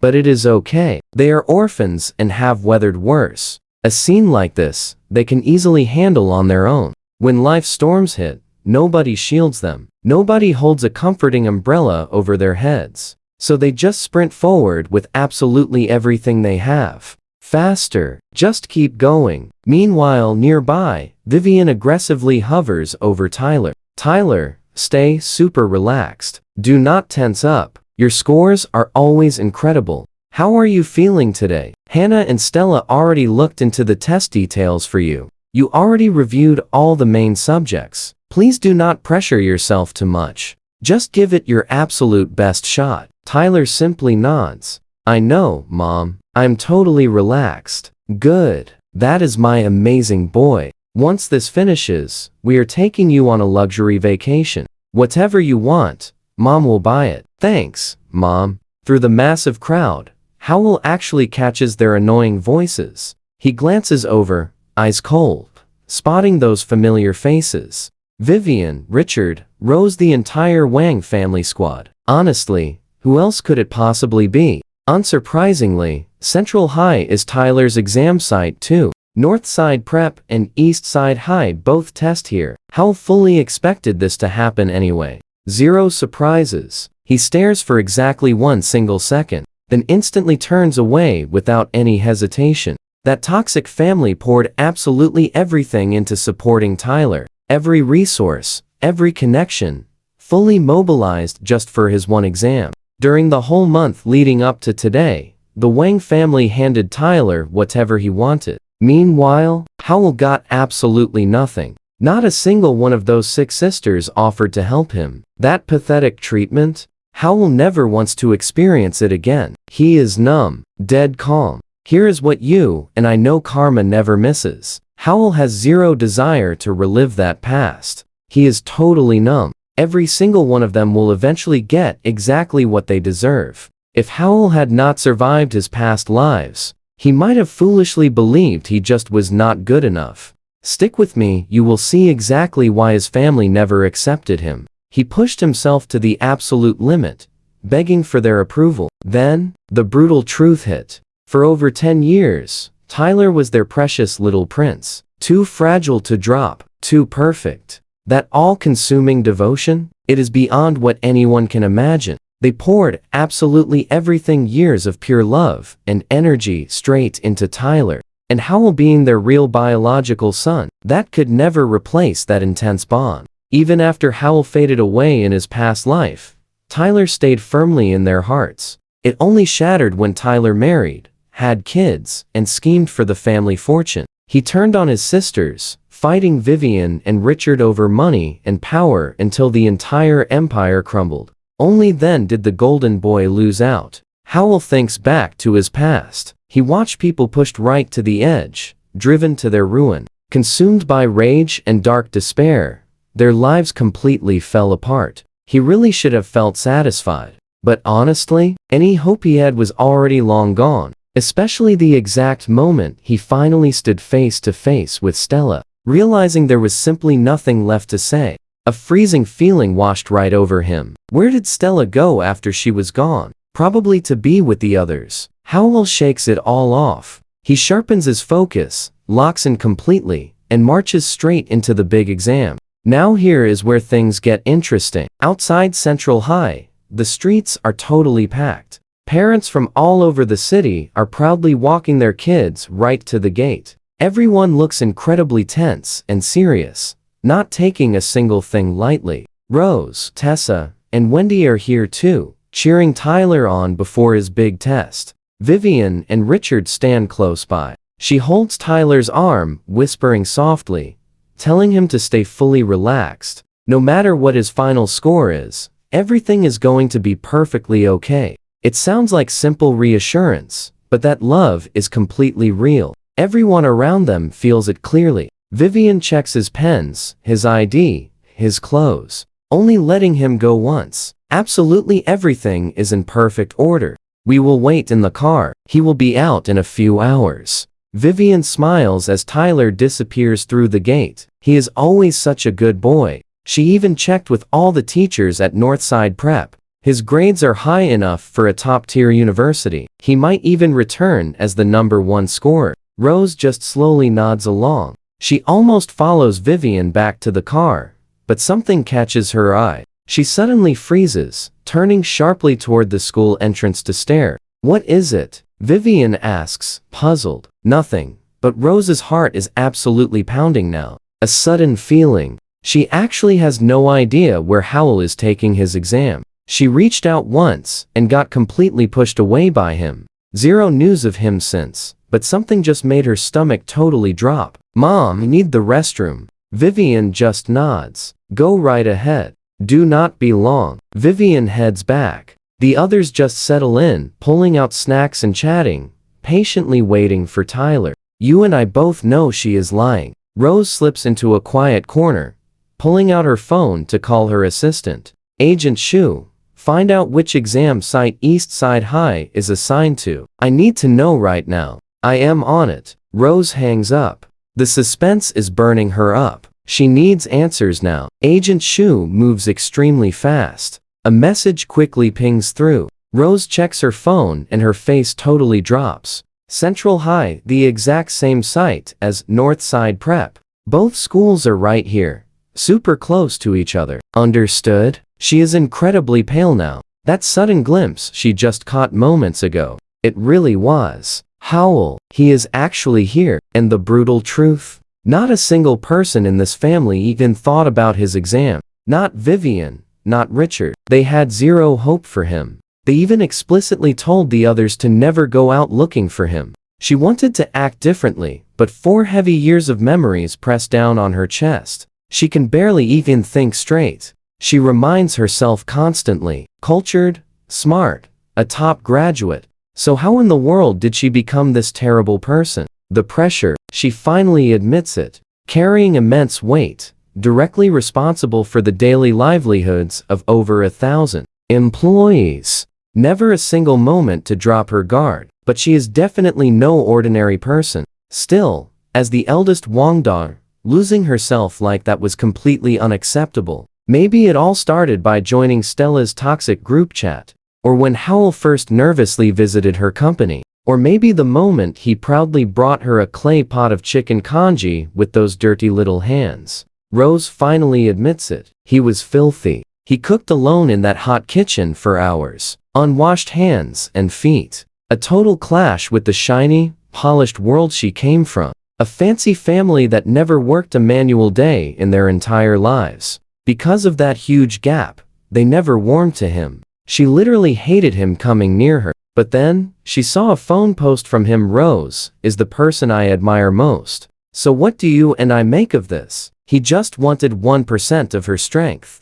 Rose always working, always pushing herself. Stick with me here. Rose completely zones out the world. She just scored a massive deal for the company. 600 or 700 million. The whole family cheers. Her nose stings. A single tear finally drops. She quickly ducks down against the wall, grabs her phone, opens those messages, and just keeps reading. Before this, she absolutely could not look. She became way too timid, just like Hannah, second-guessing every single thing. Then she spots another post. "Supplements today. These are for Rose. She works incredibly hard. She really must recover." The post continues. "Rose is always busy in the living room. Yep, She is running meetings again, absolutely swamped with endless work. Rose checks the exact timestamp and remembers that terrible moment. She was so completely overwhelmed back then. She had to bring all her work home,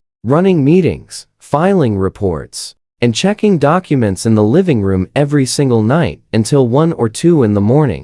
She absolutely hated Hao back then. She wanted him far away. Hao definitely must have snapped these photos from upstairs. At 1 or 2 in the morning, while everyone else slept, he saw her grinding late with absolutely zero food to eat. So he sneaks right into the kitchen, cooks up some warm congee, and gently brings it over. With everyone sleeping, Hao saw her grinding away at midnight. So he quietly cooked that meal and carried it straight out to her. She can still picture it clearly. His tiny, dirty hands holding that clay pot. Watch closely now. Rose was totally breaking down over a massive, impossible work problem. Absolutely furious at that midnight interruption. She snatched that warm pot right out of his hands and tossed the entire thing straight into the trash. She remembers the next part perfectly. Hal flinched, went totally pale, and ran back upstairs, never coming down. More posts. Rose stays up every single night. She will definitely burn out. I am worried. Then, heard Rose coughing really bad in there. I heard she got a bad fever. Hope she recovers. She actually did it. Rose finally finished that project. Everyone goes absolutely wild. This project equals 100 million. She is a total legend. Rose finally breaks down completely. She cries softly into her hands. Her chest aches so terribly much. She feels like the absolute worst person alive. The worst sister on earth. Rose, why are you sitting here? You okay? Tessa pops up from nowhere, totally startled. I am fine. Rose quickly wipes her tears and stands up. Good. Mom said if you are too busy, go back to work. We can wait for Tyler here. Rose stares with super red eyes. Tessa, did Mom ask about Hal? Tessa blinks twice. No. Why would she? Mom said to ignore him completely. He will not score high enough to matter anyway. Better to just put all our focus on Tyler instead. Rose speaks up carefully. Someone at Eastside High told me Howell will not score anything either. So focus entirely on Tyler.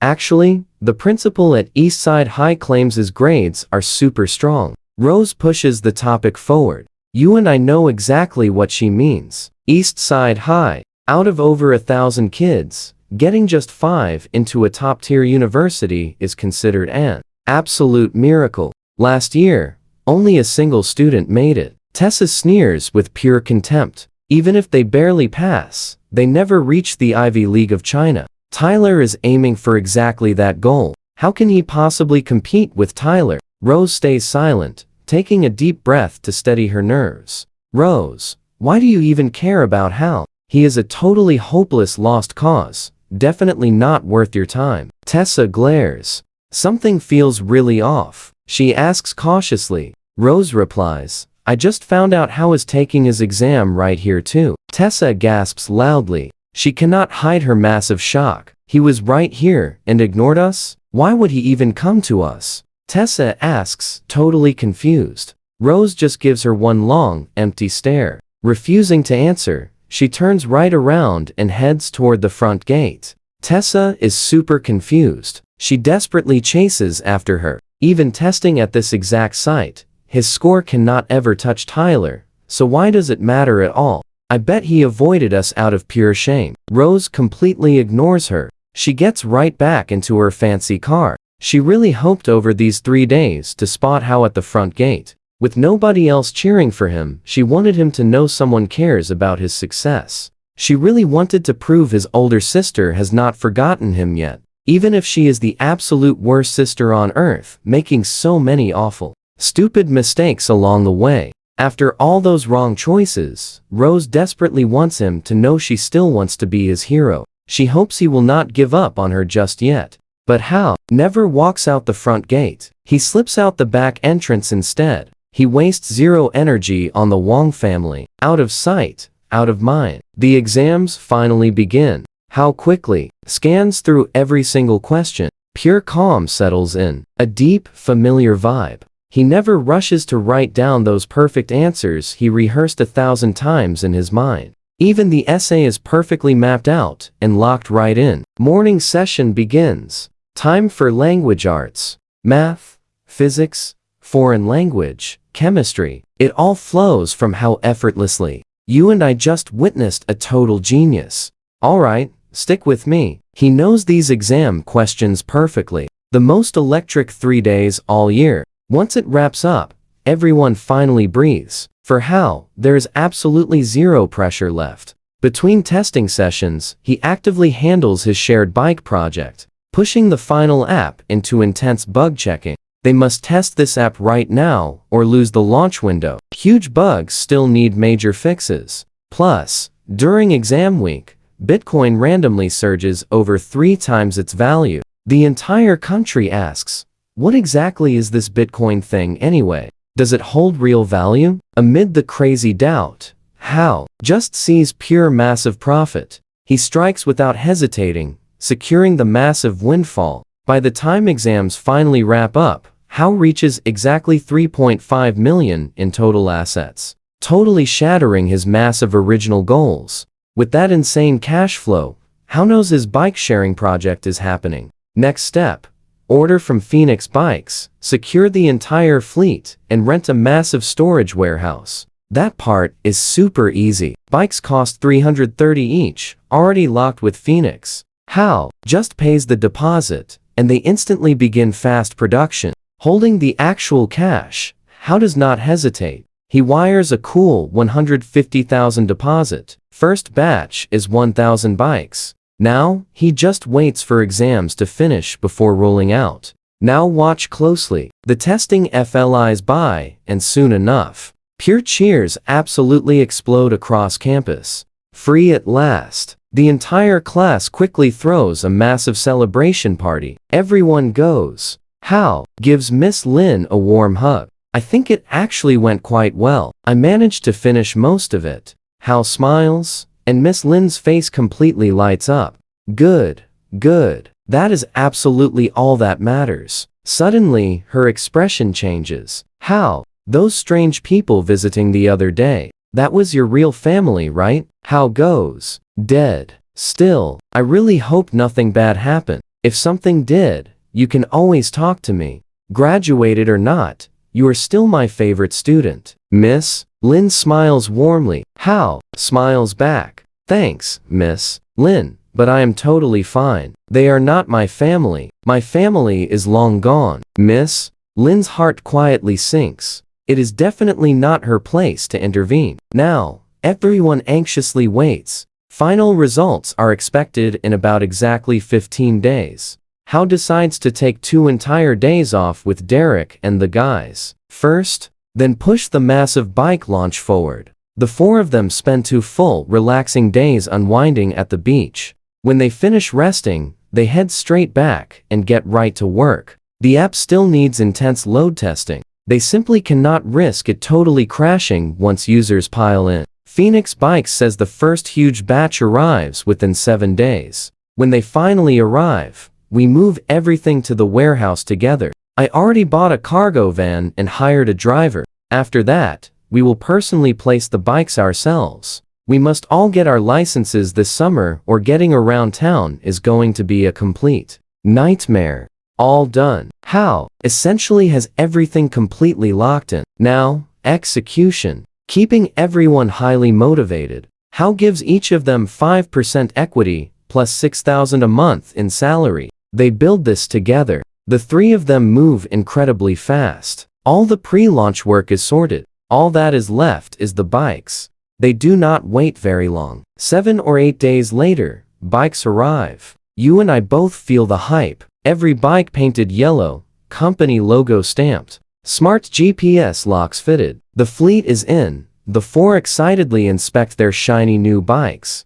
None of them have ever seen a bike sharing system up close before. They are genuinely impressed. The bright yellow is totally perfect. You cannot miss it. Put these on any street. People will notice instantly. Grace nods. I actually think this crazy idea is going to work. The only thing I am worried about, Grace says, looking right at the shiny bikes. is that this wild idea really could completely take off. But what if people just steal them? We'd be finished. Lisa quickly shakes her head. Don't worry, people here aren't going to stoop down to that. Let's go through each bike and check for defects. Anything broken, we send it back. Everything else goes straight into the warehouse. The entire group cheers and dives right in. Across all 3 days of the exam, Rose never once saw Hal. She desperately waited at Central High's gate every single day, hoping. But Hal purposely took the back entrance every single time. He clearly knew they were waiting out front, so he never showed up. When Rose finds this out, her chest deeply aches. Tyler, however, did absolutely brilliantly. He came straight home after exams, reviewed every single question, reportedly answered them all flawlessly, and his total confidence is absolutely sky high. Vivian and Richard are totally thrilled. They literally glow like a heavy weight has finally lifted. They seem to have entirely forgotten to even ask about Hal. These past few days, Vivian eagerly tells every relative and neighbor about Tyler's incredible performance, bragging he might have actually grabbed the top science score in the entire city. Her pure pride is barely contained. That is our Tyler. This time, he isn't just aiming for the Ivy League of China. He is hunting the city's top science score. After the exam, we proudly went through everything with his teachers at Northside Prep. Tyler easily hit 620, cementing him as top scorer. But will he really win? You and I will see. Alright, come along with me. We are diving into a family where grades mean everything. Rose used to be the solo genius, but now, Tyler is taking the family crown. But that is just classic Tyler, completely focused and obedient. You say study, he studies. Now, everyone is holding their breath for the results. Friends and neighbors are absolutely certain the top science score is his. Listening to Vivian brag, you really feel that wave of deep admiration. The 6 Wang family daughters have always been absolutely top tier. Rose especially was a total legend back then, earning a golden ticket to study abroad. The rest couldn't quite top her, but they all shine. Now, with Tyler taking his exam, Vivian and Richard are just bursting with absolute pride. A perfect kid is an obedient one. Sweet, polite, eating right, and resting well. That is exactly how you score big. Tyler has been exactly like that from day one. Vivian smugly declares he might even beat Rose. The whole room agrees instantly. The citywide top science score. Just think about the sheer weight a massive title like that carries. Huge congratulations, Tyler. You truly delivered. Tyler wanted to play it cool, but after checking answers with his teachers and seeing his epic performance, that humble act completely vanishes. He grins. We reviewed everything, and the teachers confirmed the top score is mine. I was a little nervous, I admit, but thank you so much, everyone. Laughter fills the room. Tyler, these past few years have not been easy, right? Someone asks warmly. Tyler nods. Of course, it was tough. Conquering this exam meant extremely early mornings and very late nights. You cannot get amazing grades without massive effort. I gave 200%. That is the only reason I succeeded today. You were always sharp and brilliant from the start, and you just proved it again. Clever and amazing. It is honestly no surprise. I really have to thank Mom and Dad. Without them, I never score this well. And my sisters, I owe them so much. Warm laughter fills the air. Seeing Tyler do well, Rose and the others feel genuinely happy. Their hard work this month totally paid off. But beneath all that joy, Rose suddenly realizes she has zero clue how actually did. He probably cannot compete with Tyler. Eastside High and Northside Prep are simply not in the same league. Plus, the citywide top science score is a massive title. An Eastside High student could honestly never dream of claiming something like that. Rose never saw how during his exams, and that leaves her with a quiet, dull ache. Time drifts by in celebration. A few days later, Vivian takes her golden boy Tyler on a trip to Mount Tai. When Tyler returns, Richard makes a grand gesture. A sleek car pulls right up to him. This is from Dad. Congrats on the exam. A Porsche 911. Richard grins. Tyler goes wide-eyed. Thank you, Dad. Ha, get your license this summer, and the Porsche is yours. Tyler is entirely beside himself with joy. He nods instantly and hops inside, happily running his hands over the steering wheel. Rose and Hannah watch quietly from the third floor. That Porsche is stunning. Hannah laughs. Rose glances over, then whispers, but how has nothing? Hannah freezes. Now pay attention here, because things get heavy. Let us go find him. Even if he bombed the test, we need to be there. Rose says firmly. Hannah exhales. Has our family been too hard on Hal? Too unfair? What do you think? Rose just looks at her. Hannah sighs. I have been thinking about these past few years. Honestly, in his shoes, I would have left too. He is not the easiest. His grades are bad, but he is still our little brother. Rose holds her gaze in total silence. She knows the ugly truth. Neither of them has ever been a good sister. Sometimes they were even worse than Vivian. Crueler and far more deliberate. Hal is probably never going to forgive them. Never. Rose's eyes go red. Suddenly, a voice calls from downstairs. Rose, where are you going? Come down quickly. Tyler is checking his results right now. Let us see if he snagged the citywide top science score. Rose pushes her feelings down. Hannah follows quickly. The exam results are dropping. A massive moment. We both feel that tension, right? Everyone immediately tenses up and rushes straight to the living room. Stella, Tessa, and even Wendy came back. A massive crowd packs the sofas. Vivian is buzzing with electric excitement. Come in, everyone. Come in. We are checking Tyler's results together. They are dropping right now. A massive cheer goes up. Everyone crowds in. Mrs. Zhao brings snacks to eat while waiting. The tense seconds slowly tick by. Then the big moment hits. The tension spikes instantly. All eyes lock onto the screen. Tyler is incredibly tense. He opens the page, types his ID number, and his score report pops up. The final numbers load instantly on screen. Language Arts 141, Math 143, English 142, Physics 66, Chemistry 70, Biology 59, total 621. Yes, an absolutely incredible score. Trust me, you can feel the hype. The top score is locked. The room erupts. Massive congratulations, Tyler. Tyler stares at the screen, totally thrilled. It is exactly what he expected. Stick with me here. We are about to see the biggest academic upset of the year. What Tyler really wants is to completely surpass everyone, especially Rose. He needs to prove he is the absolute best. He wants that top science score so badly. Let us quickly check the rankings. Did he get first place? Hannah laughs. Look,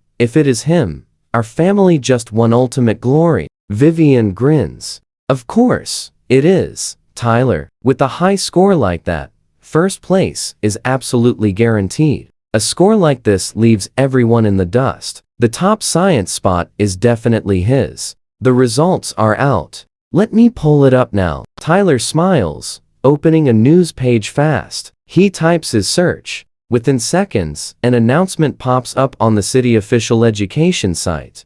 Congratulations to Wang Hao from East Side High. Total college exam score, 651. Officially awarded the title of top science scorer in the city. The room falls dead silent. Everyone blinks, totally confused. They look again. Tyler loses his smile. His expression shifts instantly. He rubs his eyes. His face goes completely rigid. He angrily slams the browser shut and reopens it. Congratulations to Hal from East Side. Total exam score 651.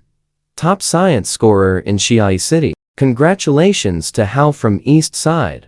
Total score 651. Top science scorer in Xiai City. An absolute landslide, 30 points ahead of second place with perfect scores in 4 subjects. He only lost 4 points in Chinese and 5 in biology. A total landslide. Now, pay attention, because this exact moment is going to flip their entire world completely upside down. Headlines flood the education portal. Every single news site about East Side High is shaking. A student raised in an orphanage since birth just claimed the top science score in Xiai City. An absolute genius. 4 perfect subject scores. He only dropped points in Chinese and biology. His perfect score essay, Ballad of the Years, is already making waves. A once-in-30 years masterpiece. This East Side High student absolutely crushes every top school in Shia High City. He takes the crown. The giant living room plunges into pure silence. Nobody dares to believe their own eyes.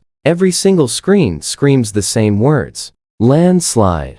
Domination. Absolute genius. How is this even possible? Stella speaks first, her face totally pale. Rose gets red eyes, completely unable to hold her tears back. Tyler stares wide-eyed, refusing to accept it, aggressively refreshing the page. He desperately checks the education portal and all news sites, still wide-eyed in denial. He refreshes again. He checks again. He simply cannot believe it. He refreshes over 10 times in a row. The exact same result. He jumps up, grabbing his phone to call a Northside prep teacher. They have already checked it multiple times today. It is officially confirmed. A massive 30-point gap ahead of second place. Nearly perfect. The exam papers have 0 issues. That mysterious student from East Side High is exceptional. Apparently, some people even predicted he would take the top spot. He just outdid himself this time. Hearing that, Tyler goes completely frozen. We verified it several times. That East Side High student is truly phenomenal. He went beyond his limits. Tyler just stands there, speechless. His chest runs freezing cold. He knows exactly what this means. In the Wang family, just getting a high score or entering the Ivy League of China means absolutely nothing. It proves 0 about his worth. Both Rose and Hannah have scored at the very top before. Only one specific achievement would set him apart, the top science score. You and I saw this coming, right? The coveted title gets snatched away by the exact brother he refuses to even name. Classic karma right there, and it absolutely stings. He cannot for the life of him accept this massive gap. Is it really him? Someone in the room asks in total disbelief. Owen glances around the room. The others exchange awkward looks. Only Rose cries, tears, forcing their way out.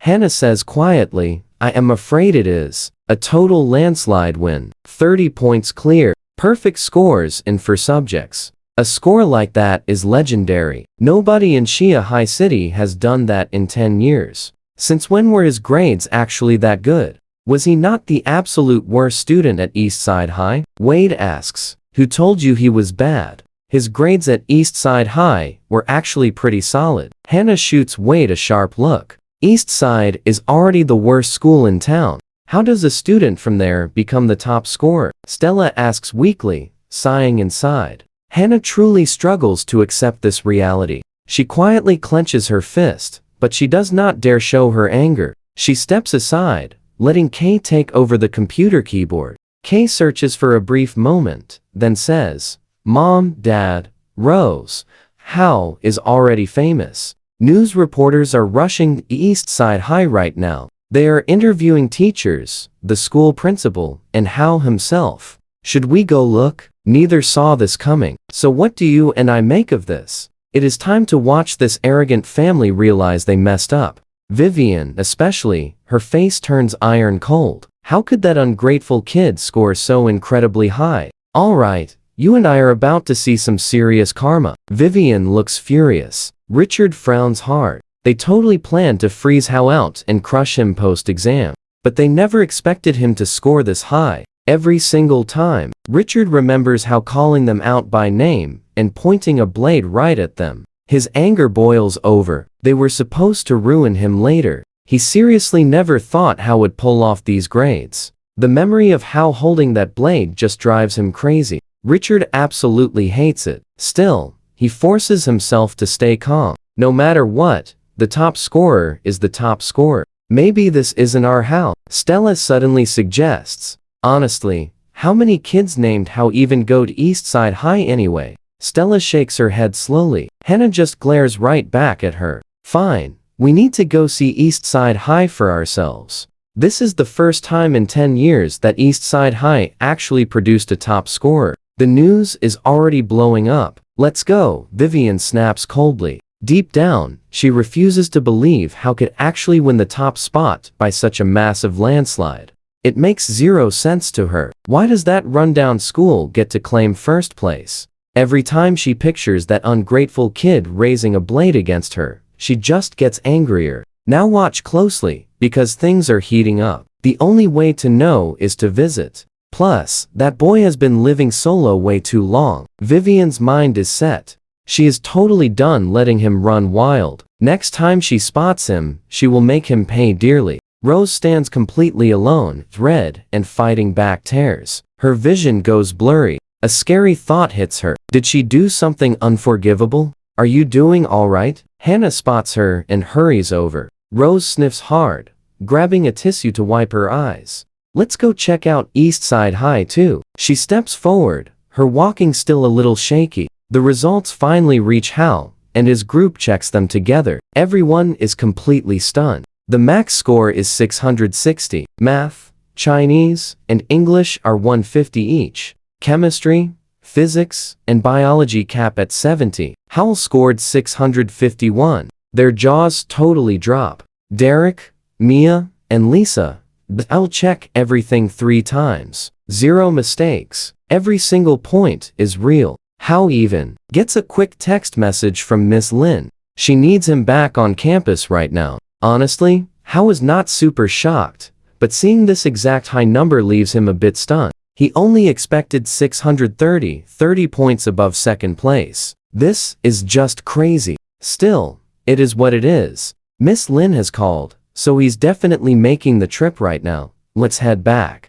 Teachers and staff are waiting. The rest of the students are already hanging out there. Derek laughs out loud. How, you absolutely snapped today. Seriously? That was absolutely insane. Grace agrees with a big laugh, eyes full of pure admiration. Lisa smiles. 651 points. With grades like that, the top Ivy League is guaranteed. How, you are amazing. Stop stressing over it. Let's just get back already. The 4 quickly rush towards school. Outside the main gate, a massive crowd is swarming. It is mostly reporters chasing the news, plus loud, excited parents buzzing with crazy energy. Right at the East Side High entrance, a huge red banner waves proudly. Congratulations to our student, Hao. Top science score in the C High City College entrance exam. It flies high, blowing in the wind, right where the massive crowd can see. Hao and his 3 friends sneak through the back entrance instead.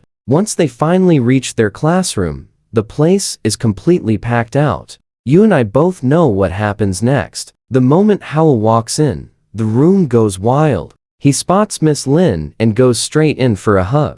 Good. Good.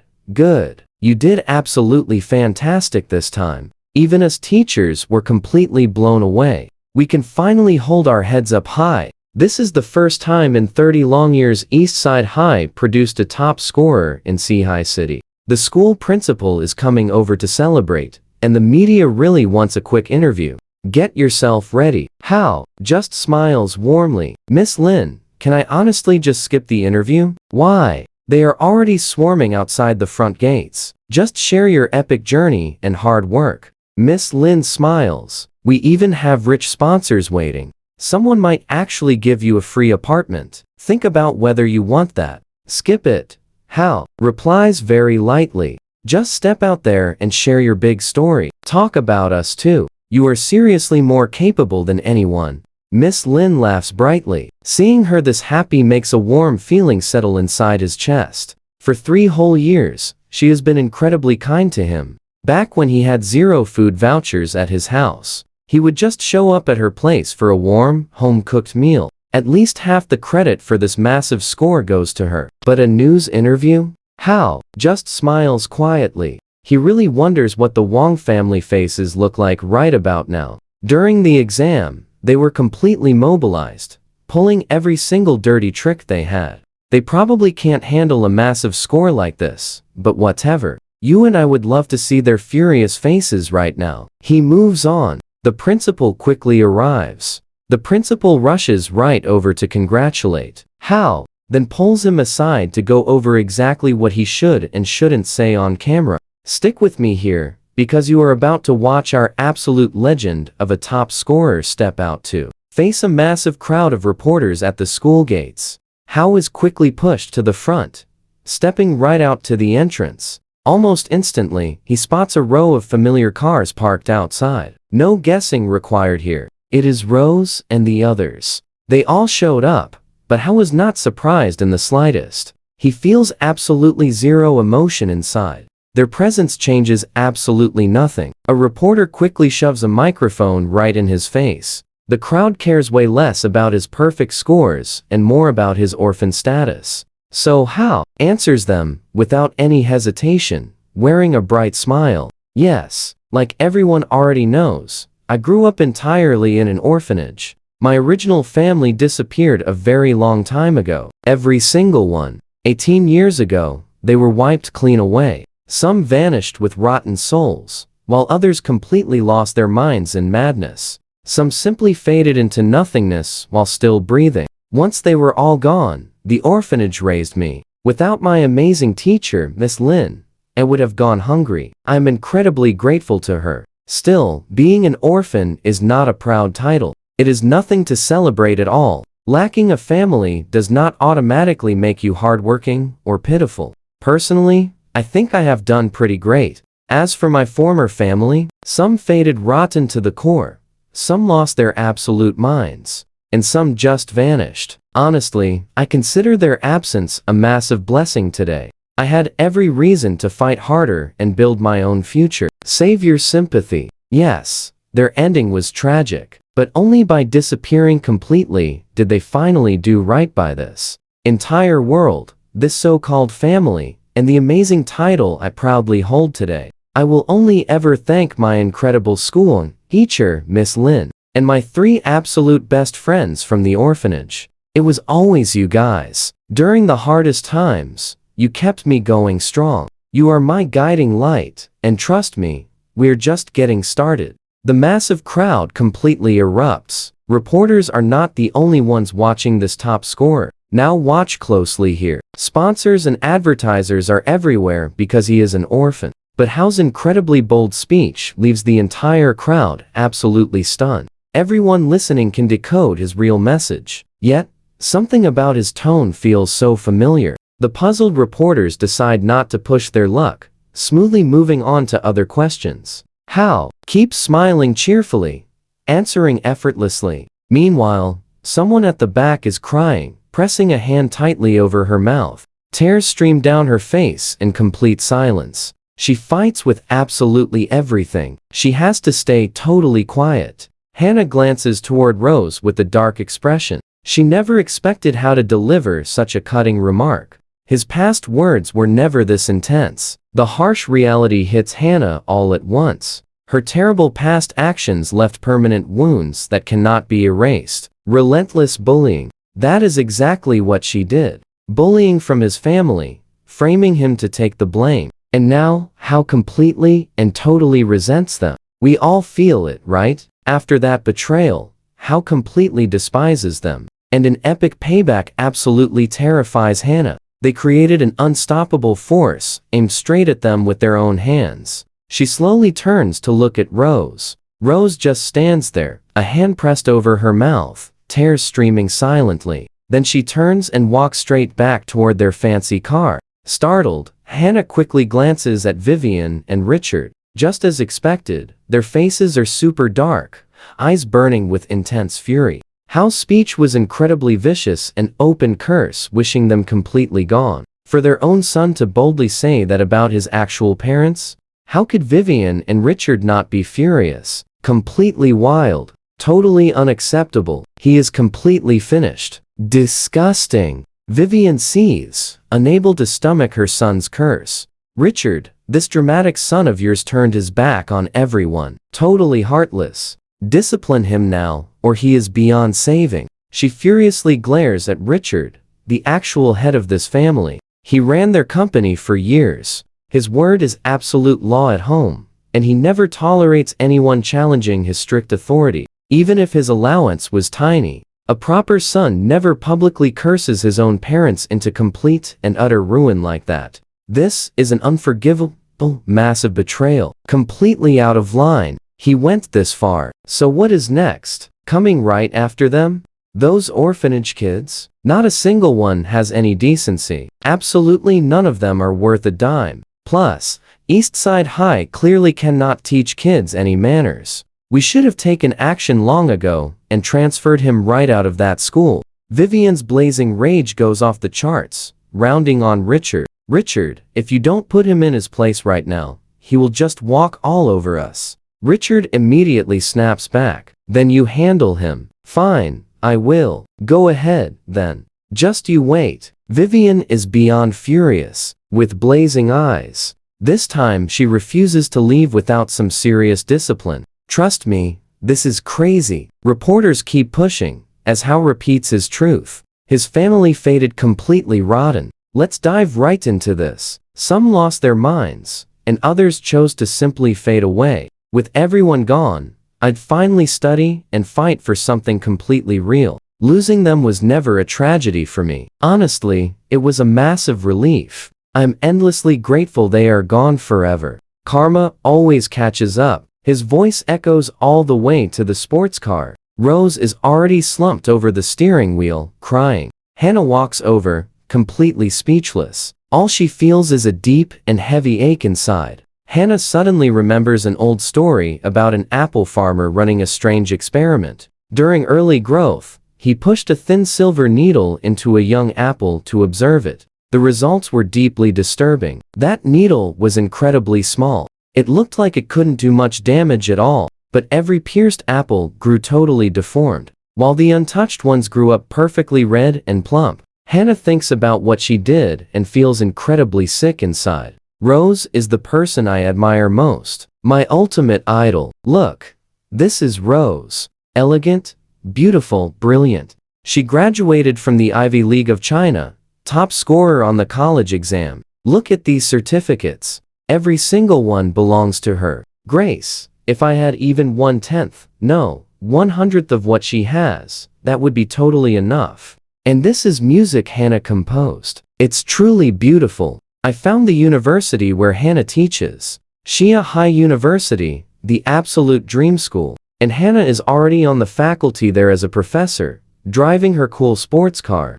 Gorgeous. Hannah can't help herself. She pulls out her phone and scrolls through the text messages. Watch closely. As the messages load, she finally understands where Rose's total despair comes from. Back then, Hao literally couldn't wait to tell the whole world how extraordinary, graceful, and refined his sisters were. Honestly, Hannah hasn't been able to bring herself to read these sweet messages for a while. The contrast is just too much to bear. But now, seeing Hao claim the top score and speak with total ease on camera, Hannah finally understands everything. He really did look up to them once. He became just as exceptional as they are, maybe more so. But something is utterly broken beyond repair. Hannah feels entirely hollow, like something vital was carved right out of her. An unstoppable wave of heavy grief rises up. Rose, Hao hates us so much. These past 4 years. Rose slowly lifts her head. Her eyes completely blurred with tears.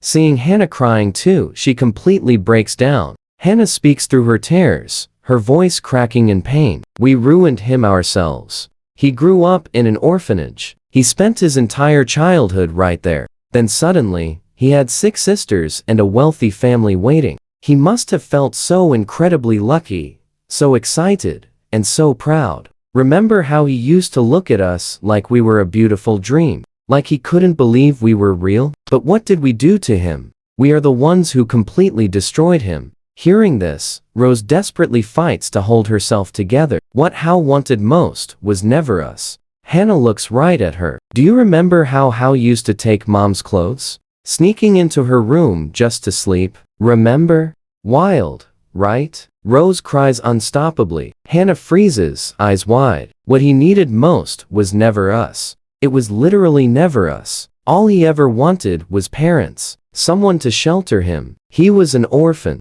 Just a lonely orphan. Even after living with us, he remained one. So to him, we simply don't exist anymore. Hannah goes completely still. She turns back and sees Hao, broadly smiling, answering every question. cheerfully saying over and over that his family is gone. He is completely calm. The fear in Hannah's chest deepens. That kind of despair, she literally cannot imagine it. Hao is honestly still answering questions. An orphan with absolutely no parents claiming the top prize in Shia City. Hao is still happily talking to the press. There is no way around it. A parentless orphan just claimed Shia City's absolute top score on the college entrance exam. It is a massive, genuinely inspiring story. Some people don't quite follow what Hao said, but that changes nothing about how incredibly impressive he is. Someone arrives with loud fanfare. A real estate developer steps up,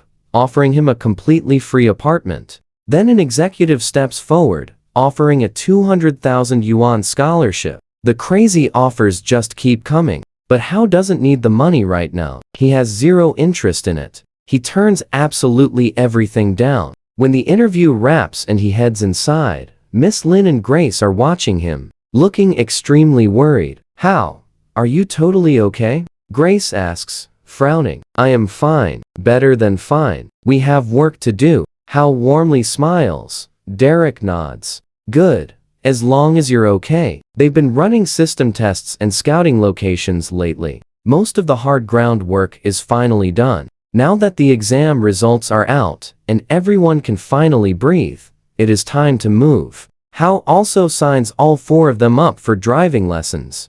They need their licenses before summer break ends. It'll make everything easier down the road. "Hao, someone's coming for you," Grace quietly signals. "Ignore them. Let's go." Everything at school is totally done. That's where we leave it. They've had nearly 2 weeks off. Time to finish what is left. Alright, stick with me here. Bitcoin is absolutely surging, and Howell's bank account is exploding with it. He is now sitting on a massive 6 million yuan. With that kind of cash, options are wide open. He just ordered 5,000 more Phoenix bikes, gearing up for a massive launch in 2 weeks. 6,000 bikes total. That is plenty for an early rollout. But wait, Vivian and Richard are marching straight toward him. Howell has zero patience for their drama. He immediately turns, walking toward the back gate with Derek. Vivian and Richard realize he is ignoring them completely. They freeze in absolute shock for a split second, then pure fury hits.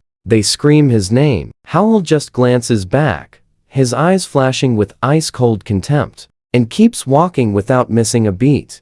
"Stop him right now," Vivian snaps. Her bodyguards instantly lunge forward to grab him. "Sorry for dragging you into this drama, Miss Lin," he says. Completely confused, she just waves it off. "It is fine. They won't try anything on campus," she adds, as campus security instantly steps up to block the furious family members. Howell leaves it at that, walking out the back gate. But the moment he steps outside, he spots a black Audi. Somebody definitely knew he was coming. Now pay close attention. The door swings open, and out step Rose and Hannah. They immediately block his only escape route. "Wait, please just let us talk." Rose has completely red, teary eyes. Howell finally turns around. He takes one look at their hollow, wrecked faces and just laughs out loud. "You two are absolutely unbelievable. That is not why we are here. We just want to apologize. We were so..." Hannah desperately tries speaking. "Save the fake crocodile tears," he interrupts. "I know exactly how ugly you both are on the inside." Howell gives them a chilling smile. "You hate me. That is fine. I hate you too. Sometimes I wake up dreaming about you all dying a slow, miserable death. Rotten to the core." Rose looks completely horrified. "I know exactly why you are here. Vivian and Richard are at the front gate right now, ready to tear me apart. I never did anything to you guys, so why exactly do you hate me so much?" "We don't hate you. We really are sorry. It was all our fault. We just didn't know any better." Rose completely breaks down sobbing. Howell just laughs. "Wow, that is a fun take. Very fresh, very new excuse. Super creative. But did you bring a secret recording pen again? What crime are you pinning on me today?" Hannah is crying so hard she can barely see. "We really want to apologize. Everything was our fault. You and I both know this won't work. He cuts her off. He has seen this exact fake crying routine before. That is exactly how you framed me with that recording, right? Hannah freezes, her face instantly draining of color. A refined music teacher, a top-tier student, educated and elegant. Howell stares right at her, clapping slowly. I have literally never met anyone with such a dark heart. I grew up fighting. I have met every kind of person, but a setup that brazen? First time. You probably thought it was hilarious.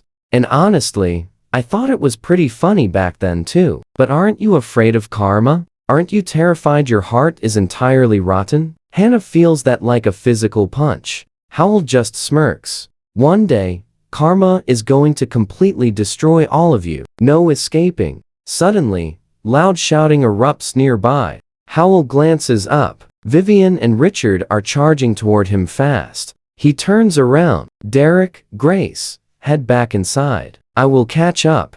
Grace looks incredibly worried. Are you sure? I am totally fine. Don't worry, they won't actually try anything. Derek steps up. Let us stay with you. No, go. I will handle this. Howell doesn't want them involved. Derek sees his dead serious expression and yields. Derek sighs heavily. All right, man, call us if anything goes wrong. Howell simply nods. He waits until his friends are gone, drops his bag, and unzips it. He pulls something out. The sisters freeze completely rigid. What are you doing? They panic. Nothing much. Howell smiles calmly. Just ensuring we can have a reasonable chat. Vivian and Richard arrive, their faces white with absolute rage. They came storming over, fully planning to put him in his place. But seeing Howell pull a literal machete, they freeze solid. Vivian looks absolutely stunned. Is this really how you talk to your family? Nobody dares to move an inch. Are you seriously doing this? What is in your hand? Howell smirks. If I didn't, you guys wouldn't even listen. Just so you know, I have been sharpening this blade for days. They turn pale. Just come home. Rose begs through tears, but Howell laughs. Trust me, we have to see what happens next. Stick with me. The showdown is absolutely wild. Oh, Rose, you never quit, do you? Your heart needs a serious reality check. It is completely toxic, ruined all the way to the core. Rose actually flinches. How long have you survived out here alone? It has been 2 whole months. The big exam is over. Will you ever stop? Richard glares right at Hal. This is my fault. This is entirely on me. Hal fires right back. I do not care who is to blame. Put the knife down. Come home. Richard snaps. Hal, you want me back home? Just like that? Richard's anger completely explodes. What is wrong with you? Have you lost your mind? What do we mean to each other? What is the Wang family to me? Let me clarify. I am an orphan. My family is gone. I have absolutely nothing to lose. If the Wangs come after me, I will definitely fight back. Everyone's face instantly drops. Watch closely. The dynamic just flipped. Nobody even breathes. Hal smirks. See, this works perfectly. Everyone is finally listening. Now, we can finally have a real conversation. Hal, it was all my fault, Rose whispers gently. Hal, Vivian suddenly erupts. Do not even dare say my name. Hal shuts her down. Save it. I'm not chatting. I did the math. 4 years, 500 monthly. I calculated it all. Rough estimates. I owe you around 100,000 yuan. Plus, my own worth. Valued at 200,000. So altogether, 300,000 yuan. That has to be why you keep bothering me. Hal grabs the cash right in front of Vivian and Richard. Trust me, we will remember this. He slams 300,000 down. From today on, of the Wang family absolutely nothing.